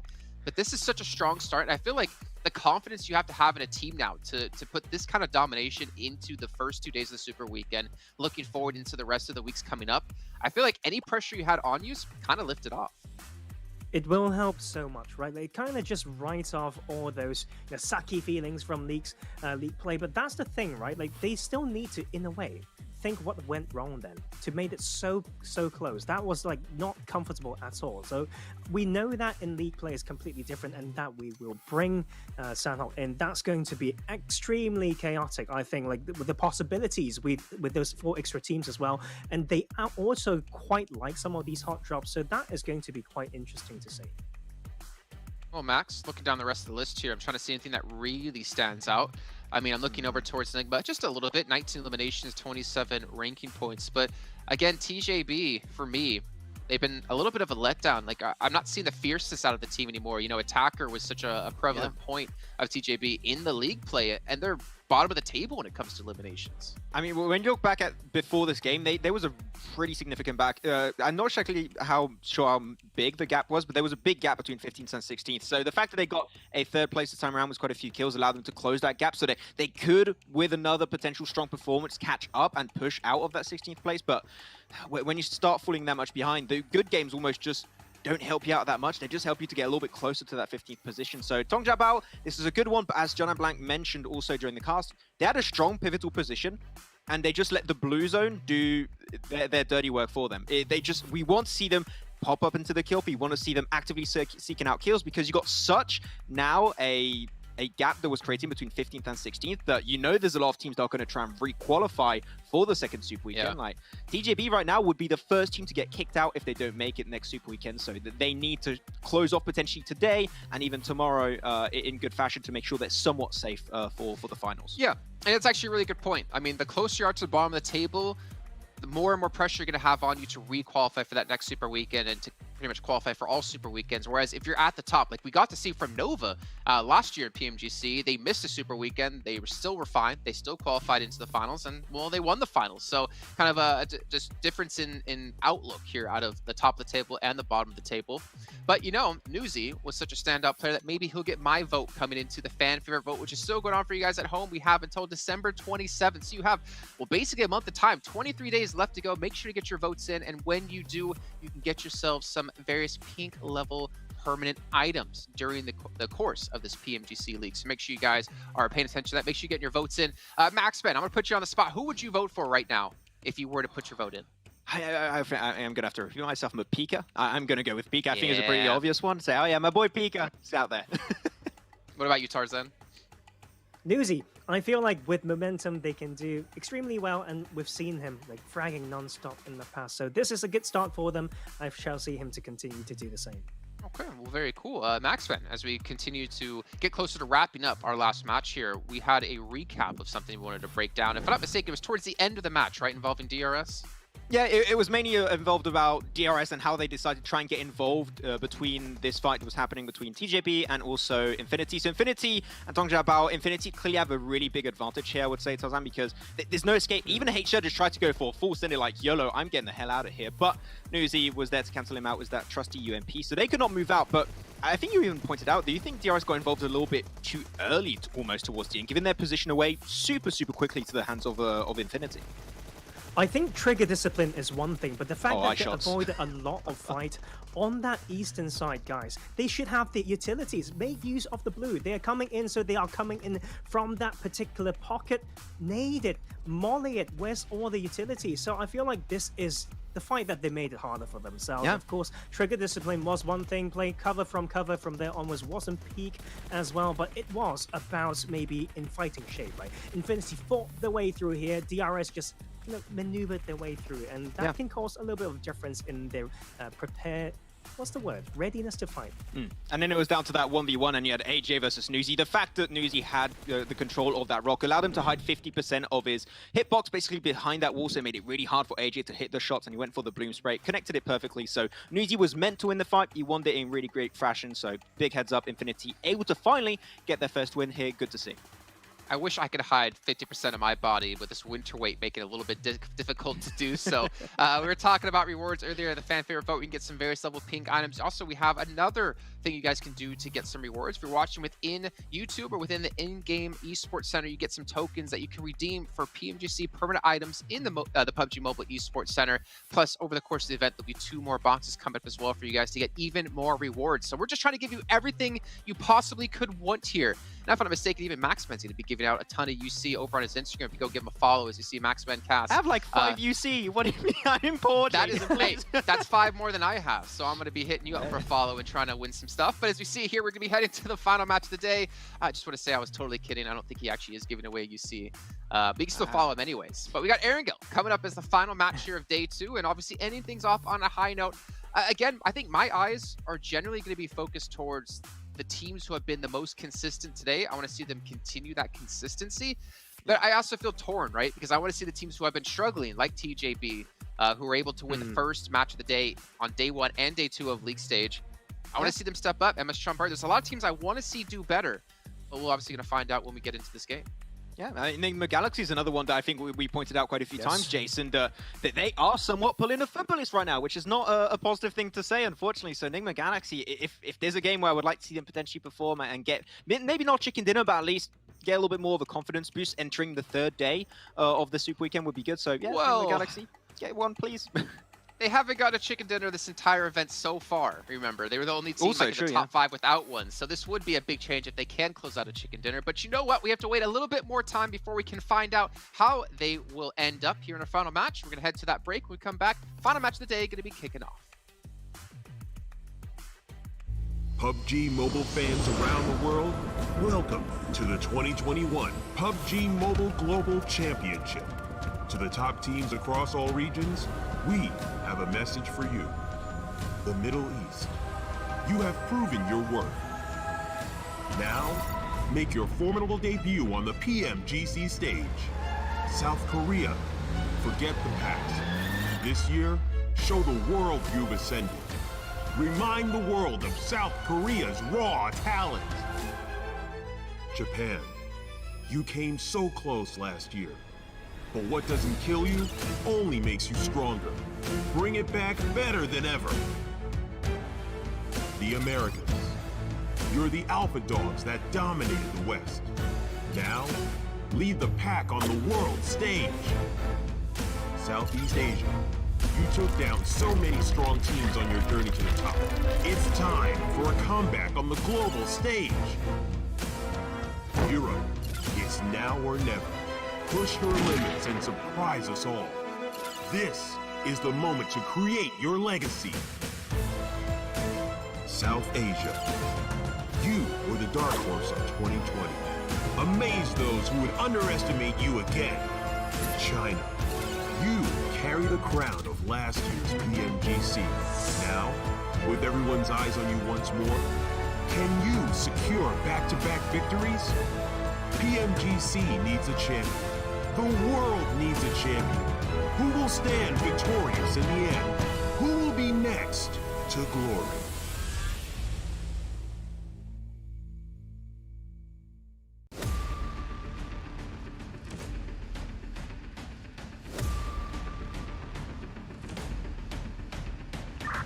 Danny, ready for abstract.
Vision. The damage is good, but eye shots falls. A 1-1, and it's Stalwart to snatch.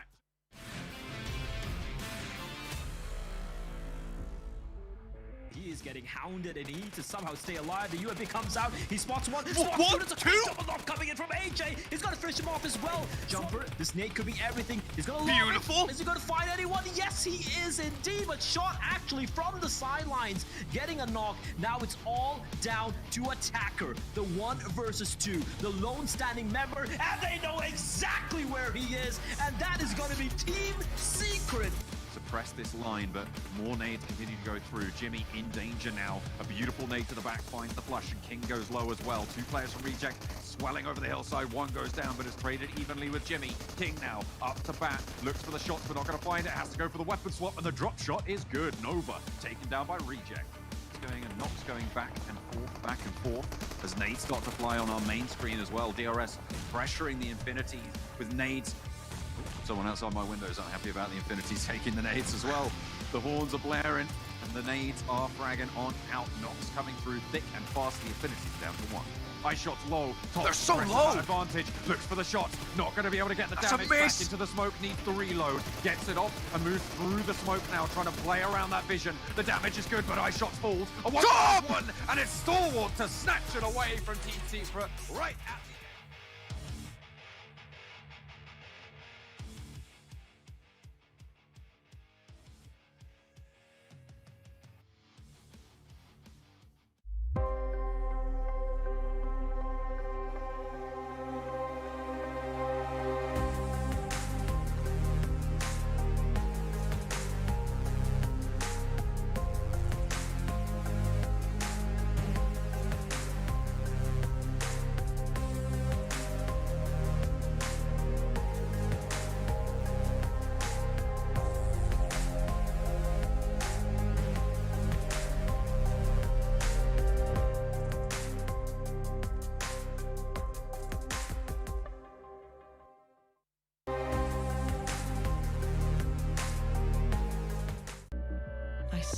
first light, the first steps.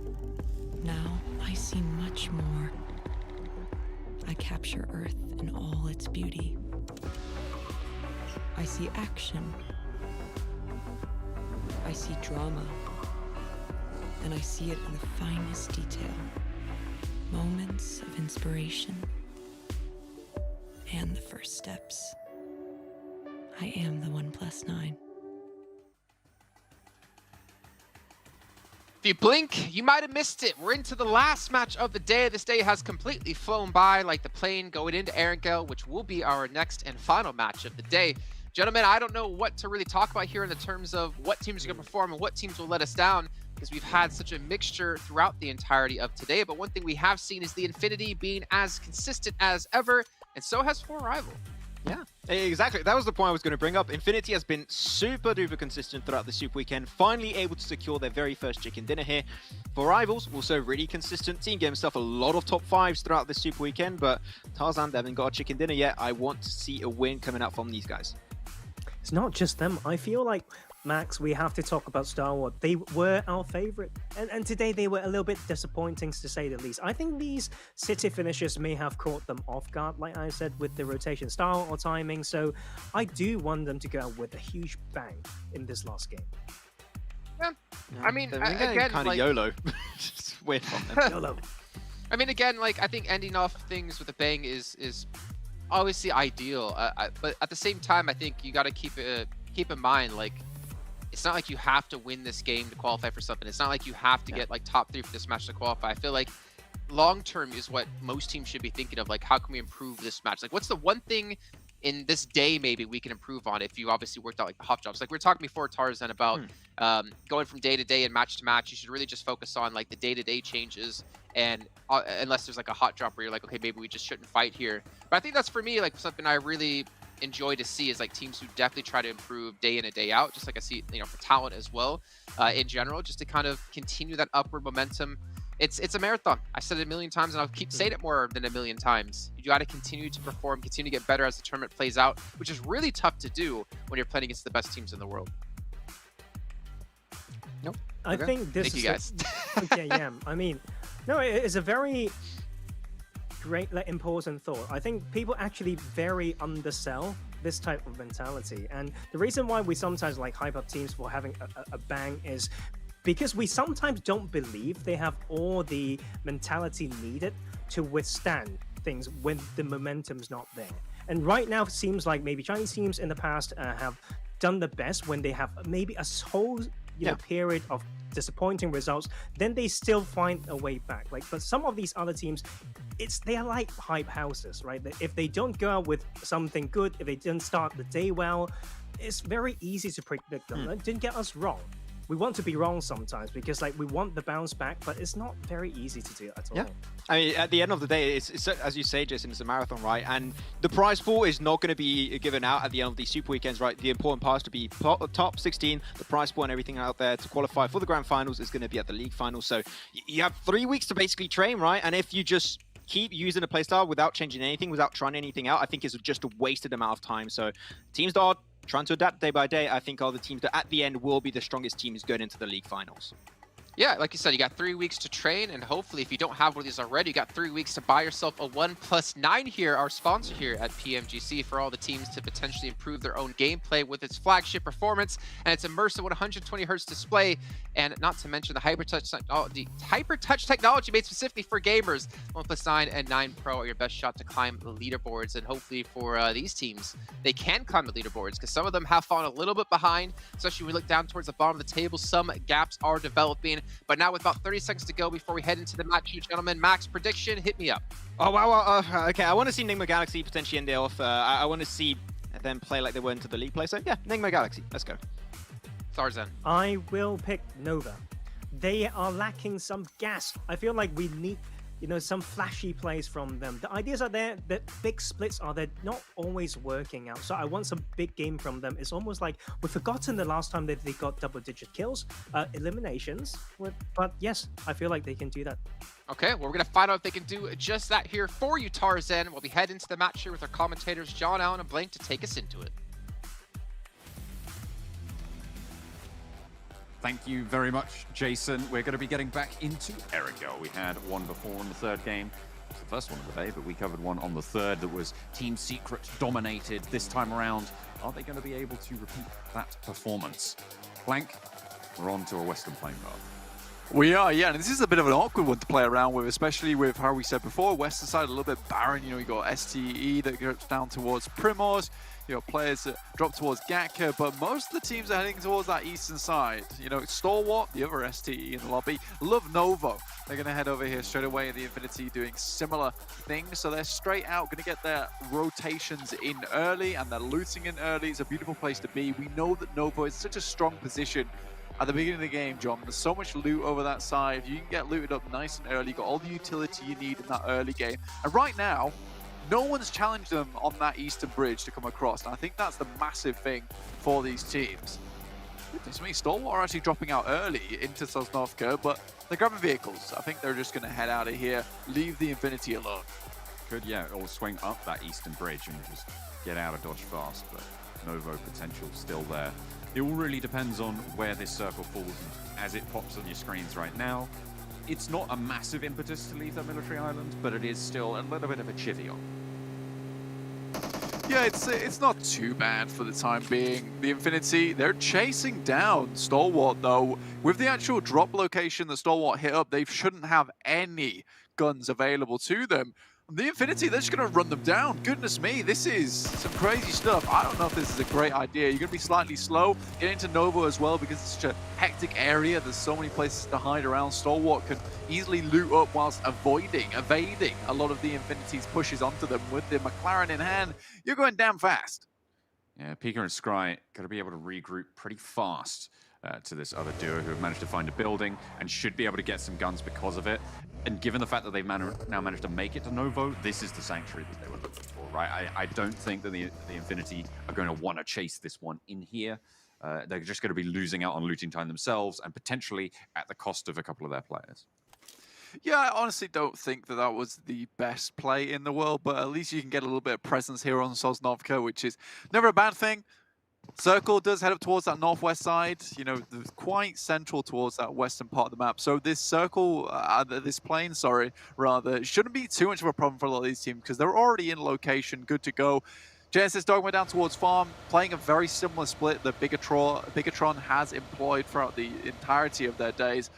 Funnily enough, I was actually heading over to Bigatron's Instagram page to check out what they've been doing, and Hi Boy, I'm greeted with a big green alien face that he's got filtered on Instagram. So, you know, he is still repping the red aliens, that's for sure. This case is a green alien. But they're having fun with it. I mean, they're probably watching the games, making sure they know what's going down here, and that's what everyone should be doing if you're not in this Super Weekend. Watching the games, see how these teams play, get ready for your next league play, and be good to go. Frankie, once again, this guy is a madman over on DXavier. I think he's realistically been one that's it's kind of the glue of this team. He's holding them together, making sure they don't fall apart in those awkward situations. He's the egg to the flower here. He's looking good. Fair enough. Who's the water in this dough? Probably Rabbiz. I don't think he's been doing too hot, to be honest with you. But he's been hydrating the team? He's been hydrating the team, that's for sure. Perhaps he's more playing scout, playing support. Maybe that's why the numbers aren't so great. We was discussing it with Kalaris in the back end. You know, he's been crunching the numbers, been doing the analysis. You know, we get all that cheeky little juicy tidbits from that guy. Now and again, at least. Sometimes not so juicy. Look at this. SLR shots just nails the first headshot. Yeah, that was nice. Absolutely insane. I see why you call him the egg now. He is absolutely egging. Yeah, I mean, he cracks the opponents like nothing else, so put it that way. Reject, though, Regiosio, just grabbing a few bits of loot down towards here in Ferry Pier. Again, another team that was able to drop out nice and early alongside 628. And I think I like this from 628. You can't see on your screen right now, but they've got a quarry split going on as well as Primos too. And I mean, when you get such an early drop like this, oh, thank you very much, observers. When you get a quarry split like this, you know, you can just easily drop out on a 2-2 because, you know, you've got so much time ahead of you. Not many teams are going to be heading your way, and you can really divvy up that loot for yourself, especially when you're down in Primorsk or down towards Quarry, where sometimes the loot is a little bit sparse and maybe not enough to hold all 4 players on that team. So this is going to be a great start for 628, and again, they're a flexible team. I like the way they get into those circles, rubber band like, you know, getting around, getting places, snapping back into place when they need to. It's good stuff. I do like 628's playstyle. They've done pretty well for themselves overall. I mean, they've sent themselves into 3rd place overall. You can see 88 points there. Off, I think we've had 9 games played now so far. It's not quite bumping that 10-point average, but near enough as makes no difference. Still a little bit behind the 4 rivals. Circle, really not indicative of any particular location right now, but the teams on the north side of the river probably looking to move to a position south or ready to move south of this river. So that's Team Secret, that's Cryptics, that's Rico Infinity team as well. For the Infinity, you know, being a whole 23 points ahead of anyone else in the lobby, I mean, that's coming off the back of that big win over there on Sanhok, doing extremely well. And now potentially one of these top 3 teams, top 4 teams even, with Team Secret just trailing by a small amount, 6-8. There's potential here for them. Xavier's moved all the way across, though, obviously not being able to drop towards Lipovka. They've got much more priority over towards here and Rozok. Able to hit some shots over towards Deadeye guys who maybe weren't expecting it so early. A lot of times they have Rozok all to themselves for such a long amount of time. But Xavier, they will dip out of there. Going to reposition. They know that their location is now compromised, and the boys from Deadeye guys will be watching that, and I think that's smart. I think for anyone in this lobby, like, you know, they're good, they've got good gun skill, and you don't really want to be continuing to peek one angle because you're more likely going to get Frankied, get SLR right to the skull. Tong Jiabao actually moved a little bit earlier than maybe they normally do and have headed towards the Gatka split from Novo, as have 6-8 moved a little bit further in. This is probably the most pressure that Novo have felt in this location so far this tournament. And given where the circle is, Tong Jiabao just see the center and they have moved towards it, so it's expected from them. But I'm interested to see what 6-8 are going to be able to do.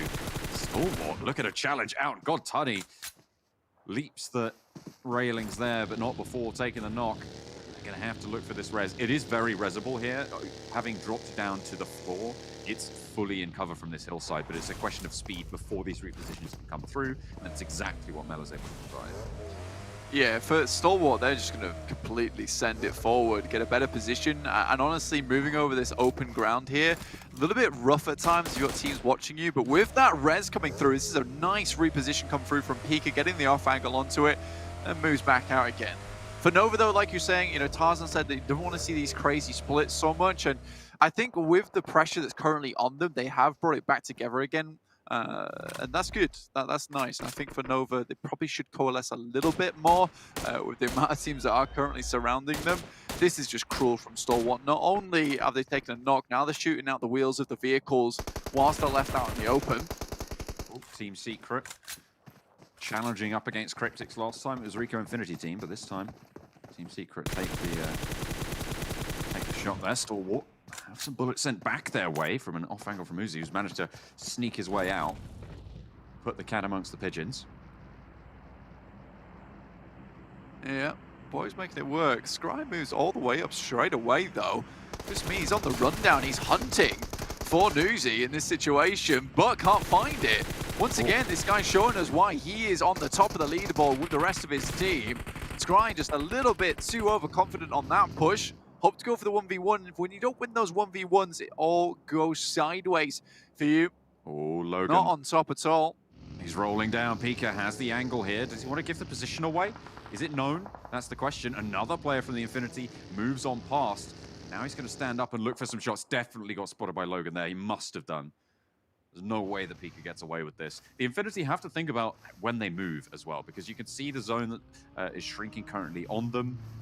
Do they want to stick around? Pika still in a tricky spot. Top gets run down. To confirm that action as well, takes a tumble on the opposing hillside. So it's just Pika. God.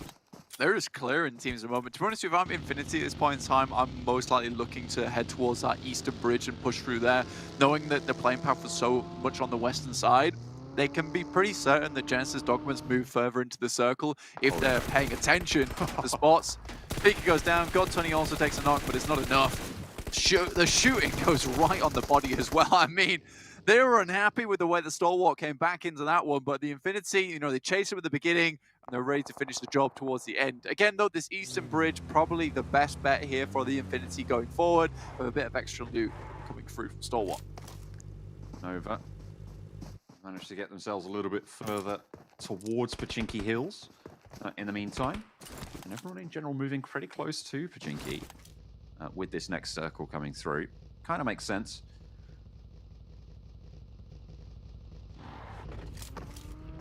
All these positions, but Reject on the south coast going to be a little bit further away from the thick of things. They've got Pachinki Fields to their north, and that could prove to be tricky if it does shrink towards those positions. But if it heads out east, I feel like Reject are in a pretty solid spot. I think for this situation in particular, where you know there's going to be a lot of teams on this western side, pushing up towards Pachinki would be a bad idea. So for Reject to just hold this one on back, you know, it's kind of smart. See there, shots going over towards Deadeye, guys. They just about make it away. Team Secret also taking shots over towards SK Ton. He gets the wheel, the vehicle spins out, and Fredo will be putting a spin on SK Ton. He just completely doesn't know what happens. He's dizzy after that one. It's unfortunate. Infinity team keep losing these players on these early rotations from Severny. They're getting played right now. They're going to have to adapt something in the game still to come. In the Super Weekend, they've still got one more day in this one. Deadeye's guys find Lord over the top, but they've lost 2 players already in this game. Not ideal, far from it, in fact, on the northwestern edge of Pachinki. And this is exactly what one of these vertical playing paths does to these kind of teams. You know, at the beginning of the game, a lot of them like to space themselves out, get as much information as possible, get enough ground covered. But here, when so many teams drop in the similar location, you are going to see an 11-minute mark with 56 players still alive and 1 team already out, purely because a lot of these rotational paths are going to be cluttered. They're going to be compact. You've got to be able to thread the needle in this one, but a lot of times you're going to get spotted on the way. Deadeye guys just having a bad time of it. 58 points, though, respectable result coming off the second day. I think for Deadeye guys, they've certainly, you know, proved us slightly wrong, because in that first league play, we were almost dead certain that they weren't going to make it into the Super Weekend, and they get by the skin of their teeth. But here they're still putting up results, and that's important. We get an Eastern shift, disgusting. No one wanted to see this. All of those teams on the western side of Pachinki right now are sweating. You got Tongjiabao, you got Nova, you got the remnants of Deadeye's guys, and even actually Enigma Galaxy, who are in Pachinki North, are going to have a tough time of things, getting across those fields, having to funnel themselves both down north and, well, up north and down south, depending on where they want to go. Those fields proving to be a very big obstacle. Nobody on Potato Hill right now, which I find interesting. I think no one's really been in a position to take it, to be honest with you. Most teams still making their way into the circle at this point in time, John. Team Secret, though, they've been chilling on that northern side at the moment. You know, they can move down from Severny. They're going to get the eastern side of the circle as well, which I know should be fairly safe.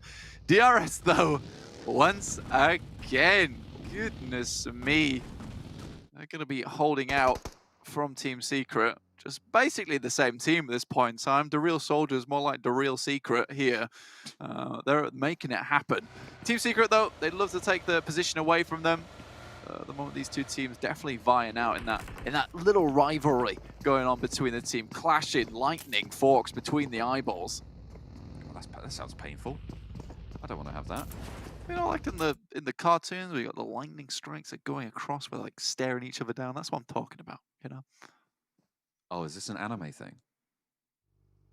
It's like, you know, it's a universal thing. That's it. But is it anime? It's also anime. Okay. All right. Okay. Max knows. Yeah, I'm sure he does. I'm sure he does. But you make anime references at me, they're going to fall flat almost every time. Look, dude, I'm going to use your own line against you. If you don't know, get to know. That's all I'm saying. Is that my line? That's your line. Use it all the time. Oh, fair enough. Well, happy about that. Fredo, happy about that as well. Marshall takes a tumble out in the open. Cryptics get curtailed there. On the back foot, you don't want to be stuck out here. El Chapo looks for shots as well. Fredo isolated, but Jumper deals with it. Handles that situation. Lickety split. Team Secret keep on trucking. Yeah, Cryptics have deflated just like that wheel on the buggy, going down all the way to 45 points. Similarly, this is a sad time for Stalwart too. 80 points going down early in this final game of the day 2 of the Super Weekends. It is unfortunate, considering the kind of performance these guys have put on so far. We were really thinking that these guys are our top dogs, but Yeah, they're starting to get some unlucky moments, not making the best of decisions. And I think a lot of the times it comes down to them thinking that they are the big dogs in the circle, but it turns out they're just small little pugs barking at the big dogs. Louder, but not necessarily as dangerous. Easily taped to the lamppost is what you're saying. Yeah. Very easily taped to the lamppost, you know, very much up high. Unfortunate news for them. Hopefully they'll be able to expound on their bite and see if it can become as big as their bark. That is a big south shift on the circle flank. That is really, really far down south. Not a lot of teams are going to be expecting this. 4 rivals took position on Potato Hill, and I feel like it's going to be such a crucial part of the rotation for the team. Absolutely. I mean, this has been one hard shift after another. It's been a brutal game with the playing path as well coming through. These teams have been really running the gauntlet, and I'm talking about swinging axes. I'm talking about rolling little tubes you got to run through. And not easy. I mean, that's kind of like 2 very separate things. You got rolling tubes, which is slightly not too dangerous, a bit more of a nuisance. Then you've got swinging axes, which is more like 4 rivals looking here in the lobby. Very, very dangerous indeed. Look at this crash in the bottom right going on. 628 trying to roll up on Reject, but 3 of them have dropped in the meantime, and Reject are down to 1 as well. It's very bloody right in the middle of this next circle. Spray downs come through. Sarah with the off angle and deals with the situation. Very nice stuff. Reject, they are bruised, they are battered, but they still hold out for now. Honestly, Sarah has been a ridiculously good player for this team. You know, I was tuning into some of their streams from Reject as well and just love it. It's like, it's just so much Hidari, Himigi. You know, they're just constantly calling right or left side, and that seems to be the majority of the comms. Love to see it. I'm sure there's a lot more going on, but I don't understand Japanese perfectly, unfortunately for them. Infinity, though, on our screens, looking at Team Secret. Once again, fast movements from them, and you like to see it from this team. They're really speeding things up, and this is a good change. It's really altering the pace of the game for them. Hey, Nova too, they're involved. Certainly in this scenario, they're going to be chiming on in with a couple of frags themselves. Infinity, all 4 alive. Team Secret, looking pretty healthy as well.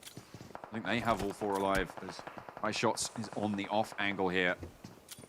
And Mr. Burry have a tough time, but Mela is in real danger right now. Look how close he is to Team Secret. Yeah, he's going to be struggling. I mean, the Infinity is so massively split over the ground at the moment. Yes, they came up from Sosnovka, but they've been awkwardly trying to find a way in. Lazy Boy gets blown up in a puff of smoke and a ton of shrapnel. Not a fun way to Left go. Singed on the field. Yeah, not fun at all. Just a scorch mark now. Pure carbon. A nice nade in the side there from Mela, but I don't think it found what he was looking for. Not quite just there. Certainly a little bit of damage. Actually, it might have done. Look at a little bit up high as well. Knows there's a player on the roof. Counted out with a nade to boot, but why getting these knocks just yet? Shots low. Mela takes another tickle. The Team Secret don't want to push forwards. They know there's off. Handle him. Just handle him. That's what you need to do in this situation. Ooh. I'm beginning. Just see top of his cranium peeking out there. It's kind of more the Centurion hat. Lamborghini sends one right back towards Mafia Ninja. Ooh. Sending that boy to the depths there. Oh dear, that's a lot of bullets used. Has to go for the weapon swap. Mela finally taken down. Lucy looks to try and get some retribution, but will not find it. Team Secret, all 4 of them alive now on the south side. Next circle soon to pop, comes out towards the east. Yeah, this is really good for Team Secret. You know, things could have got very awkward for them because they've got to fight through MS Chamburi. There are many members from Infinity, so now they can start to move back up to the eastern side that they know they cleared earlier. Potentially an opportunity for Enigma Galaxy here with 3 players right on the northern side of the circle. You know, they've not been having the best time of it. We know they're good players. The Infinity's trying to rock up, but to no avail. This is beautiful stuff from Team Secret, working hand in hand with MS Chamburi. Very, very split for the Infinity, and they're going to pay for that. They try and regroup to a building, and they do actually manage to get 2 of them there, but there is a Jimmy just across the way from Nova, still standing. In the meantime, oh, Tong Jibao having a tough time with things, trying to cross out into the open. Reject holding that off as well. Very, very good work on that southwestern side. Enigma Galaxy on the north. They're suffering heavily as 4 rivals rock up on their position. Yeah, Enigma Galaxy going to take one knock there onto Hamodi, and then he's going to be flushed out shortly afterwards. DRS, though, off in the distance, ready to pick up those kills. I think for Pubgmobile, they've gone over to a very popular shack. There's so many vehicles over there that people are trying to crash upon. I don't know what's in there, maybe a Glacial M41, but I don't know, man. I don't know. Not ideal. Not ideal. Now their forward position completely deleted. Manhandle, last player standing for Pubgmobile now. Can't really get center in this scenario. Jimmy, meanwhile, has managed to get center, but unfortunately for him, there's players right on top of him now. The 4 rivals are in. Do they know he's here? Have they cleared this building, or was that knock coming through it? They're definitely going to know about it now. Nade's starting to pour down. There's the burn as well. 2 players downstairs. Jimmy looks for the nades around the side. Repositions them, forces them to scuffle. Holds out again. Yeah, what we need right now is Jimmy things. We really do know there's magical Jimmy things coming through right now. Team Secret, but the hurt onto Freak. He's in the vehicle. He's going to take him down. 4 rivals very happy to share the building for the time being. There's not really many places to go. They don't want to lose a member versus Jimmy, so they're happy just to hold on to the bottom side of this building for the time being. Team Secret got a 2-2 split. To try and garner as much control as possible. We see towards the bottom of your screen there, Genesis Dogma taking a fair amount of damage coming through from Rico Infinity Team. Team Secret sneaking their way through the undergrowth as well towards Uzi, who has vision here, could spray down, but no, it's not going to happen. A beautiful shot coming on through into the window, but nades answered towards Team Secret. Luckily for them, only one is going to fall down. Fredo can get back inside, can get that heal off there in the zone, so it's not super fast-paced. 4 rivals still have a problem to deal with. It's Jimmy.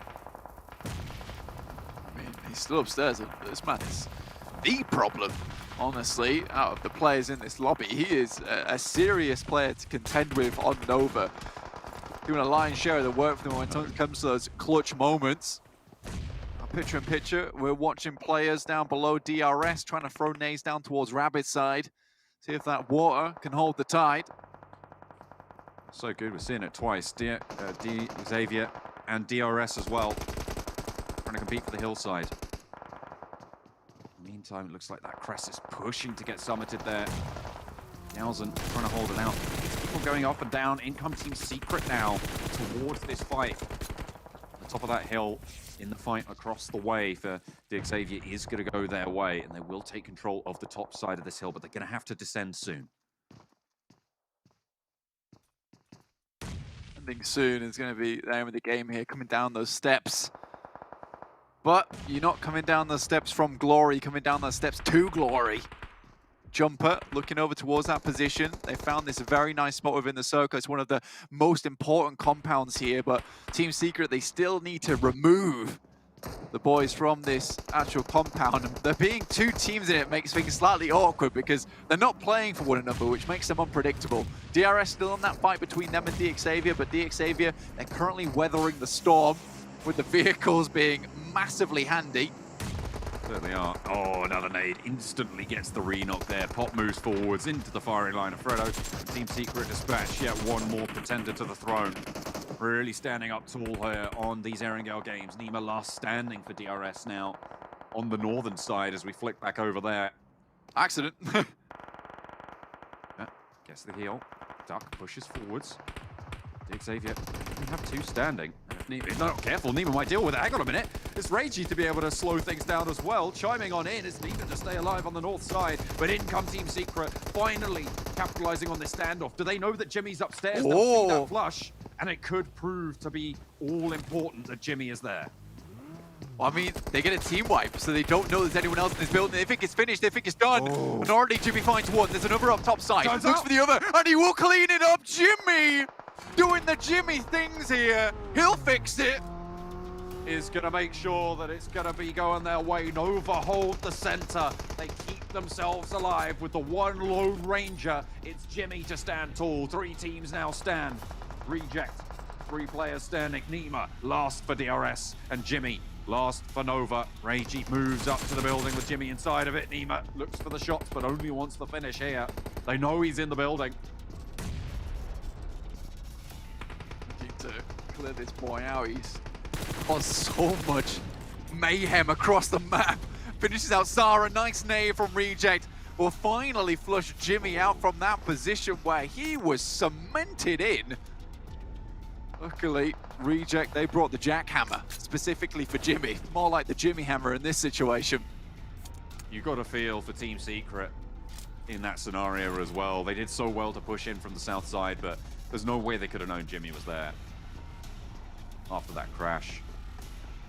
Well, you do wonder why 4Rivals is holding bottom floor, realistically, because you'd want to be holding top floor with nades, maybe one underneath. So it was a bit surprising that they were both down there. Again, it's hindsight. It's a very difficult thing to identify in the situation. But I do think that just running up the stairs like a madman was maybe not the right play directly into the face of Jimmy. Now, Reject, they have got a beautiful little setup here versus Nima. They gifted him that win versus DXavier, but it's time to bring back what is owed. And what is owed is that chicken dinner over towards Reject.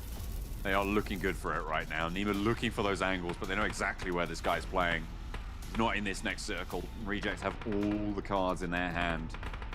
Pocket aces, royal flush, for somehow it's a poker hand that has found its way in.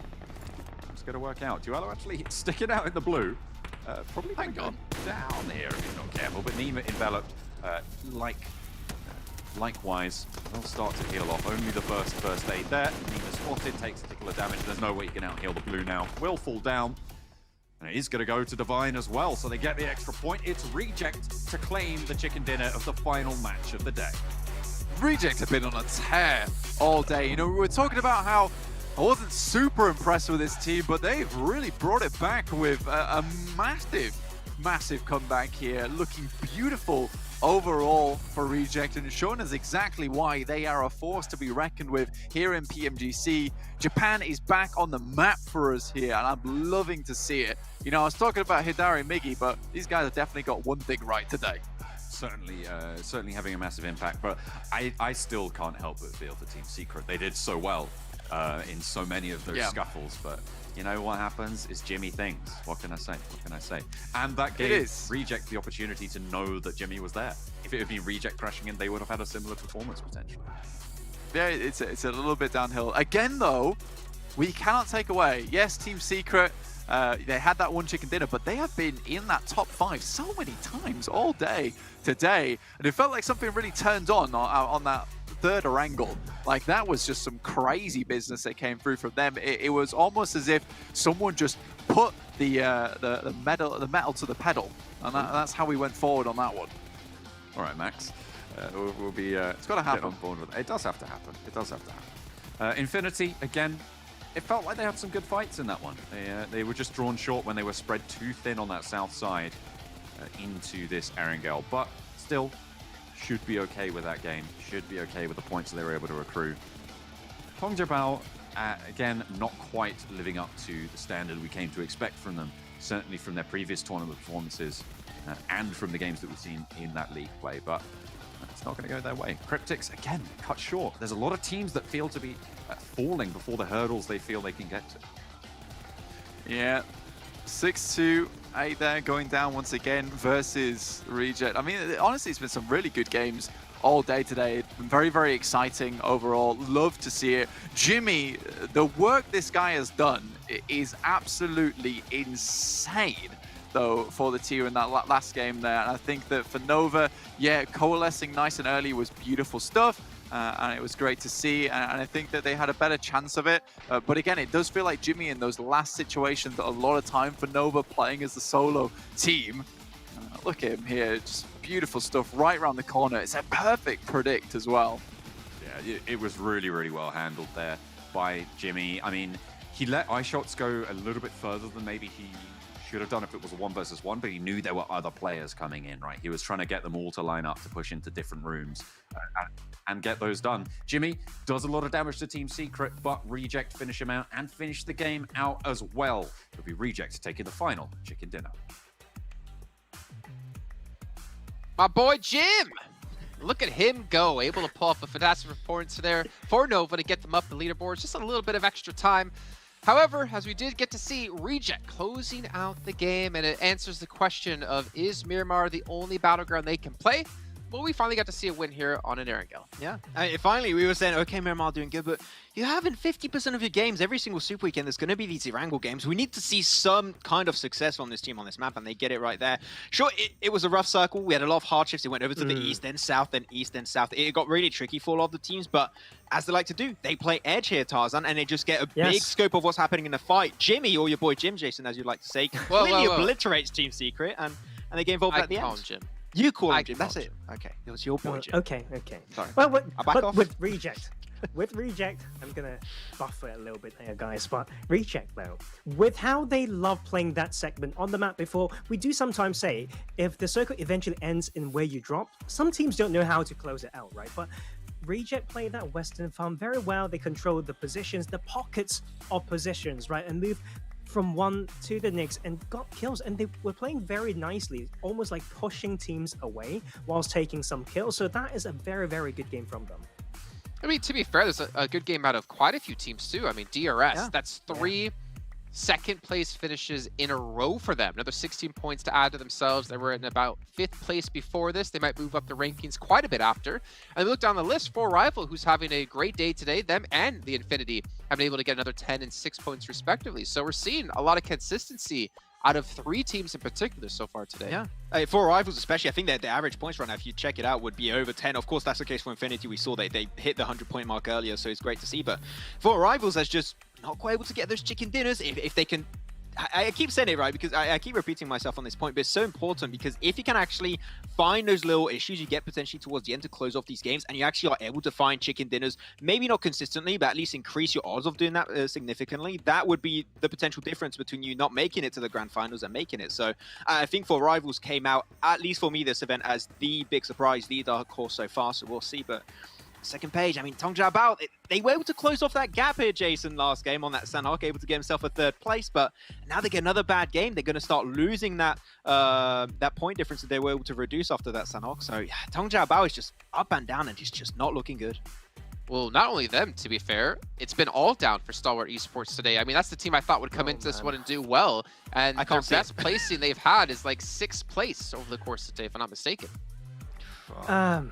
It is very, very hard. I mean, to be fair, they tried something new, right, guys? Like, they usually go to Novo, then they take that eastern bridge. They tried something new. They go past the island, trying to approach the western bridge, clash with Infinity, and realize this change did not work at all. They just got completely demolished, right? So something else to consider, I think. I feel like I would want to see them try that again, but in a different approach. Newsy, back-to-back MVP. Again? Yeah. Look at this, man. He's popping off. I mean, great to see. Jinx. What's happening, Jason? But I think we've been working together too long now, Max. Yeah, I think that's what's happening right now. It's weird. We'll see. Yeah, almost 60% team contribution onto this one. We talked about it, Tarzan. We had a conversation before the show started. You know, who do you think is going to be the MVP? Blah blah blah. And you did point out Newsy, and I think you just need a little bit more time to get experience, to be a little bit more used to this international stage lobby. And now I think he's feeling a lot more comfortable taking that early game fight as a stalwart you just mentioned now, and he's going for very pivotal positions for the team. He is the one trying to put the team in a good position a lot of the time, so he's the one leading the pack forward and in great fashion. I mean, you don't get back-to-back MVP for no reason at all, right? This guy is absolutely shredding it.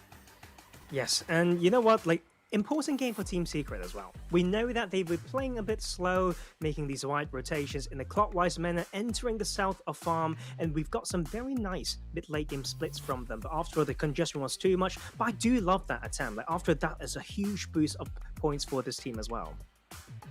Yeah, I mean, Jason? I think part of the reason. What's up? I was trying to help out. I don't know, like were you needing some help? No, I was just thinking. A little bit stuck. I was just thinking. I mean, I feel like in battle royales in general, it's so hard to just be consistent, right? To, like, for Newsy's case, be the MVP multiple times, be back-to-back. It's very difficult to do so. But I think it's really a testament to, like, how good these players are when they can pull things like that off. And speaking of pulling things off, Infinity have been able to take and maintain the #1 position at 119 points. But Team Secret, honestly didn't expect to see them climb up to 2nd place considering how things were going for them in league play. And then DRS as well, moving up to 4th at 98. Yeah, seemed like they didn't like Jason when I said that they were going to die first on Miramar, and that got them real riled up. So 105 points, they're really looking good. Really good split also between eliminations and placement points, so they're feeling really comfortable in this lobby so far. But these teams at the top, they're looking pretty good to make it right into the top 16 at the end of the tournament. So the focus is going to be onto the second page here, and we still have not seen Nigma Galaxy here, Tarzan, budge whatsoever. They've been remaining in that 14th position all day, same for Tong Chao Bao. Like, Chonburi's jumped up a little bit, but Nigma Galaxy and Tong Chao Bao are the two teams that we need to see a big change. Cryptics also. Hey, it's not just them. Nova. We want to see Nova coming strong. I mean, they've got 14 points like from that last game, and that is half the points they got from today. Like, in a way, you know, it's almost unacceptable, like, for a team with that caliber of play, with that level of expectation, resources, you know, all the awards on different fashion and gameplay. Like, this is now this. They need to hold this down. Like, they are that team to represent the region. They're one of the fan favorites. Like, right now, is not there. Like, it's not there at all. Speaking of fan favorites, you at home can still be voting for your fan favorite. Maybe it's Nova, maybe it's Paraboy, maybe it's Newsy now is able to get himself 2 back-to-back MVPs in these matches. Remember, you guys get rewards while you're getting your votes in, and you have until the 27th to finalize your votes. I will say this, though, for Nova. They had 69 points, so nice. Nice. Nice. That's the analysis we come for, don't it? Isn't it? Yeah, that's the hard-hitting analysis. Actually, two of the top 5 teams actually have 0 chicken dinners. I'm not sure if that was mentioned. What every other team in the top, I believe it was 8, right? Sorry, 2 of the top 8 teams. Everyone else in the top 8 has 1 or 2 chicken dinners. So it's really a standout here for those teams, for Rival and DRS, to be able to sit at that kind of level again with not having the ability to close out matches. But speaking about closing out matches, Max, what do you have for us here in your recap? I mean, so there was a lot of things to break it down towards the end of that game here, Jason. But the one thing that I found was very interesting is Team Secret's approach. And we're going a little bit back and forth, myself and Tarzan, and why things were so interesting. But one of the main skills that I love to see a team actually have is adapting to very hard circle shifts. And Team Secret here is a team that they dropped Zaki, by the way. Like, who dropped Zaki? Yes. I think I've never dropped Zaki in my life, so I don't even remember what it looks like. But they dropped towards that position. They already took a fight very early on towards the northern side, down south of Severny. And then they see this circle that pops up. It's pretty central. And it's not too much of an issue. But you know that because of this shift now that we see pop up on the map, this was a very eastern circle rotation. And that means a lot of teams are going to be concentrated between School, Pachinki Fields, Potato Hill. And you want to try and avoid all of that cluster of teams. So one way to do so is to just wrap around the eastern side, which is exactly what they do. This circle ended up being a very hard southern shift. So you want to try and go for those points of interest, the compounds, which is exactly where Team Secret intended to go. So sure, they did not get the chicken dinner and actually got completely wrecked by Jimmy at one point from Nova Esport, but the way they adapted to these circles that are not easy to play around typically was very impressive in my eyes, Tarzan. Yeah, we talked about how they had these good splits, right? They've got one closer to the center, one going wide on that right side or east side, and 2 to maybe do some damage. And that was what they did, but after all, it's too congested in the middle, and Reject was able to use a lot of resources that they saved up, right? Like from pushing many teams away earlier. Our boy Jim. There you go. That's for you. I mean, we got to see this twice today, right? I mean, we got to see this out of Lamborghini, out of Xavier earlier on today. I believe that was in, what, our first Erangel, if I'm not mistaken? Yeah. Yeah. And now we're seeing it yet again with Jim. And Pika yesterday also. We got a lot of, I mean, when you have a lobby like this, Jason, we expect people to be able to perform well on an individual level. So, I mean, they pushed the limits. Kind of is great to see. But towards the end of that fight, as we saw, Nima, we didn't quite see his POV, but they were taking a fight versus Xavier for the longest time. And Nima, instead of actually going head forward into that fight versus Xavier, he just extracted himself from the equation to get a better position that's closer to circle to actually shut down the entirety of Xavier. So Nima was really clutch on that play. Unfortunately, you see from the circle, it's not in circle itself, and decided to just try and die to the blue. Divine was sneaky enough to be able to just barely hit that last bullet. But at the end, Reject was still able to get the win, and we wanted to see if they can get some Erangel wins. They proved it here. Now we want to see some consistency from this team of Reject on Erangel. Yeah, I mean, that consistency, I think, is a lot to ask for, since it's basically the most played Battleground, not only just within our tournament, but I think ever within PUBG Mobile. So it's really hard against these other teams to be able to rise to that kind of level against them. But we'll see. I mean, obviously they still have tomorrow. They still have a day off in between the next week of league play, and that's still all to come up. And you guys still have a lot of time as well from now till the end of the event here to get yourselves some of these treasure boxes within the esports center. So make sure you're watching within there or over on YouTube, and you guys can get a token that you can use to redeem inside the box to get a permanent item. And of course, there'll be 2 more throughout the rest of this event as well. So don't say we never gave you anything. This is actually me, Max, and Tarzan specifically giving you these items. We're like, hey, PUBG Mobile, let's give stuff away to the fans. And you know what? You can thank us by following us over on Instagram. You can see down there in the social media. I don't know. I'm just trying to. I feel like I'm gonna get an email later like, Jason, we're not happy with you. That was not your idea. And I'll be like, I'm sorry. Please don't fire me. But we can get a quick little recap of today. And we have had now 2 teams get 2 chicken dinners within a day. Reject coming up big. Yeah, we touched this upon so many times, right? But it's good to see some performances from Reject, not only on Miramar this time around, but Infinity finally getting themselves their first chicken dinner. I want to see, hopefully tomorrow, 4 Rivals' first chicken dinner. I want to see them end the streak of their consistency streak with a win. I think that's the next step up from 4 Rivals, I expect. But yeah, Infinity have played so much better, and especially Newsy Tarzan, I think would be potentially the MVP of the day in my eyes.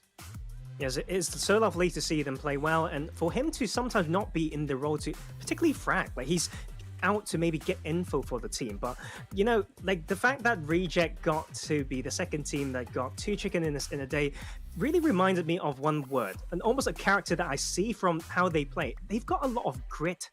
Like they just keep going, like they keep finding solutions. I love seeing that. You need that from a team. So of course we've been talking about how teams need to bounce back when they don't have, you know, a lot of good games, so bouncing back from the bottom. But you also obviously need to know how to behave when you're up top. I mean, hinting against those 2 teams with the tag STE, today's been like a bit harsh on them. It could be about the games, could be about the circles, could be about whether they can hold it down when they're feeling extremely good about themselves.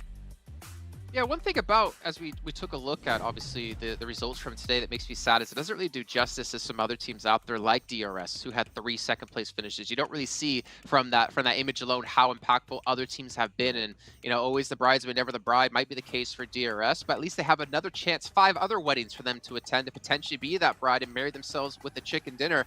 Erangel, Miramar, Erangel, Sanhok, Erangel, once again, to round out the end of our very first Super Weekend.